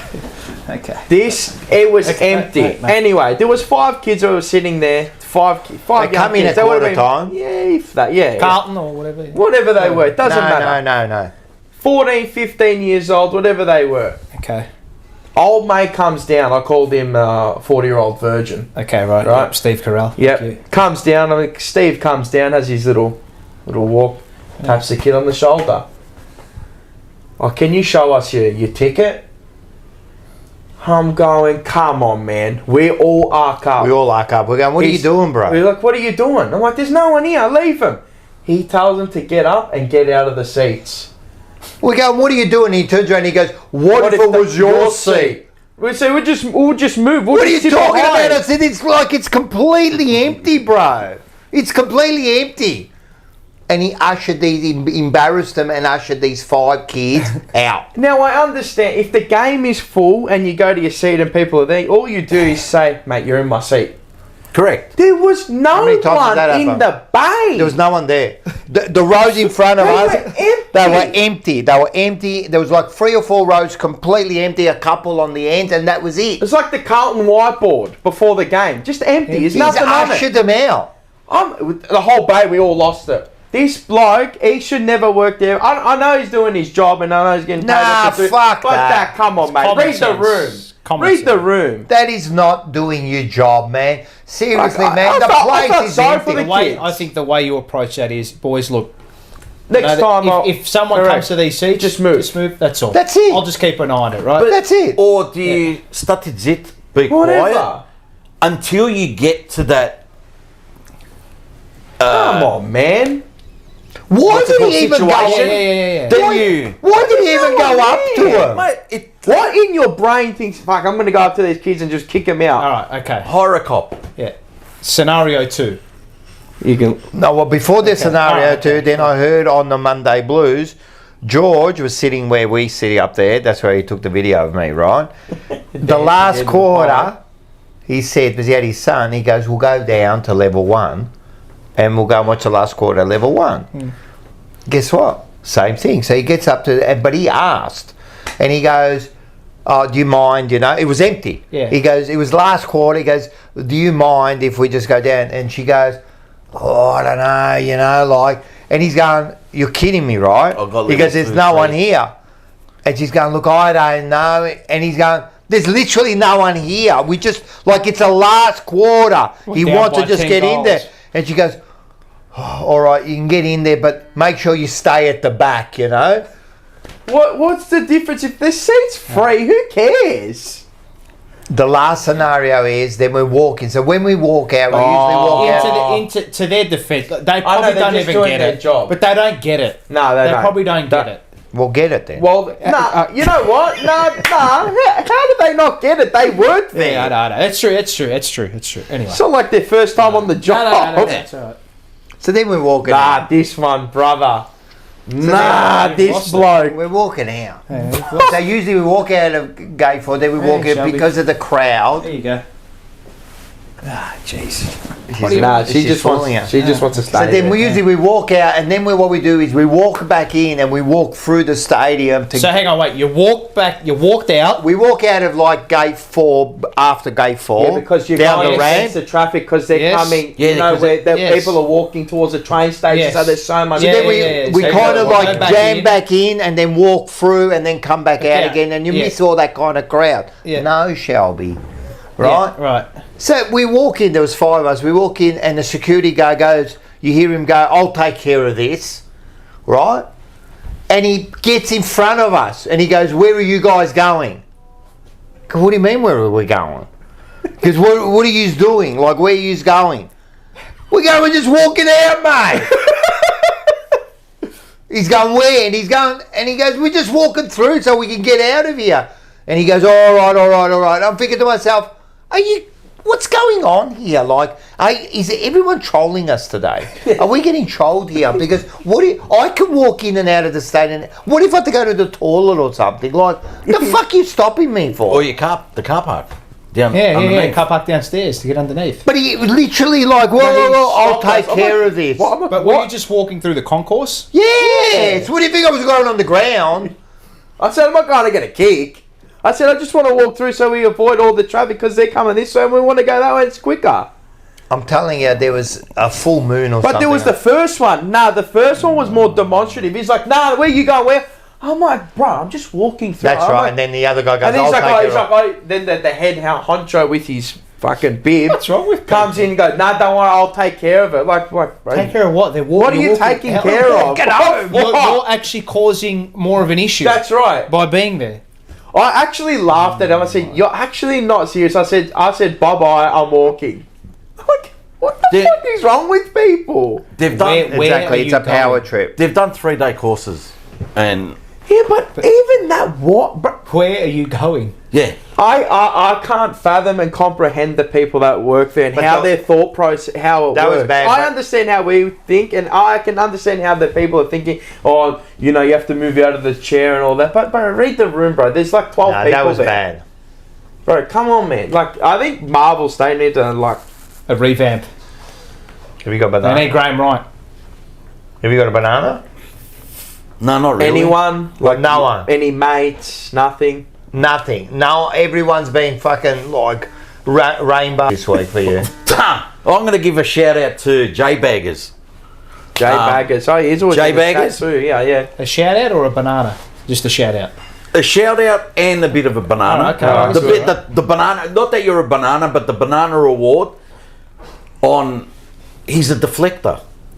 A deflector. Yeah. It'd be good for solar energy then, wouldn't it? Actually, no, that's the opposite. Charlie Curnow can't do no wrong. Okay, right. And it's like... He's got a riot shield, 24/7 riot shield. But we love you, J Baggers. That's it. We love you. That's it. You should work for Carlton. They're perfect deflectors, aren't they? He's in the chat, or she's in the chat. I don't know. I don't have one this week. Careful. He said careful. And happy birthday to Eunice. His lovely wife. There you go. There's the banana. Birthday, I don't think I have one this You don't have week. one? No, I don't. Everyone's kosher. No one on the Twitter sphere has pissed you off, or the X sphere, the exosphere. Nothing. No one's got your knickers in a twist. Any like this week? Montagna? Anyone? Oh, did they pick up on what happened? Your cleaning. Oh, they did, yes. Credit to them. There you go. Credit to SEN and credit to Kane. He mentioned that they played the apology video on Fireball yesterday, which was funny. That was good fun. But no one's No one? got the knickers in a knot. I don't know. No, not really. I don't think so. I think we're all good. I think I haven't got a banana. Scotty reckons it was a full moon. You know what? It actually was. I'm telling you. It actually was on Thursday night. Because we're 80% like water, so the moon fucking sucks. Where the tide. It sucks. Isn't there? What's the crystal lady? Is she? No, she doesn't like to be called Crystal Lady. What was it? Okay. No, the witch. Oh, the witch. She says she likes to be. No, what did she? Did she say? She likes to be called the witch. All right, she likes to be called the witch, not the Crystal Lady. No, so the witch. But I haven't seen her in the chat. She's probably listening. Yeah, probably getting the vibes. I want Crystal Lady on Unfiltered. No, the witch. Oh, sorry, the witch on. This is like the same thing with Mackay and McKay. We had to drum it out. He still says McKay, but it's Mackay. So I'm going to have the Crystal Lady. The witch. I'm going to have the Flat Earther. Who are you? Fucking Michael Cole from Evolution on WWE. He kept calling Candice LeRae Candice Michelle. I never said I'm a Flat Earther. Oh, I don't know. Hey, you're making claims that are unsubstantiated, mate. You are making claims that are unsubstantiated. But, like, it was implied. I will say, like, if that's the Earth, right, and that's the plane, right, and we're Australia there. Yeah. Here we go. Like, and I've been in a lot of planes. Yeah. All right. Me too. Like, you better stop before you look. Does it go like that? And don't tell me it's gravity. What are you talking about? I'm stirring. I know how to throw a grenade. I think you're serious. That's the problem here. Righto. How does water stay if it's round? Shouldn't the water just fall off the earth? Shouldn't it just fall off the earth? Needs to go see the witch. Needs to go see the witch. Banana. Nothing? It might come to you later. It's grinding my gears, but no. But let me go to this one. No. Oh, yes. We'll see if he watches the show. Oh, yeah. Let's see if he gets this far into the show. We'll see if he watches the show. I don't always watch it. At least he's honest. But hey, I'm honest. I like an honest person in my life. The Carlton Football Club doesn't dictate all of my life. That's good. True. Just the majority. No, it can't. Mars. Yeah. But it is the Barcho. The Bachi. Yeah. That's for you Bachi too. or Bachi. Take your pick. Tomato. Potato. I'll open it, but I won't hand it. Is he going to do it? No, he's going to open it. Well done. Wait, is this the one that I did last week? Might be. What's that powder in there? Very good. Who are we giving it to this week? Oh, this is the one that I just giving it to dogs. I just love dogs. Yeah. That's alright. It's a good one. This is the one that I rewrapped last week, and I took the thing out and I rewrapped it. Oh, no. Is it the last one? How do I even get the same No, it's not the last one. I just saw it and I go, why does he lift it out for? That's a rewrapped one. Put it there and we'll eat it later. I rewrapped it. I knew it would go back in. I knew it. Because you wrapped it so nicely. Yeah, I know. Because I actually tried to peel it and I go, oh, he hasn't opened it.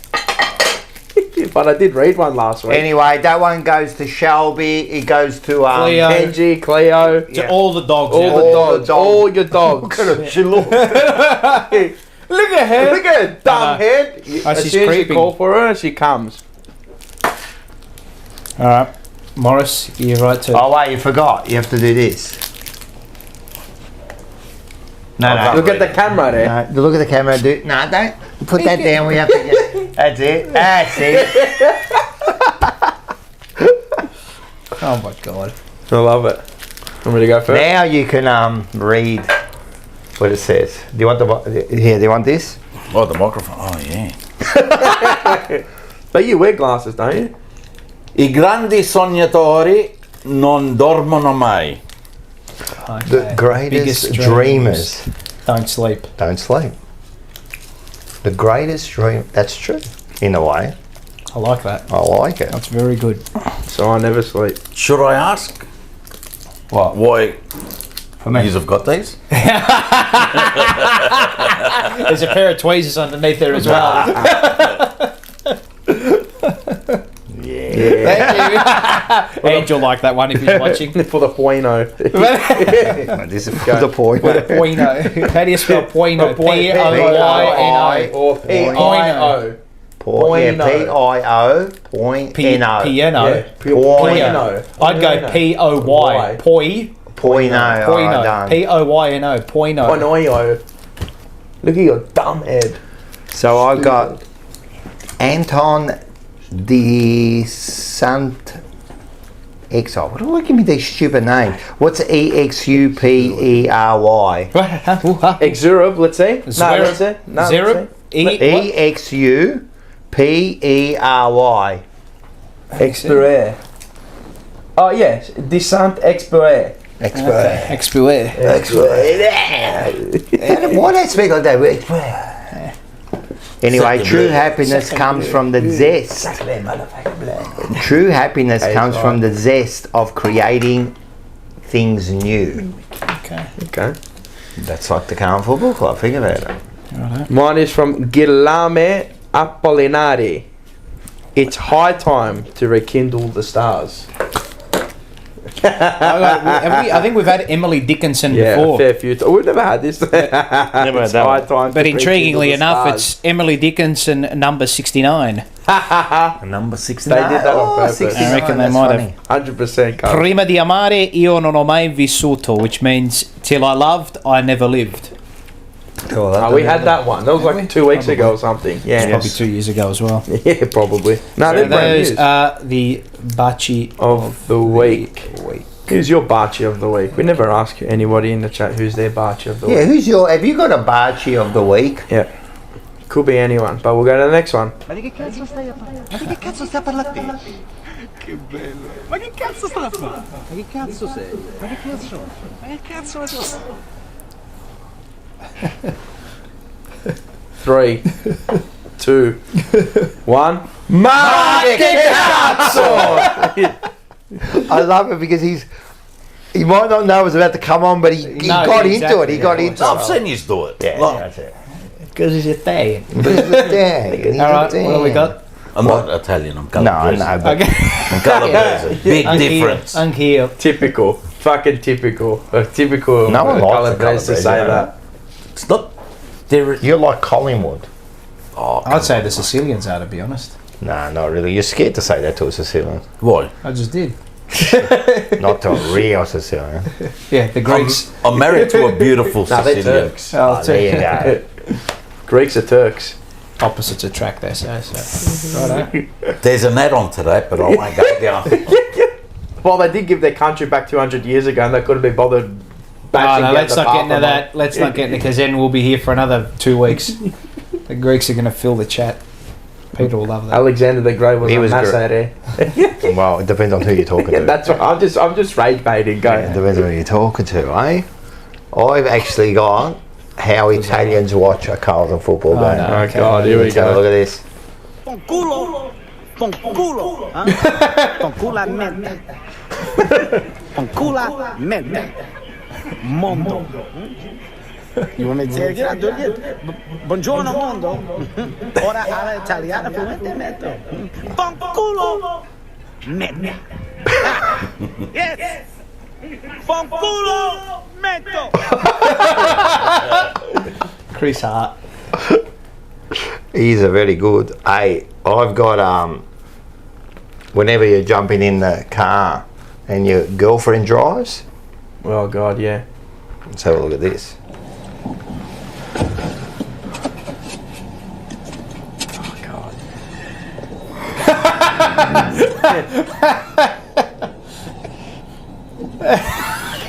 All the settings changed too. Oh my God, he's doubled. He's tripled. Oh fuck. Quadruple. Where's this seat going? Oh mate.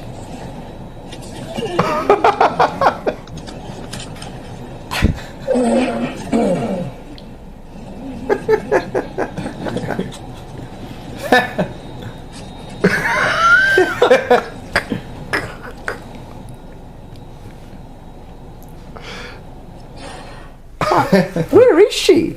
She ended up in the steering Did you see how wheel. close she was? Right. Have you actually seen them in real That life? freaks me no. out. When people drive That freaks that me close to out. the steering wheel, you know how unsafe that is? Yeah. Mate, if they If go the head airbag on, goes off- fucking they can But have if an the iron airbag- bag. If you're too close to the steering when the airbag goes off, it can kill you. Well, yeah, Right. and especially if you fucking but it goes down.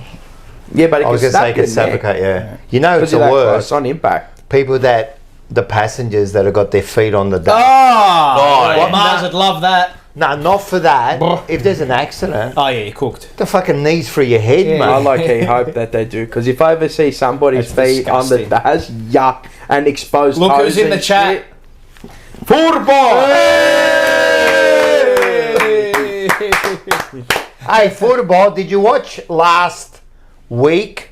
If you go back to last week, at this segment here, we showed your olive garden. Olive Unbelievable. Grove. The Grove. Grove, it was too. And Mick Marcucci, Seba and Scotty and Bo.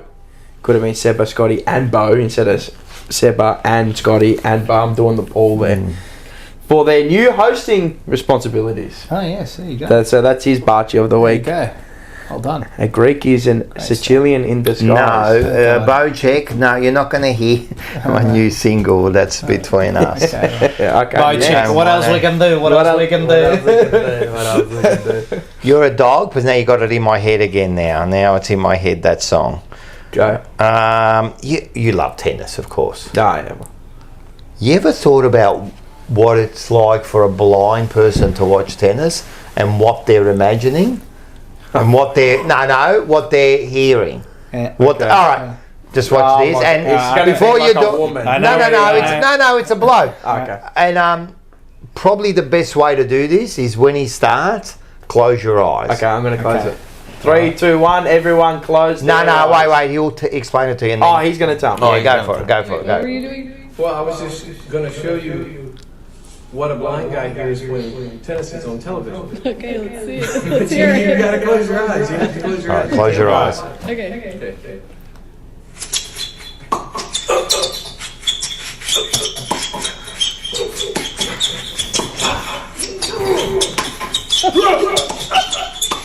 That's what a blind guy says. That's really good.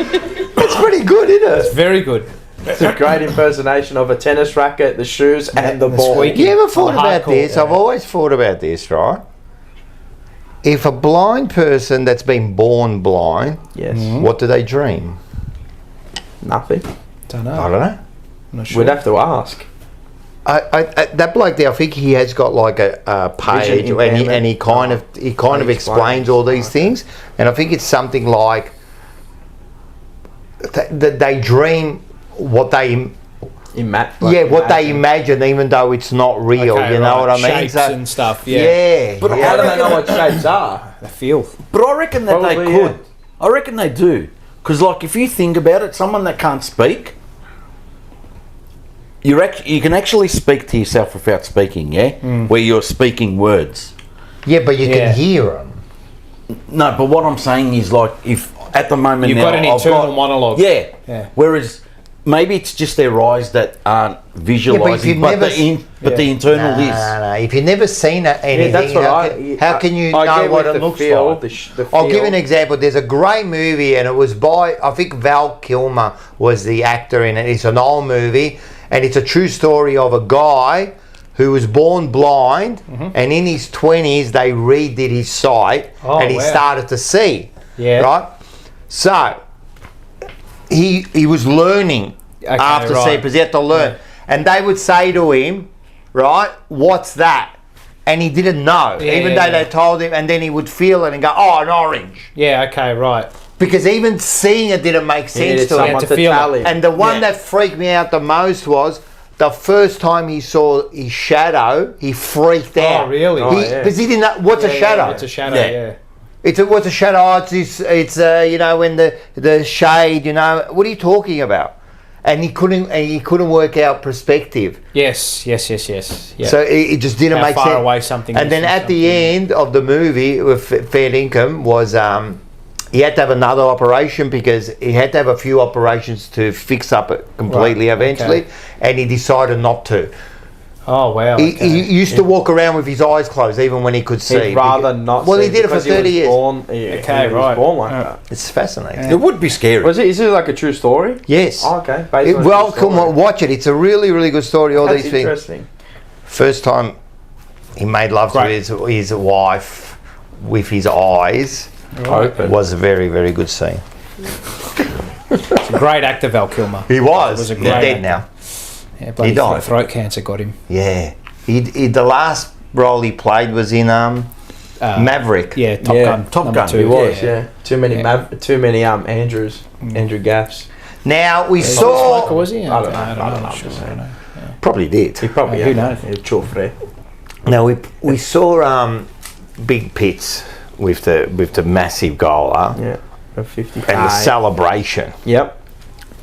Let's go back to a true champion, and let's have a look at how he celebrated after his goal. Okay. Let's have a look at this. I think I know where this might be going.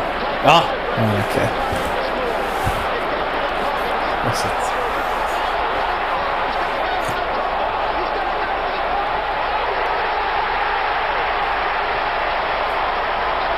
Back to the south. That was like all of 70 metres, wasn't it? I missed those graphics Hey, too. do we need a Craig Bradley in the side too? Every team needs a Craig Bradley. Fuck, he played for 1,000 games now. He's still running. He's playing for Sturt now, man. Fuck, what a what did I do there? Old school. This one here is now Charlie's the donor. So he's been having a hard time, mate. Yep. I reckon maybe the fans should help him a little bit. I reckon we can help him. Do I think I know which one this is? I don't know, but I reckon this fan base try to help this team that hadn't kicked a goal for 9 matches. I know where this is Let's going. have a look at this.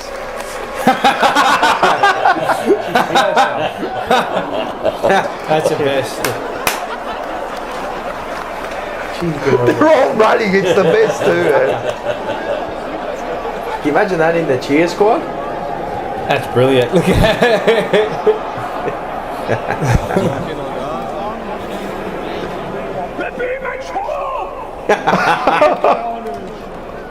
That is fantastic. I think in the Melbourne cheer squad they got the target. Yeah, they got the target. That's it. We scored a goal. That's just the best. All right, I'm going to finish off with this. I think people have seen this before, but I think I'll bring it out. You know, like one of Carlton's and JP's favourite. Okay. Let's have a listen to a little message. Rocco, Brody Kemp from Carlton Football Club here. Just sending you a message, wishing you a happy Father's Day. Hope you enjoy it, and Dylan looks after you. He mentioned that Did his Achilles after you this? appreciate my work on field. Which last year. you know, it's always nice to hear. Always love hearing, support messages and people that like watching you play and get around you. So I appreciate that. He says you also got the Jumper Punch, which is a YouTube channel, so I actually think I have heard of that and seen a few clips of it, so yeah, keep chipping away at that stuff. We love hearing the podcast of those supporters getting us a bit come finals time, which would be nice, but yeah, tune in Tuesday 7 p.m. to watch the Jumper Punch. There you go. And yeah, have a good day, Rocco. There you go. Wonder what he'd be saying now. Yeah. He's probably watching it now. He's probably watching for the past 12 weeks. Nothing else to do. He did mention finals. He did. Yeah, it was last year. That was last year. But he did say, Definitely was last he did year. say, I like the programs that are really supporting our side, and I'm thinking, I don't think you're watching our show too many times. So. No, we do. We support our team. We love our team. Very good. And that was Kickouts. All right, I thought we do the TJP retro, which we always do. I've gone right back to our early Instagram. I found a few Instagram posts that, like, really first year. Jeez. So I was looking through. So let's have a bit of a look at this. All right.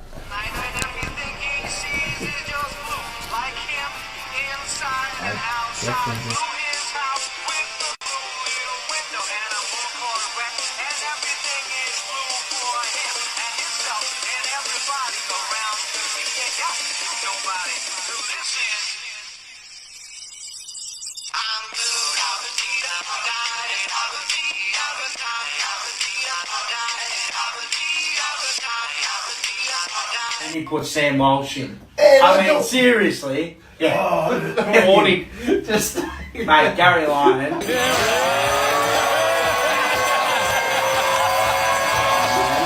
Mate, what the fuck were you thinking doing this, mate?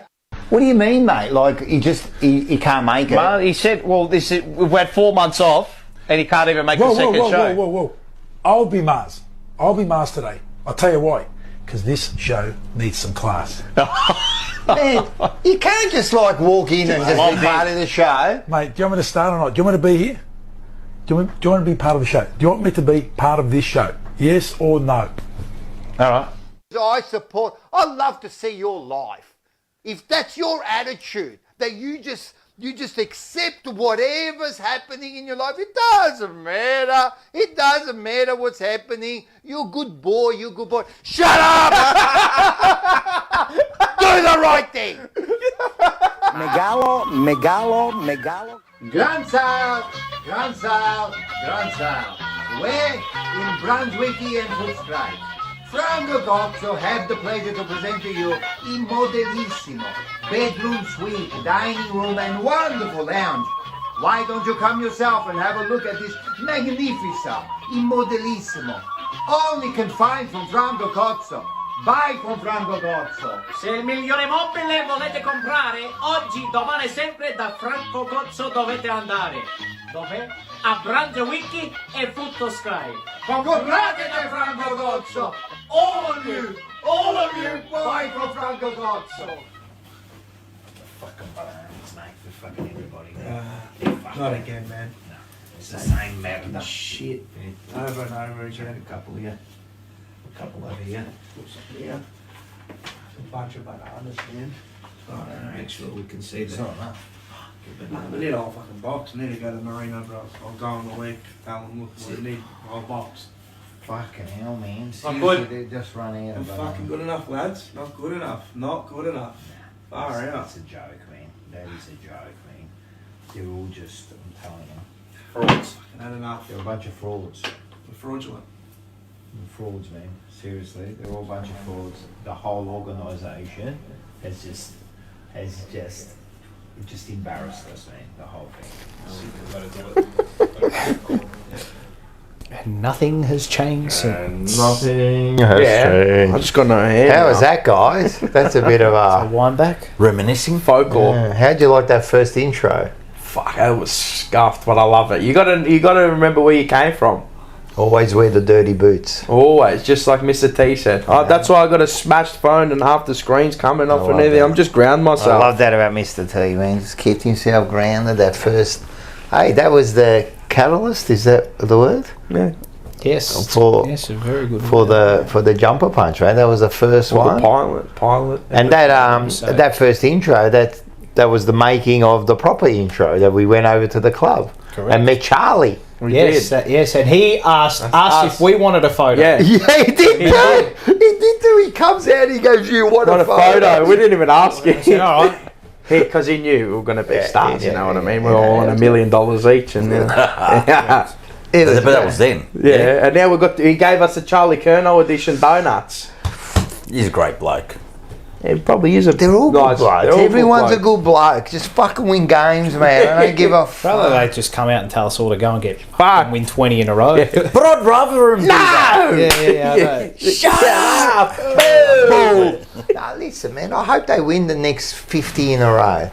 Like everyone thinks that we don't want that to happen. Of course we want it to happen. Yeah. You know, and I want them to turn around and go, "You were all wrong," as they're holding up the Premiership Cup, and I'll be the first one to say, "Yeah." Was it Choco Williams? Yeah. You were wrong. Scott? Yeah. You were wrong. So that was very good. All right. Oh, we got this one actually. What do we got? Wait up. Fuck. Where is it? Well, we'll start it with this.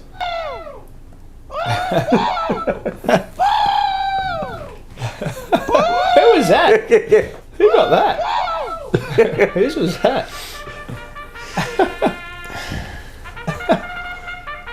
Taylor's in the chat. She wants a donut. No worries. Taylor, make sure you keep one. No, Taylor, can you bring out that? Paul's Yes. Call. Brought to you by SEN. Yes, it is. It has been for the last few years. Brought to you by SEN. So it's not your usual Paul's call, is it? No, it's not my usual Paul's call, but it's going to be a sayonara final dedication, Paul's call. Tell us about what's happening. Yeah, Paul's call. Yeah, the career's taken a bit of a big step forward, a lot of work going on. So tell us what's happening and what's going to happen with the jumper punch. So this is my last show for a long, long time. I don't know how long, but yeah, this is going to be my last show because SEN and work is basically saying we need your brother. So that's it. I didn't want to make we were having a discussion on I didn't want to make a big song and dance about it because it's not. So you didn't want to make a song and dance, so then we went, Paul's gone! It's at the end of the show, so there's no one. It's not at the start, it's not in the middle, it's not when we're talking about the blues because that's not. Now you're never going to not be, about, unless it's in your contract or something, but... Yeah, there will be times where I'll be able to venture back on. But now you're going to have to send the super chat money, man. And don't worry about $2, man. It's $250 now. It's not $2.99, it's $299. That's the only way we're going to get him on. No, keep going.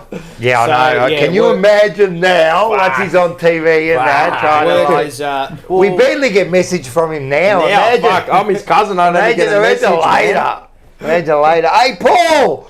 Paul, we're like at the G, at the box there. Paul, he's looking around. Do you know them? No, I don't ever see them. I've been employed as his manager. Have you? And what's going on? So next year. So it's not next year. It's right now. No, but next year, like and subscribe. There's going to be a jumper punch competition. 5 lucky viewers are going to be in the SEM box commentating a Carlton game. You can call the whole game. You can call the whole game. So yes, work has ramped up. Could you imagine that? Fucking kick it! Yeah, work has ramped up, so it's just meant that the time dedicated here and my requirements are needed over there. So that is the way it is, and it was always coming. It's just a matter of time. Slowly, I was going to come. The star is rising, as they say. You grew too big for us, and we understand. And we just move on. What can you do, man? Probably too small, to be honest. The way things are going. Yeah. So, it's just work has come first, and they want me. So that's it. That's the way it is. It is the way. I will still be around. I'm sure you will. I'll still be around. The only way I'm gonna have to contact him, bro, just give me we'll do a preview together. I need like at least 5 seconds, but I can't even message him. I have to go through SCN. And they're going to give me some tally marker up. Telling it's going to be like, hey, Paul, can you just listen, man, I've got to go through exactly like Carl, I've got to go through the media manager. I'm not sure if I can actually put myself on screen. But that's probably one of the issues too, huh? Visual stuff for you. And whatnot. So, and then a time thing as well. It's been early mornings and late nights and afternoons and everything. So they're calling me the Swiss Army knife there at the moment. So when needed, Mr. Reliable has to step in, and it's been a lot of fun here. Thanks to everyone in the chat, all our sponsors and whatnot that have looked after us, and we're done. So we just Lucas, got heaps. The show needed a reset. Probably did. I'm cleaning him out. Get out of here. I'm going right. First of all, like lots of blue hearts. Yeah, thank you. Thank you very much. A few black circles. I don't know what that means. All that. Congratulations, Seba, of course, and you got Zach and Scotty and Bocek and Enzo are all saying the same things. They're all saying the same things. I'll still be at the games. I'll try and get down to the watch-alongs when I can as well, because I enjoy those. They're always good fun. So and you're going to be in the end of your show. Yeah, yes, of course. You're going to be at the end of your show, so we'll see there. Enzo, Carl's, she gave you light blue hearts. I don't know why she gave you the light blue hearts. That was the M&M jumper. Yeah, true. Carlton Blazing Blues gave you some sort of the hearts that are forever growing. I thought it was like a lingerie. Looked like lingerie. There you go. So to all our sponsors, Melbourne Roasting Coffee Co. Was that the one? Yeah, that was the first one. First ever one. Marino Bros. Yes. Schnitz. North Seafood Bar and Grill, Northside Transfers, Carlton Tech Collectibles, Top Dog Liquor, Blues Crypto, Ord, Workwear Branding. Who else did we have? Top Dog Liquor. I think that's it. There's just and all the guests that came on, of course, and yeah. It used to be my nickname. What's that? Top Dog Liquor. Top Dog. Oh yeah. Yeah. Yeah. No. But so it's been a hell of a lot of fun doing it all every week on a Tuesday. We did the pre-records to start with, and then it ended up being. We did that for a couple of years. Without the sponsors and without the fans and people tuning in, we wouldn't have any of this. We wouldn't be together every week. We wouldn't be connected. We wouldn't be having a chat. We wouldn't meet brand new people. 100%, man. It's been a hell of a lot of fun. So yeah, we started a long journey. Of course, to Terry, thank you very much for giving us a platform to begin. Yes.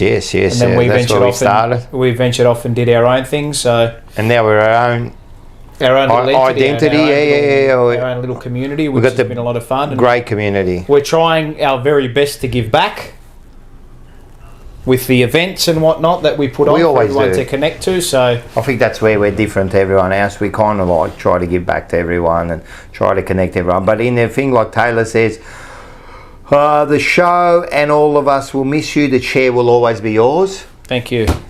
Until it gets replaced. And that old couch as well. The old couch. It's outside now. For God knows how long. Shit. So, thank you everybody.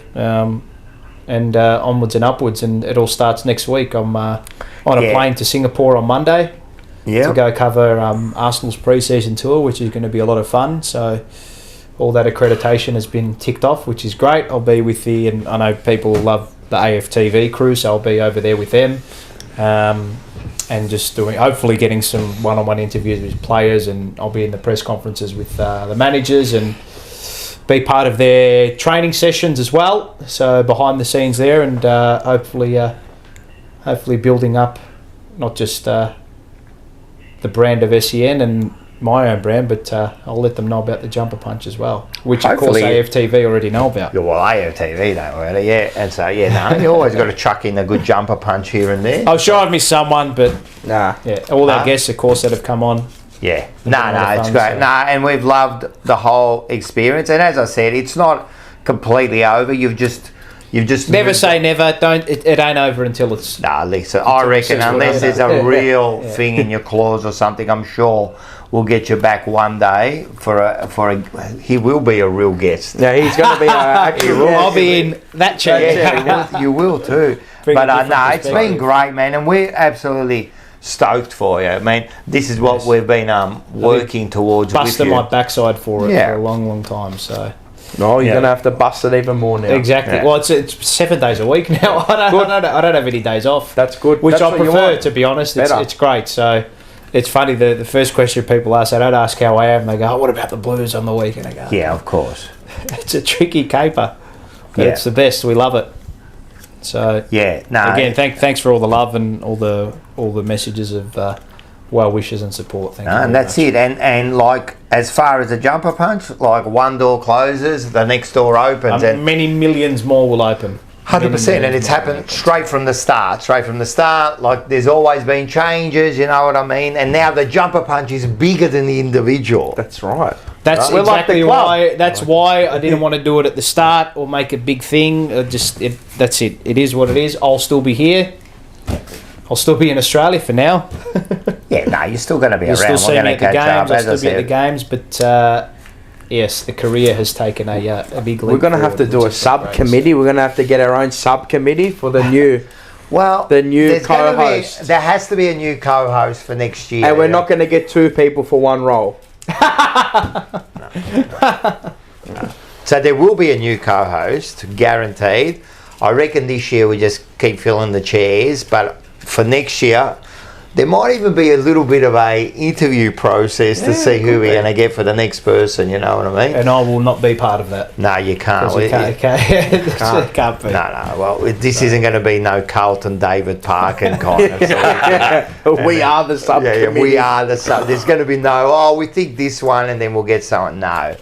So it's question. This is a good question from Rocco Moro. Do we still have the Paolo membership? You can keep it if you want. You can change it. It's all up to you. Do we just wash out the legacy? Just get rid of him. You Never can to be seen again. Never to be seen. He left us high and dry. Do we do a brand new You can do what you intro please. next year? Brand new intro. We're gonna have to do brand new stuff. with the new We'll call star. it Judas. We'll call it the Judas. Spirit of the Is this a punch. bit like when the footy show, and then Eddie left? Eddie left, yeah. Not that you're I Eddie. wouldn't say it's that. You were more like Or Trevor. Dougie Hawkins, mate. Trevor Marmalade. He left first, didn't he? Yeah, He he did. did. They got rid of cut him. costs. He didn't leave. They got rid of him. Cut costs. Nah, but that continued, and then it fell apart. So It did. That's it. We're fucked. We're Well, doomed. we've got, We're doomed. this Friday night, after the Brisbane versus Bulldogs game, which is a massive game for both clubs, Finey's final siren. I will be Mark Fine on Friday night. Oh, with very great good. Stephen J. Peak, which I've done a couple of times before, which is always a Get lot of ready fun. for Snapper to read. That's going to be Well, the we first. play the night after, so Snapper, if you want to ring up, you can. The line's always open. Oh yeah, for you. but he likes ringing up anyway, especially So, that he knows you're there. Yeah, give us a call. Yeah, just on the give him line. a call. Actually, spam Paul, just full of questions. Everyone ring up and go, "Why'd you leave the jumper punch?" Send I'll it answer all in questions. the text message If too. it continues, there is a dump button. And then Stephen J. Peak, he'll just go, well, what is this TJ? He's a good man, What is Stephen. He's this? a big What is security this? man, Stephen J. Peak. He's a good man. Yeah, So he does all the infomercials. Yeah. He does for Alan Mance. He does all the Yeah, voiceovers. I know. Alan Mance, don't lose your pants. One of the greats of all time. So, thank you again. Much love and go Blues. I'll see you in the what do they say? Not too distant future. Yeah. So yeah. I'm just trying to every. Oh, Paul, will you stay for 1.8 mil a year? Jeez. Of course you Would you stay for $1.8 million a year? Stay here for Yeah. $1.8 million a year. Yeah, course. and not do SEN. Absolutely. But don't you want the compo pick? Who's going to be a compo? Well, we want the compo pick, but you never know. If I was in your position, no, I wouldn't. I'd off, yeah, $1.8 million a year. You set yourself up. Yeah, you can build this into something, and 1.8 million. We build this into something. Conglomerate. We'll use his money. We'll use his fucking money. Mate, 1.8 million. I'll go on Swoop Luke's channel. Yeah, that's true too.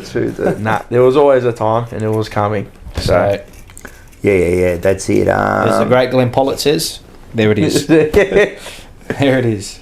So it's not sad. It's happy. No, don't cry because it's over. Smile because it happened. Yeah, that's No, I'm glad. I'm fucking finally came. I'm glad. No, I'm glad, man. I can't wait to get someone new. Like I've fucking been hanging out, mate. To get some. Of course,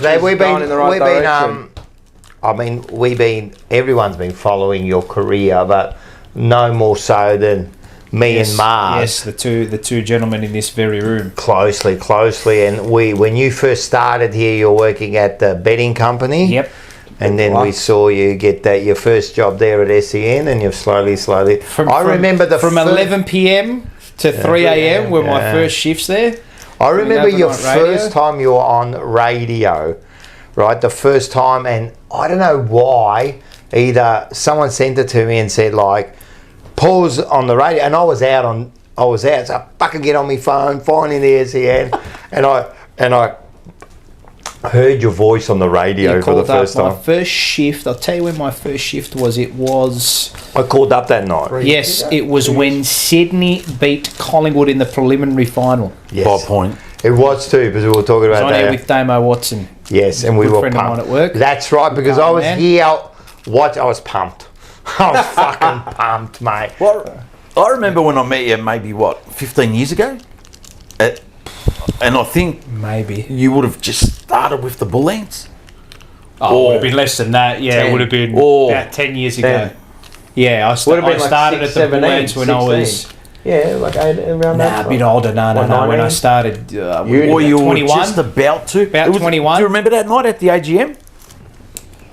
Oh yes, that's right. It was when all the plastic chairs. Correct. Yes. Yes. In the indoor ground. Yeah. Yes, I do remember. Yeah. That was when it got a bit vocal that night. Yeah. Yes. Yeah, I was with Maloney and I was with Barbaza. Yeah, that's right. Lajudice was still our president. Yeah, I did. I started at the Northern Blues and then worked the way through, and bang, here we are today. Yeah, Scotty Tompkins, Carlton Fan TV. Yeah, Carlton Fan TV, 2016. That's where it all. In our chat, we we say, and it was the first official Carlton fan channel. Yep. Yep, it's the OG fan channel, which lasted about a month. Yeah, before we got a call. Yeah. Taylor, there will never be another Shakespeare like you on TJP. Thank you very much. Cheers. We'll never say never. We'll find another Shakespeare. You'll find someone. You'll find be a different Shakespeare. Well, there's 25 uncontracted players at the club. No, not all of them are going to sign. 35. What do you mean 35? By the end of next year. I'm talking about 17. What, you're going to have an empty chair for a year and a half? 17 this year. No, we'll never have an empty chair. But yeah, for next year, we'll over the pre-season we'll interview some people and we'll get a suitable. You're gonna have to. I reckon we ask for people to send in their resume. I'll crystal ball next year. There will be a point in time next year where you'll ask me to come on and we'll be entrenched in the top 4. Is that when you'll come on? When we're entrenched and ready for that? Which could be when I've got a Zimmer frame. I've got a much better feeling about next year. Well, we'll be in the top 4 if we play opening round. This is true. No, not if you lose. Oh, yeah, I forgot. Yeah, it's not 4 games. Yeah, that's right. There you go. Yep. So we'll be doing a long. Yeah, no. Well, as I said, like at the end of the day, it's sad that the original team gets split up, but it's for a good reason. It's not like we're kicking him out. Like he's moving on. Unfortunately. But also for the channel and for the Jumper Punch. As you can see, already this year we're moving into new adventures. Yes. With deeper waters. We're doing a lot more stuff. We're getting more people involved in the channel.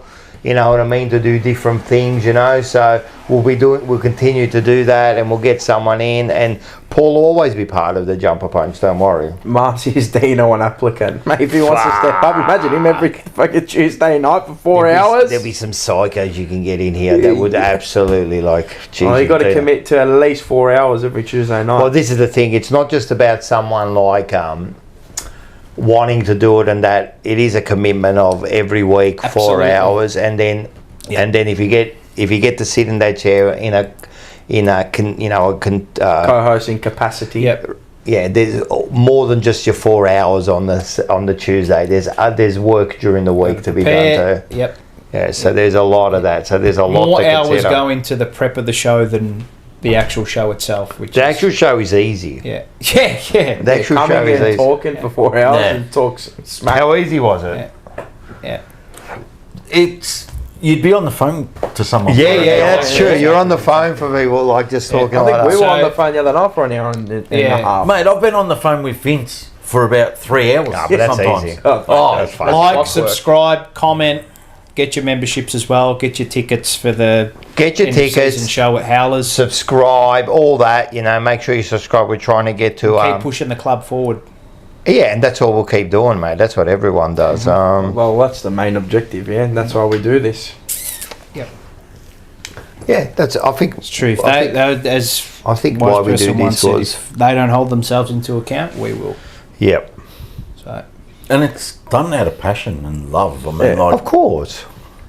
All the money, to be honest, and people all the money that it makes, as we always say, it goes back into what we do. I'm telling you now. We do not make 1 cent out of this thing. No. Man, everything goes back into... It costs us. Everything costs us here, but we love doing it, and we're trying to just get the best product out there possible every week, But we love doing it. We love the community. And I know there's like ads or whatever. I mean, the only thing that I could ask is if you don't want ads, you go for the cheapest tier of membership. It's I think it's $2.99. Yeah, that's right. And that'll save you from ads off this. So if you become a member, I'm not, but that's just there to help. That's all it is. So you might get some ads, of course. And I know YouTube have been like, if you want it, go ahead. We ain't going to coerce you. I will never. What I do ask everyone to do, but is come to the live show because that is the big event at the end of the year, and it's going to be a great event. You got Brad Pearce. You're going to have another star coming. We'll all be there. I'll be there. You'll be there. Morris is going to be there. So we do ask you. I'll attempt to organise a guest potentially as well. All right, very good, very good. And do that. And also, the night before, make sure you get onto what's it called? Remix Mania. Remix Mania. This is going to be sick, man. Oh, I can't wait. I can't wait, First of its kind in Australia. And imagine us the next day doing the show. Forget it. So make sure the links are below. Click on. I think that's it. I think we've done everything. And that's it. Go to the game. Anything else? Nah. Make sure you watch all the shows. Make sure you watch. You got tomorrow night Forever Rivals. Then we're going to have the watch along. Match day watch along with Bo. That's going to be interesting. And then you've got emergency meeting after the game too. Far out. That's going to be like 8 hours of jumper punch. Oh. You got to be committed to the cause. No, we love it. And then and that's it. And again, congratulations, brother. Thank you. Good. Thank you finally. Finally. We knew it was going to happen. I knew. But yeah. We knew, man. Yeah, we knew. It was happening. It was slowly happening. Thank you to Morris. Thanks to Morris. Legend. Thanks, boys. He's always lurking Make sure in the community. Unofficial. Plug it. Facebook page, Carlton Football Club, the unofficial selection committee. Go all out. The only thing I ask for, no personal attacks within each other, but it's some great chats. You'll have fun, and that's great. We're all one community. 100%, man. Thanks for coming. You're a star. We're stars, if that. But yeah, and that's it. We'll see you on. See you on Saturday, potentially at the G. Done. Yep. Go Blues. Go Blues. Go Blues. Go Blues. Man who moves in silence. That's a man you don't play with. He's seen the betrayals, the fake smiles, the empty promises. That's why his circle is small, because not everyone deserves access to him. He doesn't chase attention, doesn't waste words, proving himself while others brag about their plans. He executes in silence. His strength isn't loud, it's felt. He doesn't let emotions cloud his judgment. He observes, he calculates, he knows exactly who's real and who's pretending. And when someone crosses him, he doesn't argue. He simply removes them from his world. Loyalty is rare, and he values it more than anything. If he lets you in, you've earned your place. If he lets you go, there's no coming back. Betrayal isn't something he forgives. It's something he never forgets. Some mistake his silence for weakness, thinking he won't react. But those who make that mistake don't get a second opportunity to correct it, because a man like him doesn't need to be feared unless you give him a reason to be. And if that day comes, you'll understand why he never had to say a word.